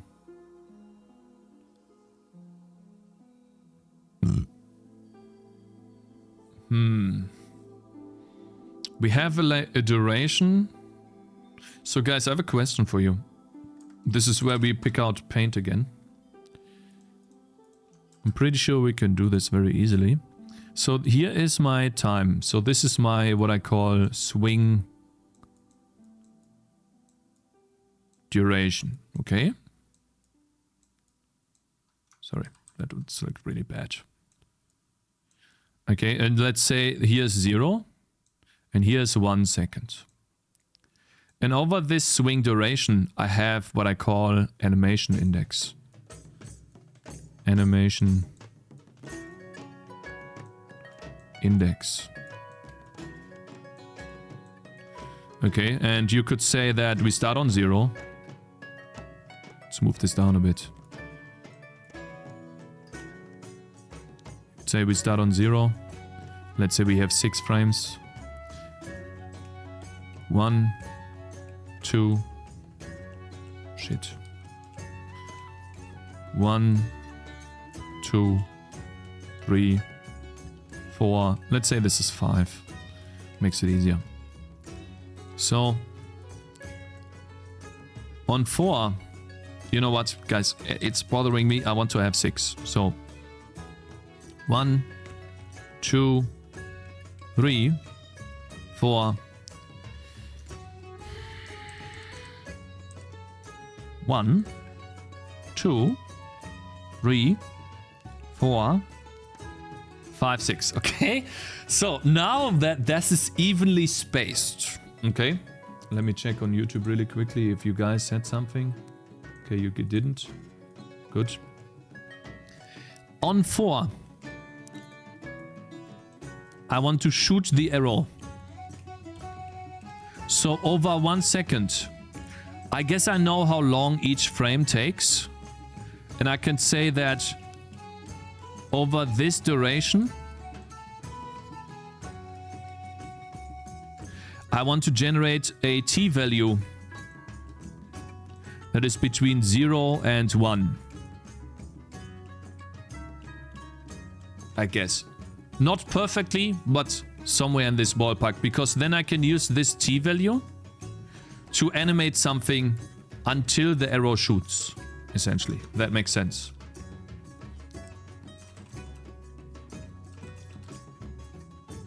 And so I guess what we need to do here is take the swing duration and divide that by the frame count. Game dev is Marv. I quit, yeah. Did you do all the pixel art for the game? Yeah, most of the pixel art's done by me. There is some stuff that people made for me, but mostly everything is done by me. Yep. I try to make a pixel art picture a day, essentially. Let's see here. Gotcha, bitch. Const float effect time or effect t value. That would be... Oh, we have another one. Deny, and delete him. Ban him immediately. There we go.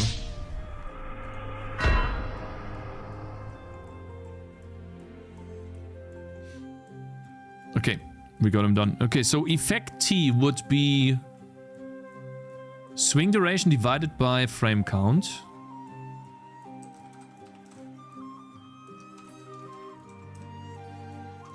Divided by weapon sprite. Weapon sprite dot frame count. And then we multiply that by 4. Then we have a linear t value for the effect. And then we can use that effect t value here. Let's see what that looks like. I love this, you know, coding the game while it is online. It's really cool. So we have our effect t value now. And he should be able to...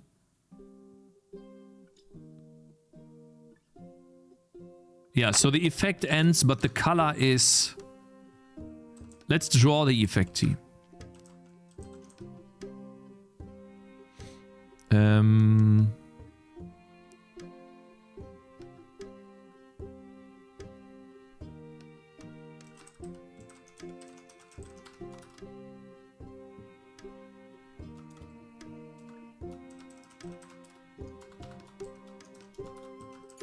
Gotcha, bitch.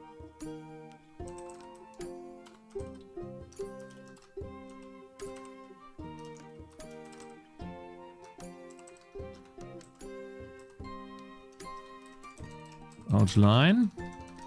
And then supply the effect t value, not f. It will probably flicker, but that's fine. Let's see. As long as it tells us, let's see. 0.8. It's always 0.8.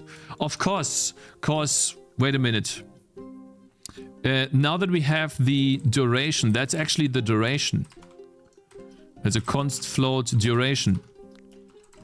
Then effect t is the hero.weapon_data.swing timer. No, time or something? Timer, I think, right? Yeah. Divided by the duration. That's the t value. There we go. Okay, so now that makes more sense. And then also, I'm using the effect t value here. In the noise. So basically this noise function takes in a value between 0 and 1 to generate more noise. This is what it looks like now. Let's see. It's 1. It goes down to 0. Oh yeah, because... okay, so that needs to be 1 minus. Okay.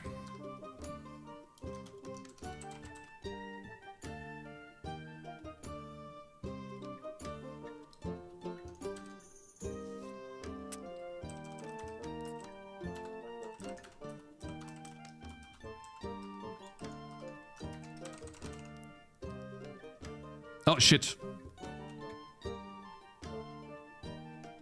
Yeah. Let's see. Does it work now?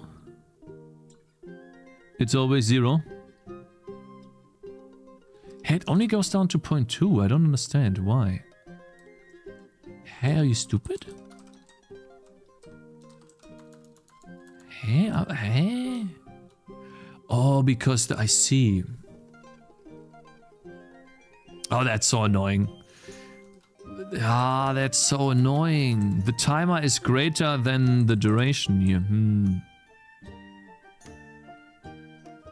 Oh, that's so annoying.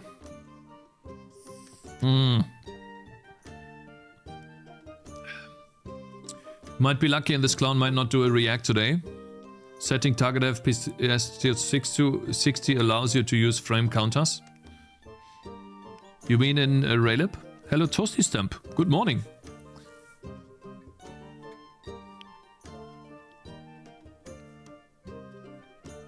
What makes a game successful? We're gonna take a look at that in a second.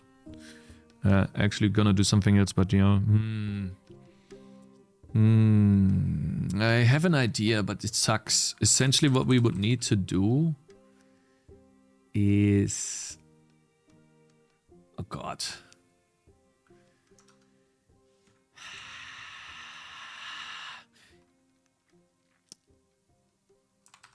Hero.weapon data. The timer.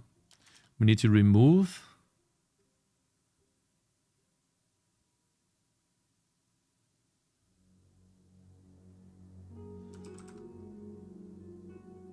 I have an idea. Hero.weapon data.swing duration. Remove the timer there.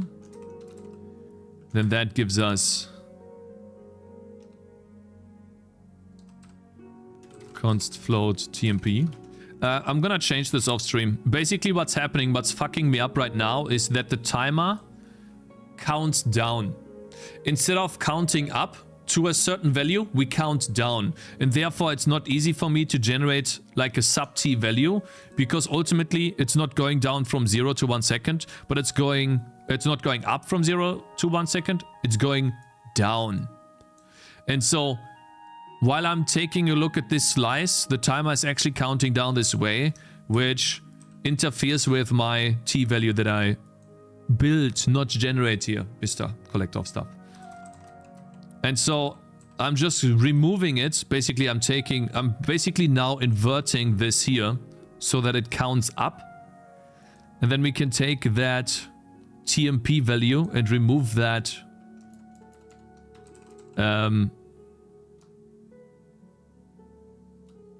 duration, and the effect is now the TMP value divided by the duration. That would give us an actual T value. I think that should work. Let's see.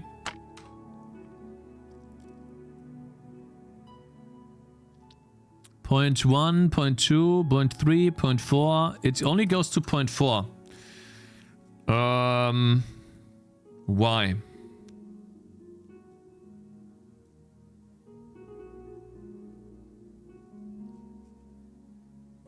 We take the duration divided by 4. That's the duration.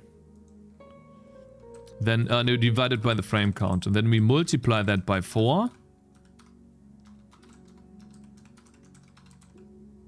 It reached 0.48. Yeah. Subbed. Hey, Thomas Lanson, good morning. Hello there, Mr. Storm Run Gaming. Good morning. Have you used Unreal? You can use a lot of this in there too, instead of just nodes. I've not used Unreal, but we're going to use Unreal in the future to test it out. I'm excited for that too, yeah. Yo, I have a problem. I want to use C++ for my game, but it takes like 10 seconds to compile. Ooh, how did you run into that? What build setup do you have? Maybe you're compiling too many C++ files. Oh, that's annoying. Okay, let's see. Let's just see what we have here. I'm too confused right now. Eh? Shouldn't this give me a breakpoint now? Hey, are you dumb? Why can I not... Hey, breakpoint, brother. Hmm?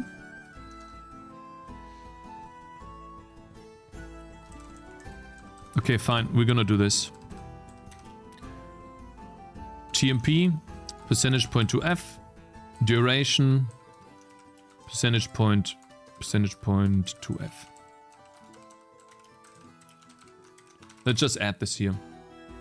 Don't ask Cakez about C++ setup. It took him 15 hours to run into main. You're wrong. You're wrong. You're wrong. Wrong. Duration is 0.8. TMP value goes up to 0.3.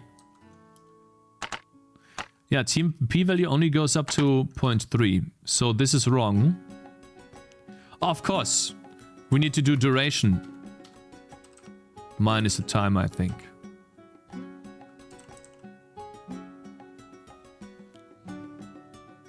Do we? The timer goes down from 1 to 0. So... Oh god, that's so annoying. That's so stupidly annoying. I hate it. Why did I make it so that the fucking counter for the weapon, the swing timer, counts down? Who thought this was a good idea? This is so dumb.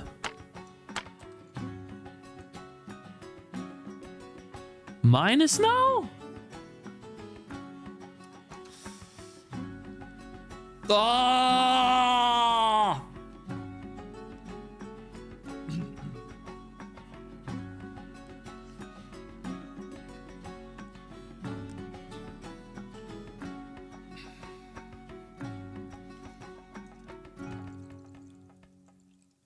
I used the boost lib to increase Cakez his view counter.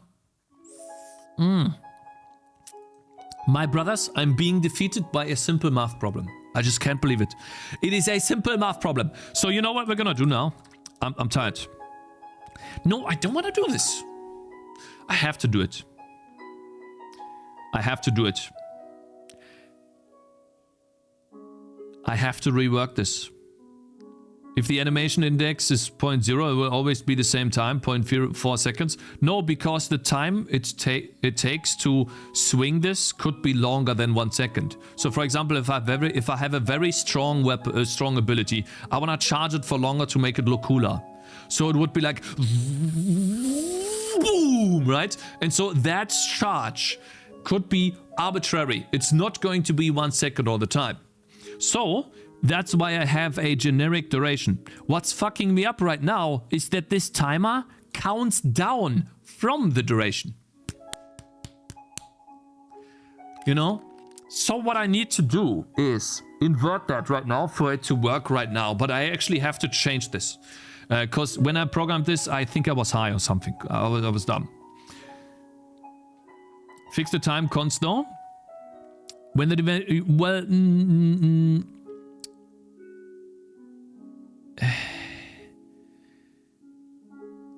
The difference between the current time...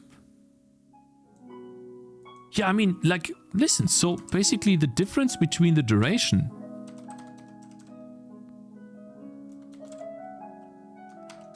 and the time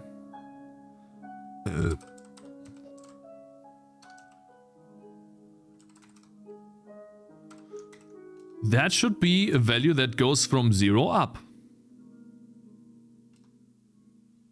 And if I divide that value by the duration, then I should get a value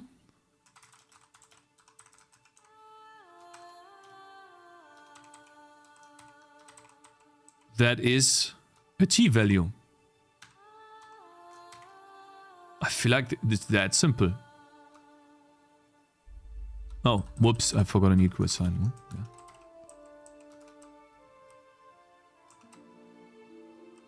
I feel like that's it. Like, my brain, like, that should actually be it.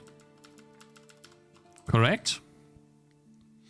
Do you think I should avoid C++ files and write most of the code in the HPP files so it compiles faster? It actually doesn't matter whether it's HPP files or C++ files, Creeper Man.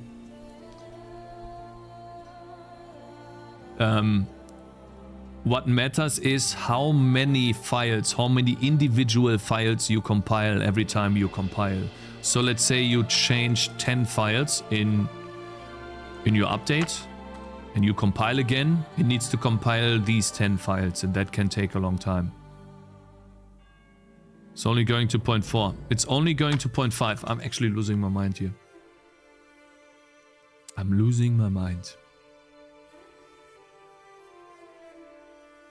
I'm actually losing my mind. It's the duration of 0.8. I get it. I know what the problem is, guys. I need to use the t value here.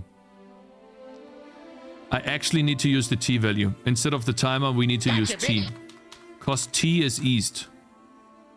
That's what the issue is. T is changed. So that's basically, we have linear t here.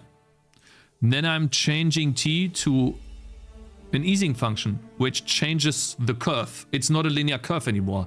And I use that t to determine the animation index. So we need to use that t here too. So now it should work. Okay, so that was my issue. I get it now. Now it should work, guys. Please tell me it works.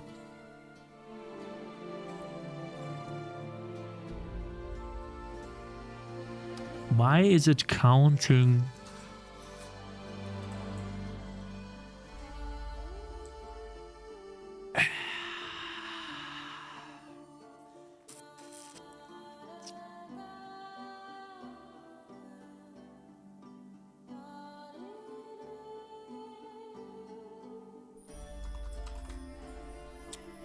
I have an idea.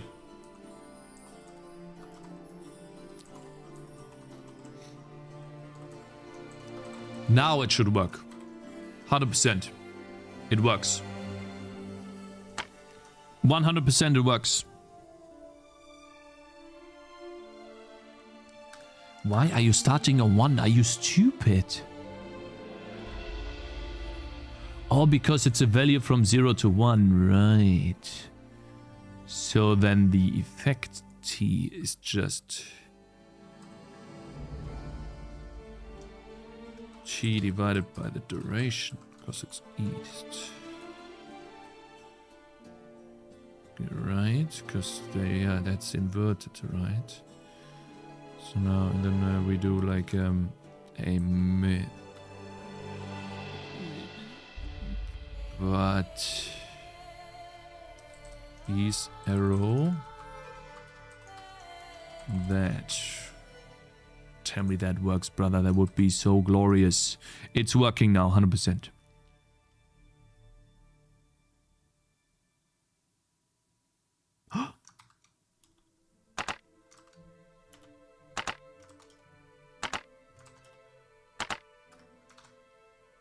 Nice. So now it wasn't much. It wasn't much, but now we can work with this. Watch.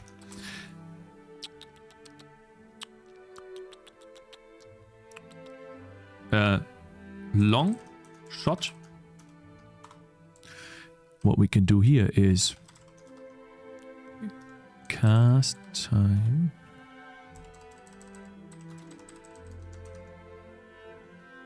Watch. We can get cast time and set it to 2 seconds.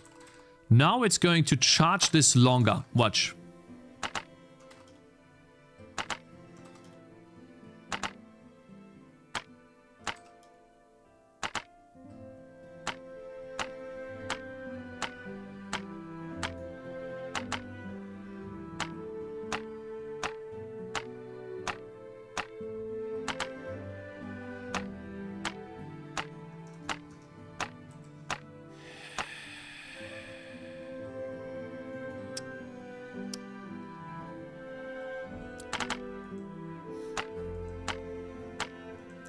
Also, guys, what happened to Visual Studio Code? It no longer updates the code changes here. I can't debug this. So odd. Why is that?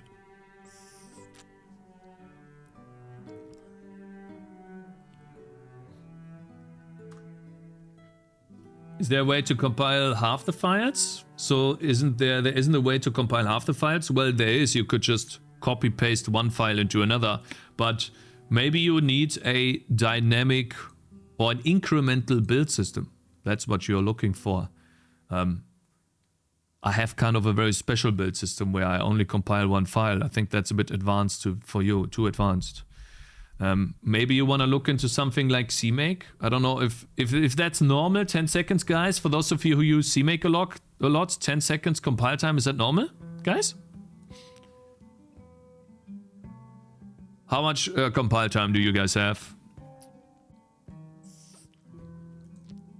Too advanced? Yeah, because you need to build a dynamically loaded library, load the library at runtime when the timestamp changes, then load the function pointer, supply the function pointer to the game, and then call the game's function pointer, and then maybe supply the game with data.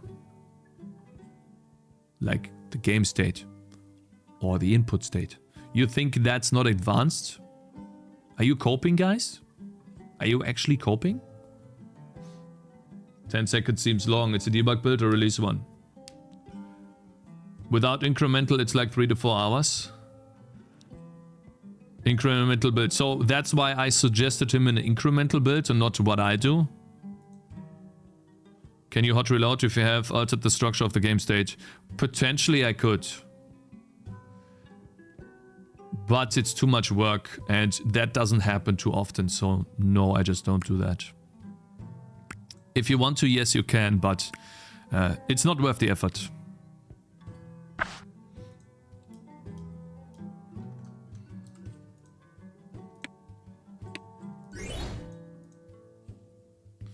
Okay, let's see here. T value. So what do we have here as a timer? The timer is 1. Well, the swing duration is wrong.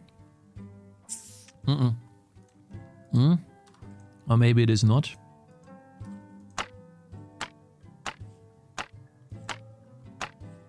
Huh.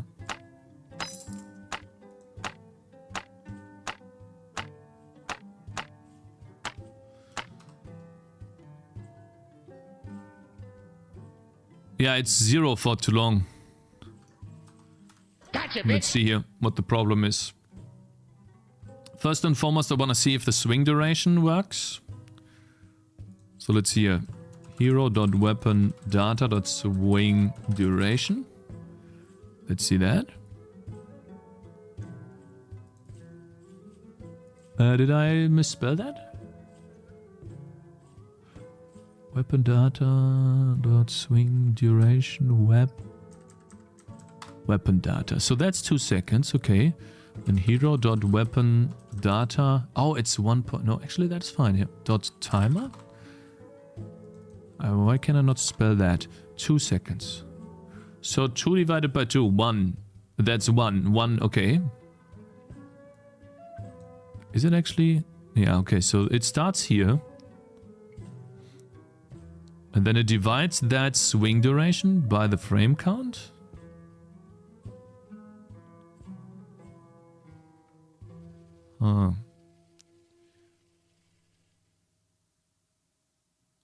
Maybe it needs to divide 1 by the frame count. I think 1 needs to divide by frame count. And I think then that works. It worked before because it was 1 second. What do you think about Xenos leaving T1 and joining HLE? It was a surprising move. Hope it will work out for him. Yeah, I totally understood that, brother. I'm not so much into League of Legends anymore, bro.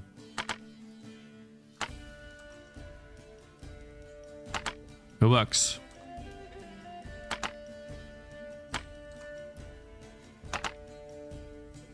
So there it is. It is not the most perfect thing, but look at this, guys. This is the effect. And so what I could do here, by the way, now that we have this effect, we could do this. Position.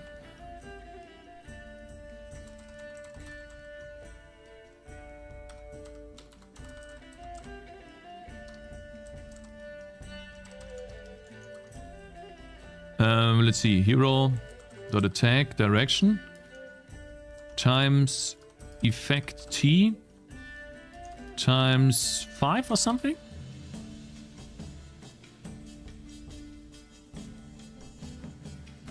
No, that should be the not be the weapon position, but that should be let's call this effect position.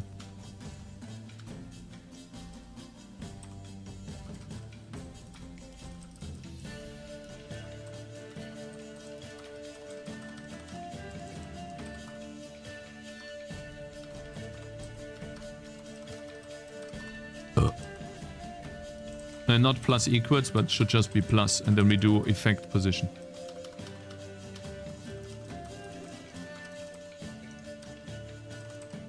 Let's see here.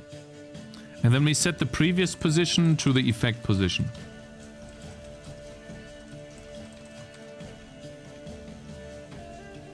I have to go. Thanks for the keywords, Arsena and Streamer. I will look into it later. I think I know C seems faster, but I prefer object-oriented for games. Yeah, whatever you prefer and works for you, bro. That's totally okay. Let's see.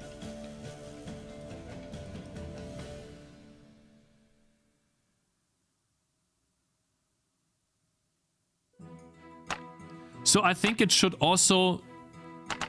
Damn! It's actually... Damn, that's actually... really good. Now we can also...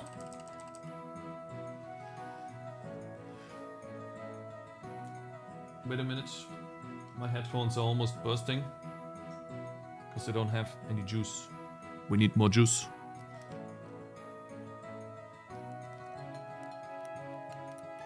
Cakes, do you use fast testing? Yeah, sure I do. Cool, man. Okay, let's see. I want to add dot options, render options. I want to add transparent. Maybe even bloom. We'll have to see though. And then I want to also, since this is transparent now, I want to do times effect T.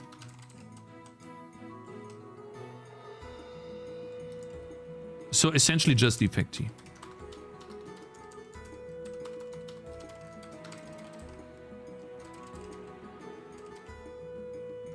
Let's see how that looks.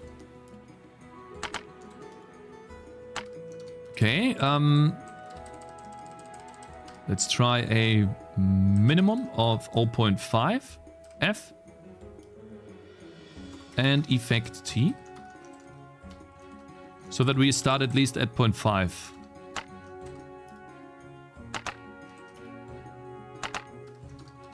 What if we do effect T? Or we can do an ease out quad from this, then it starts faster.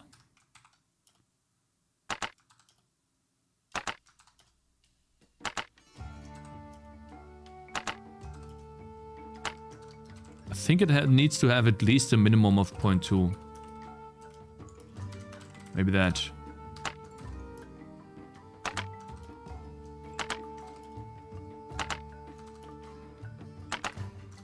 Ah, it doesn't work. Shit.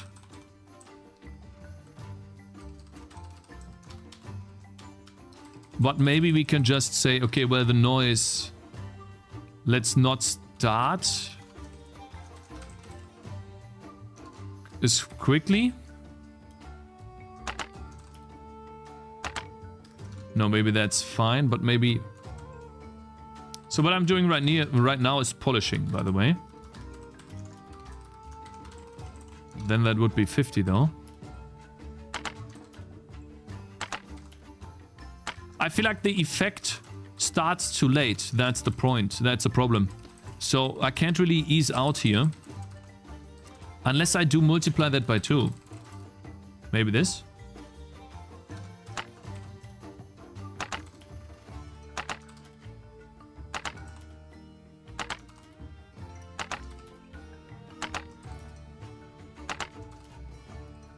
Ah? Time 0.3 times 7? You mean like this? 0.3 plus times 7.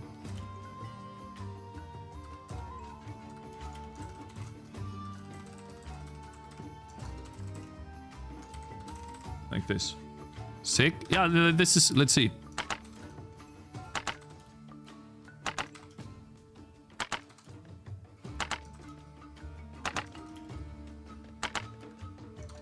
And then I also wanna do this like maybe a bit higher, like 10 something. Game dev is not equal life.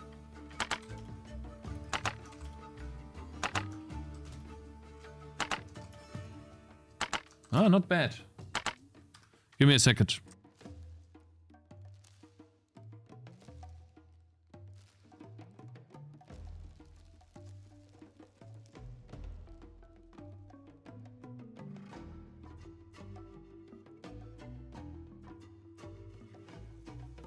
Gotcha, bitch.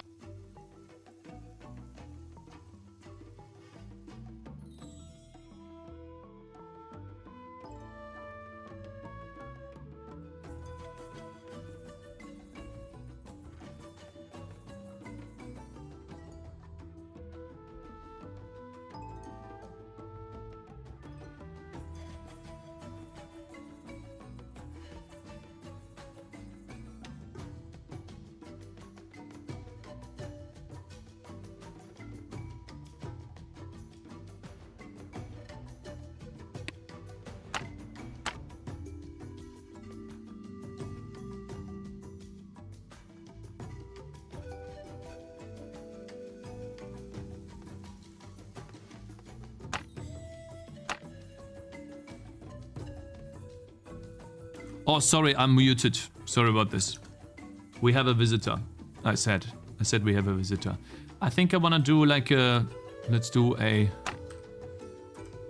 Float T is...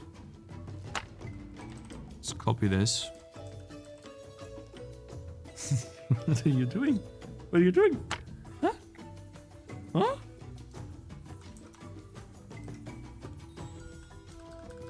Cakez says becoming a parent changed the way you approach game development, especially when creating worlds and stories that might one day inspire your child, Cakez. No, becoming a parent has made me more determined to make a good game. So that we can live off this. And it doesn't stay a dream, and I don't become sad. That's ultimately what becoming a dad did to me, bro.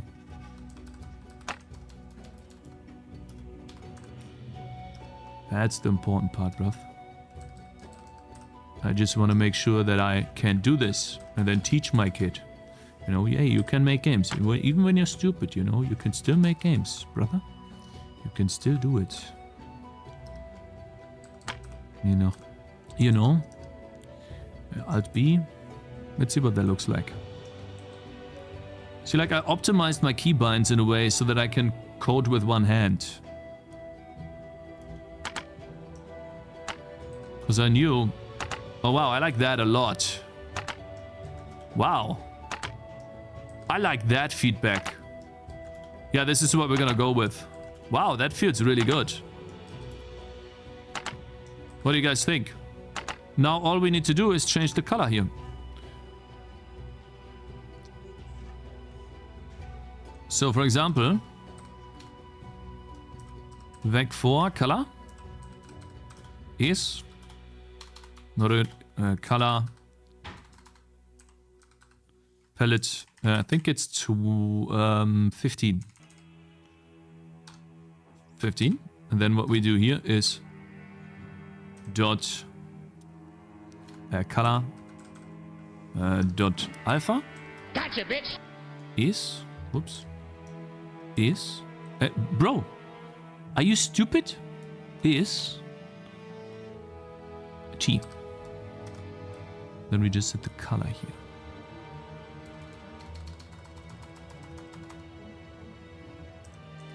Color.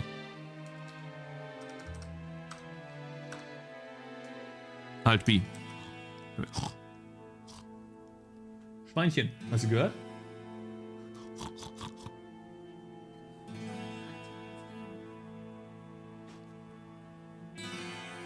Say something, Zoe.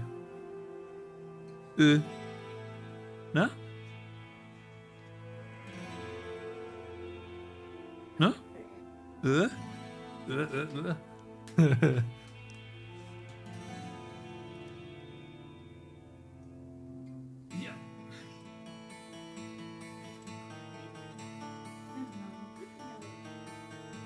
Say copy paste.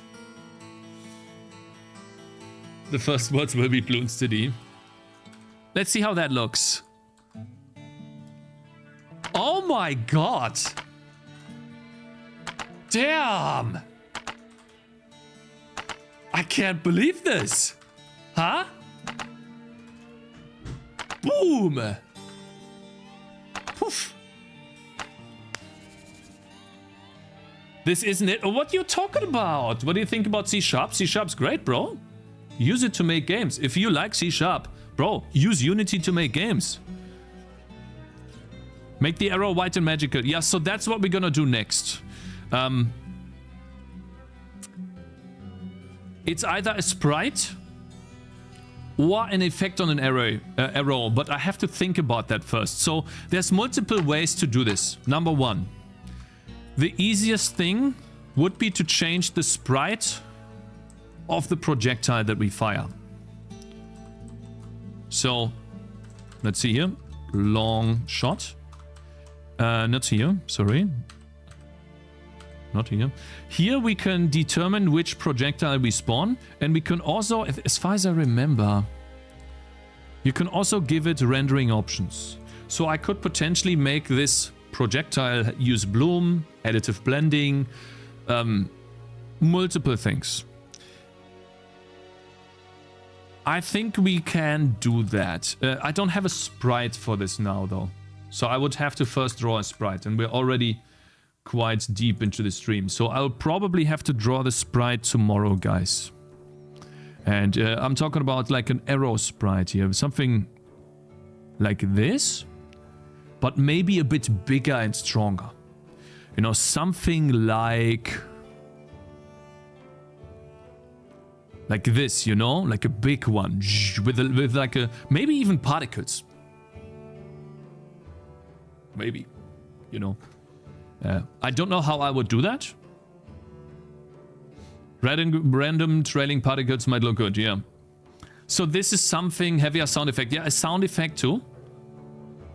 Use stub for now. I think, Farmer, you're right. I think I should just use a stub for now, because the visuals can be updated later. I think I should not spend too much time on this visual, because it will take too much time away from the demo. But I definitely want to do that and add that. Yes. We have clipped good sound effects for the arrow? Yeah, you do? Really? Okay, guys. So, we are on the topic right now. And this is essentially what I'm trying to do. Is I'm trying to make a demo version for my game so that I can playtest what I have built so far. And I hope that with these playtests, number one, I will lose a little bit of my anxiety of releasing my game, because I think that my game, well, I just don't want it to do bad and fail. And so I'm currently just trying to make the game as good as possible before we upload it to Steam and make a demo version so that you guys can playtest this. And I got linked a really cool video today, which actually is exactly about that topic. Playtesting for your game, essentially. How to get good feedback on your game. Extra credits. And yeah, I want to watch this and see, maybe we can learn something before we embark on that journey. One thing that I do know already is that when you want to get feedback for your game, one of the things that you can do is you can collect data from the players. So you can basically collect some of the data, how long they play, where they quit, how long they take for each level. So basic statistics, so that you can take a look at, okay, so why is everyone quitting here? But it's always with a grain of salt, this stuff, because that's just statistics and not basic human feelings. Statistics don't tell you much about the feelings that people have. And so maybe they can go a little bit deeper. Let's see here. Can I just say that I nailed this intro like a fucking boss? Oops. God, man, so fucking God. No interruptions too, you know? No one interrupted me. On that note, let's pause the notifications.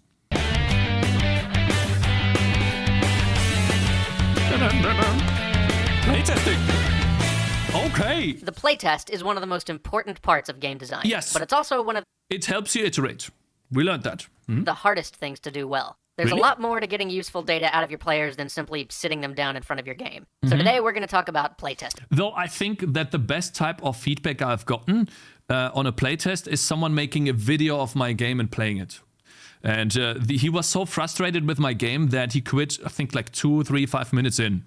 And that told me a lot about what I needed to change in my game.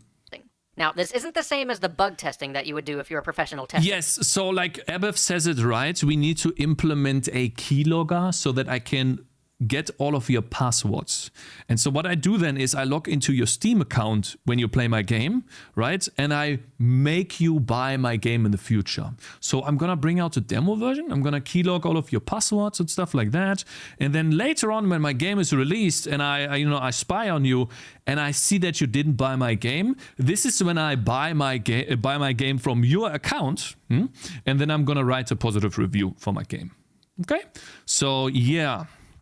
That's essentially what we need to do. I'm talking about the user feedback type of playtest that designers do to help us understand the real quality of our games. Unfortunately, many young designers seem hesitant to go out and playtest. They often feel like their work's not ready to show yet. Yeah, I have that anxiety. So he's right. I have this anxiety a lot. And I think it's basically like we said earlier, playing ranked in League of Legends.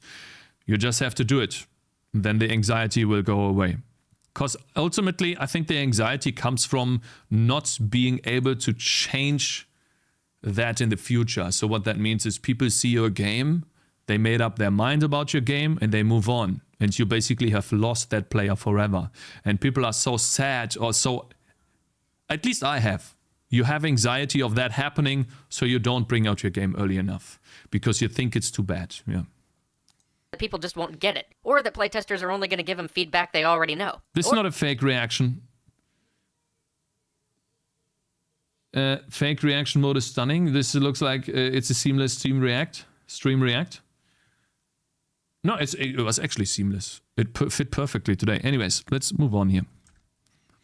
Ready to show yet, or that people just won't get it, or that playtesters are only going to give them feedback they already know. Or maybe it's just that showing your work to other people is really tough. It's like reading them. No, I don't have that at all.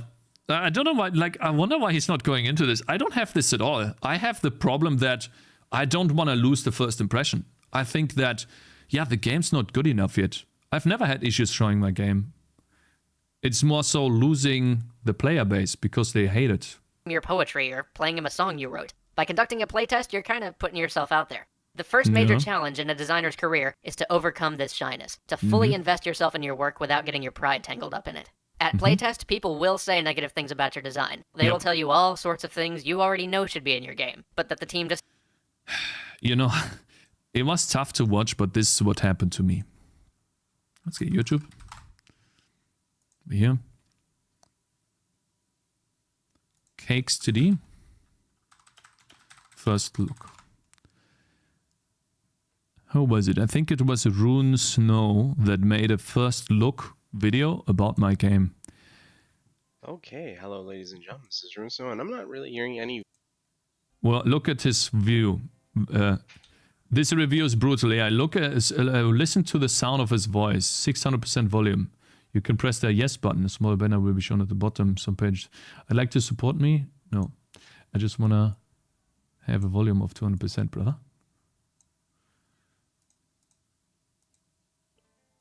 Let's see. I didn't click there. That's the thing. Yeah, so here's what happened. He continuously placed units behind the bar. Let's see here. So yeah, he began playing the game. And so the very first feedback I got was, don't make units place behind the bar. Because he continuously placed them behind it. And he got so annoyed by this. See this? Great QA Cakez. Yeah, I didn't think that would happen. You know, didn't think people would do this. And then... Wow, there we go. Yeah, so it took him like 1 to 2 minutes to get it done, and he's so annoyed. Alright, well, this is just a demo, so... It was brutally honest by him, and that was the best review I've gotten so far. One of the best. Because it made me change my game a lot. I think this is the best thing you can get. Hasn't gotten to yet, or you simply don't have the budget to do. But it's important that you don't reject any of this feedback. Don't get defensive or try to explain to the player what'll eventually be. I think this is what weak people do, that put their efforts, or let's say they put their outcome onto other people. I think even if you get negative feedback for your game, there's always something you can do. If you start to blame others for the feedback that you get, then you're on a lost cause. The game, just embrace it all openly. Write it all down and really listen. Because all of this information has uses. And you have no need to justify yourself to anyone. Your only job is to put out a good game. And the only way to do that is with feedback. So once you've steeled yourself for all the criticism to come, the second thing to know about playtesting is that it is never too early to do it. As soon as you have a prototype, as soon as you have squares moving around on a screen, you can test. In fact, James will... Yes. This is the number one thing. If you guys, or if anyone, you're making a game and you have the budget to spend $100 for Steam, do it. Make a demo on Steam. I think that's the number one thing everyone should do. That should be the number one focus. You can have a demo up and running if you're reasonably experienced in making game in like 1, 2, 3, 4 months. That should be enough time to have a demo up on Steam and tell you early enough that your game is something that people want to play or not. And if it doesn't, then you can get feedback from the numbers that Steam gives you, how long they play and stuff like that. The wishlist count is also a good indicator. And you don't need to have the perfect store page. You just need to have a demo version out that showcases your game. Yeah, it took me 2 years to get to that point too, I know. But I had a demo version out before, and that gave me enough feedback to change my game drastically, Oshi. And I don't think that version looks much better because it was really visually polluting. It fits more for Stardew Valley, by the way, Mr. Shade 11. This style looks good, I agree with you, but it's too visually cluttered to be a tower defense game. We'll often run tests. Tower defense game get cluttered just by being tower defense games. It's going to be so much happening on screen. You cannot have the background take all of the attention away. It needs to be on the units. And so for that, the background needs to be simple and not high detailed. Well before he's even got anything digital to work with. Creating a prototype out of a deck of cards, or even getting a bunch of people to run around a room can yield valuable data. Many times, design students will tell them when they go to playtest early in the dev cycle that all anyone tells them are things they already know. But that just means they aren't looking at all the data. As a designer, you have to observe everything. If all you've taken down are just the words your testers said, you haven't looked closely enough. The order that people give their feedback in is almost as important as what they're actually saying. It tells you... Oh, I see. So the first thing people say is the one thing that pisses them off the most, or the one thing that they hate the most of the game. And so that should be the one. If you hear the first thing they say or is always the same thing, then maybe you should change that. What's most important like a high to them, priority. And where in your experience they encounter these issues. And make sure to listen closely. You are going to be naturally biased about your game. You have a set of things that you know are wrong with the game that are on your to-do list to fix. So when a tester describes something similar to a problem you already know about, it's remarkably easy to subconsciously think, oh, yeah, I know about that one. Already taken care of it, no problem. When they actually might have been talking about a different problem entirely. Additionally, early testing gives you data that you're going to need for later. Each time you test, you're going to see if the adjustments you made to the game made the issues you encountered better or worse. To do this, you need as many data points as possible. The longer your trend line, the more in-depth your understanding will be. And one final word about early testing. You may be wrong about your game. Embrace that. You may well find that what you thought was the core engagement of your work wasn't what people actually found engaging. Don't reject that. That is the most valuable. Yeah. To give you an example of what I had... For me, these units would use abilities like in an MMORPG or in a mobile game like League of Legends. And so let's say you had this guy right here, the Tangy. You would use abilities with the Tangy like you're playing, let's say, Vayne in bottom lane. And that would be like 4 abilities. Then you would switch to that Tangy and do the same thing. And so you were busy cycling through your units and using these abilities yourself.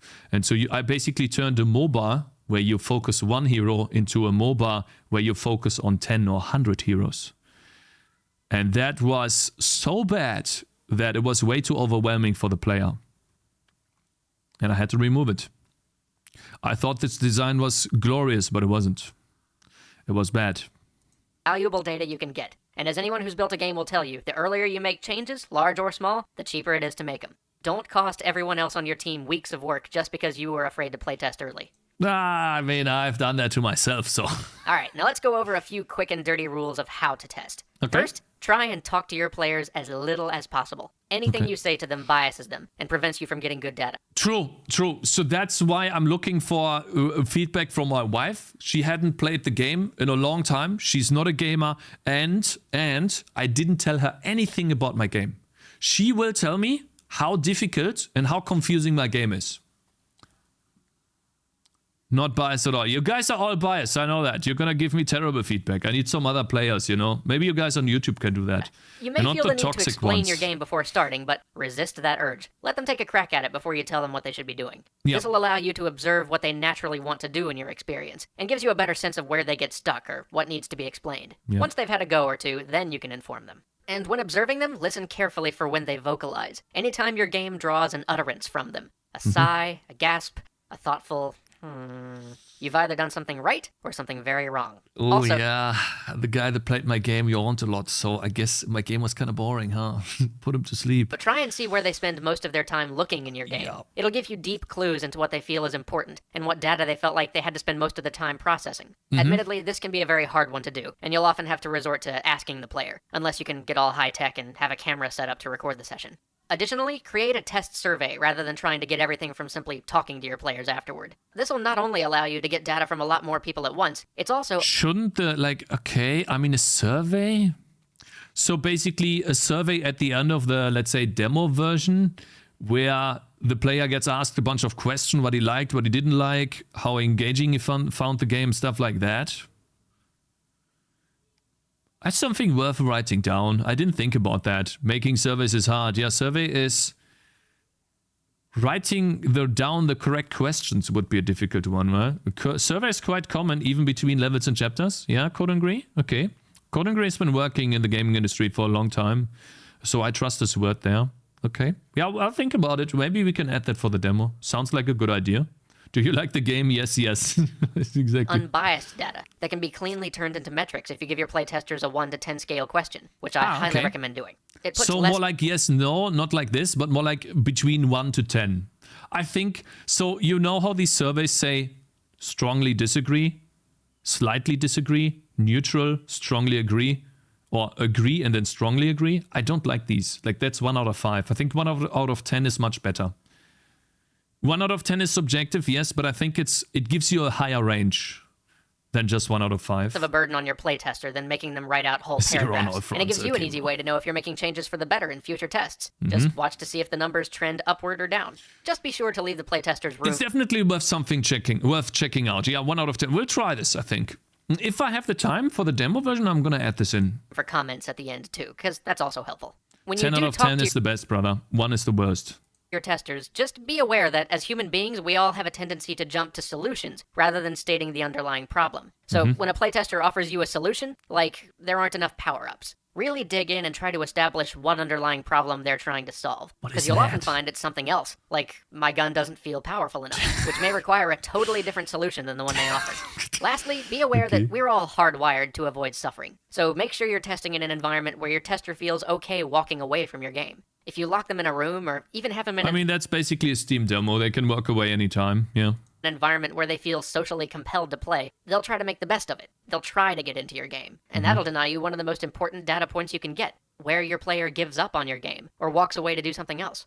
Remember, when you launch your game, you're not only going to be competing with all the other games out there, but with every book, every movie, every TV show, even the... Yeah, but listen, the gaming industry is the biggest industry in the world now. Like, even bigger than movies, so... He's right there, but it's 12 years ago, right? Yeah.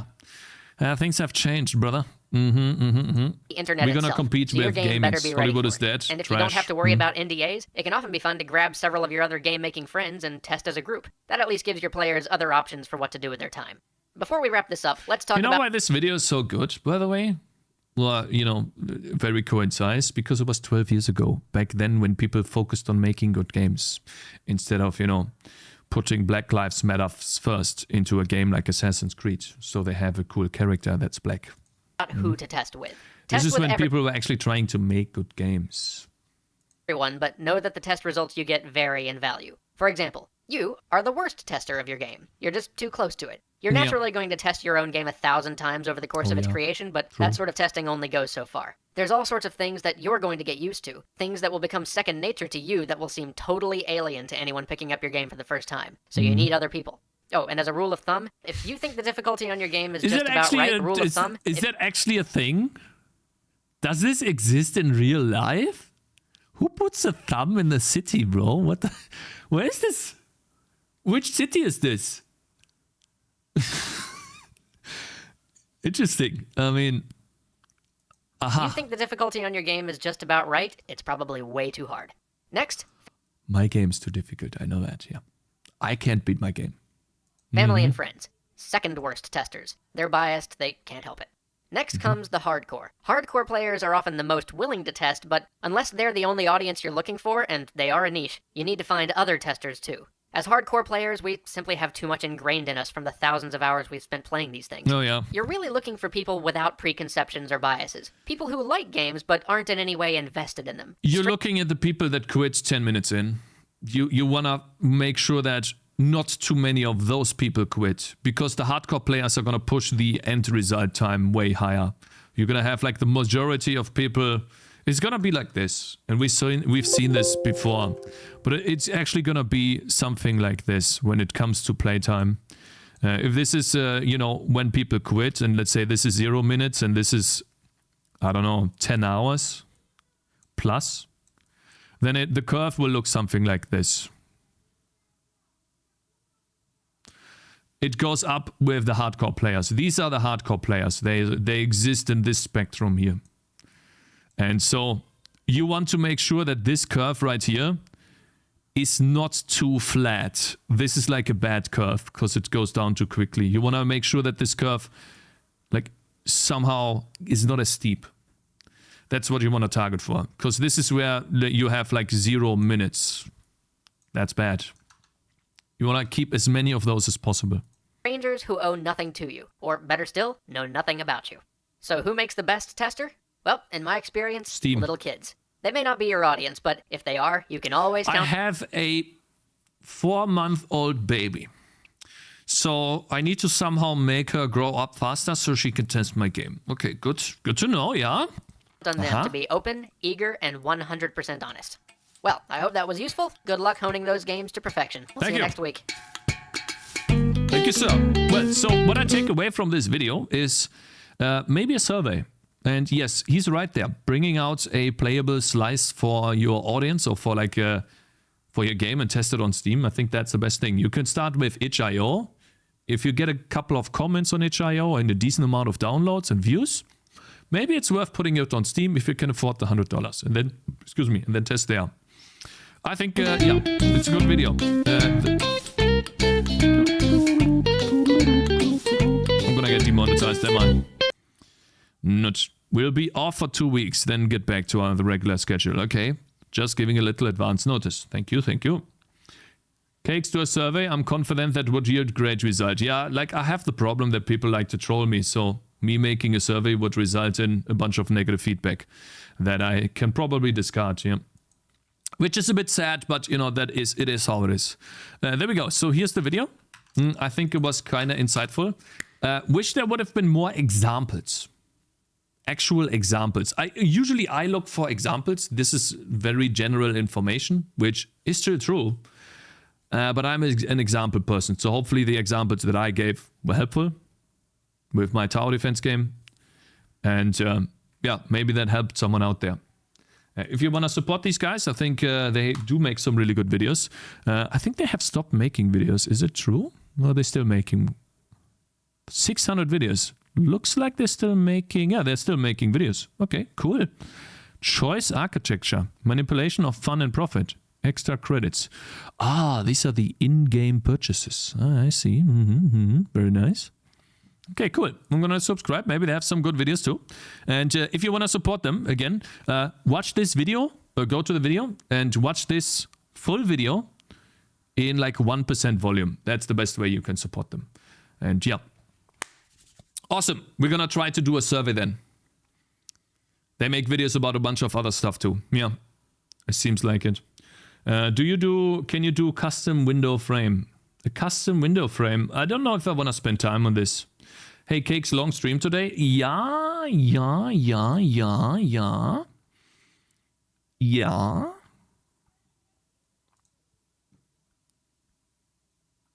See here?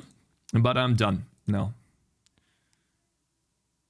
So, I'm gonna raid Jackie Codes. And then get to work. It's already 6 p.m. Yeah, I've started so late the other days. I've been starting my stream way too late lately.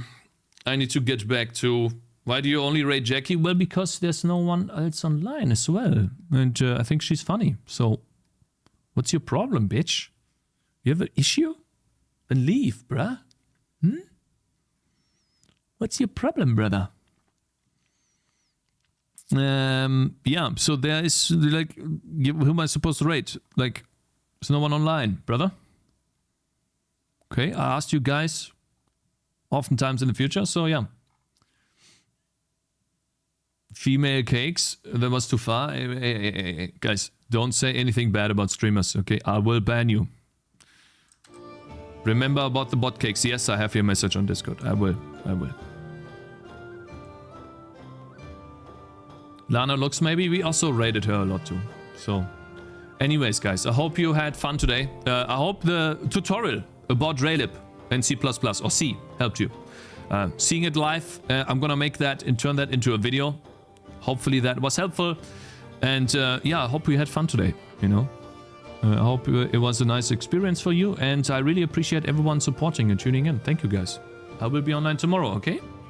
You have a great day yourselves. Thanks for the incredible support, everyone. See you tomorrow. Bye-bye. Bye-bye, guys. Have a great day yourself.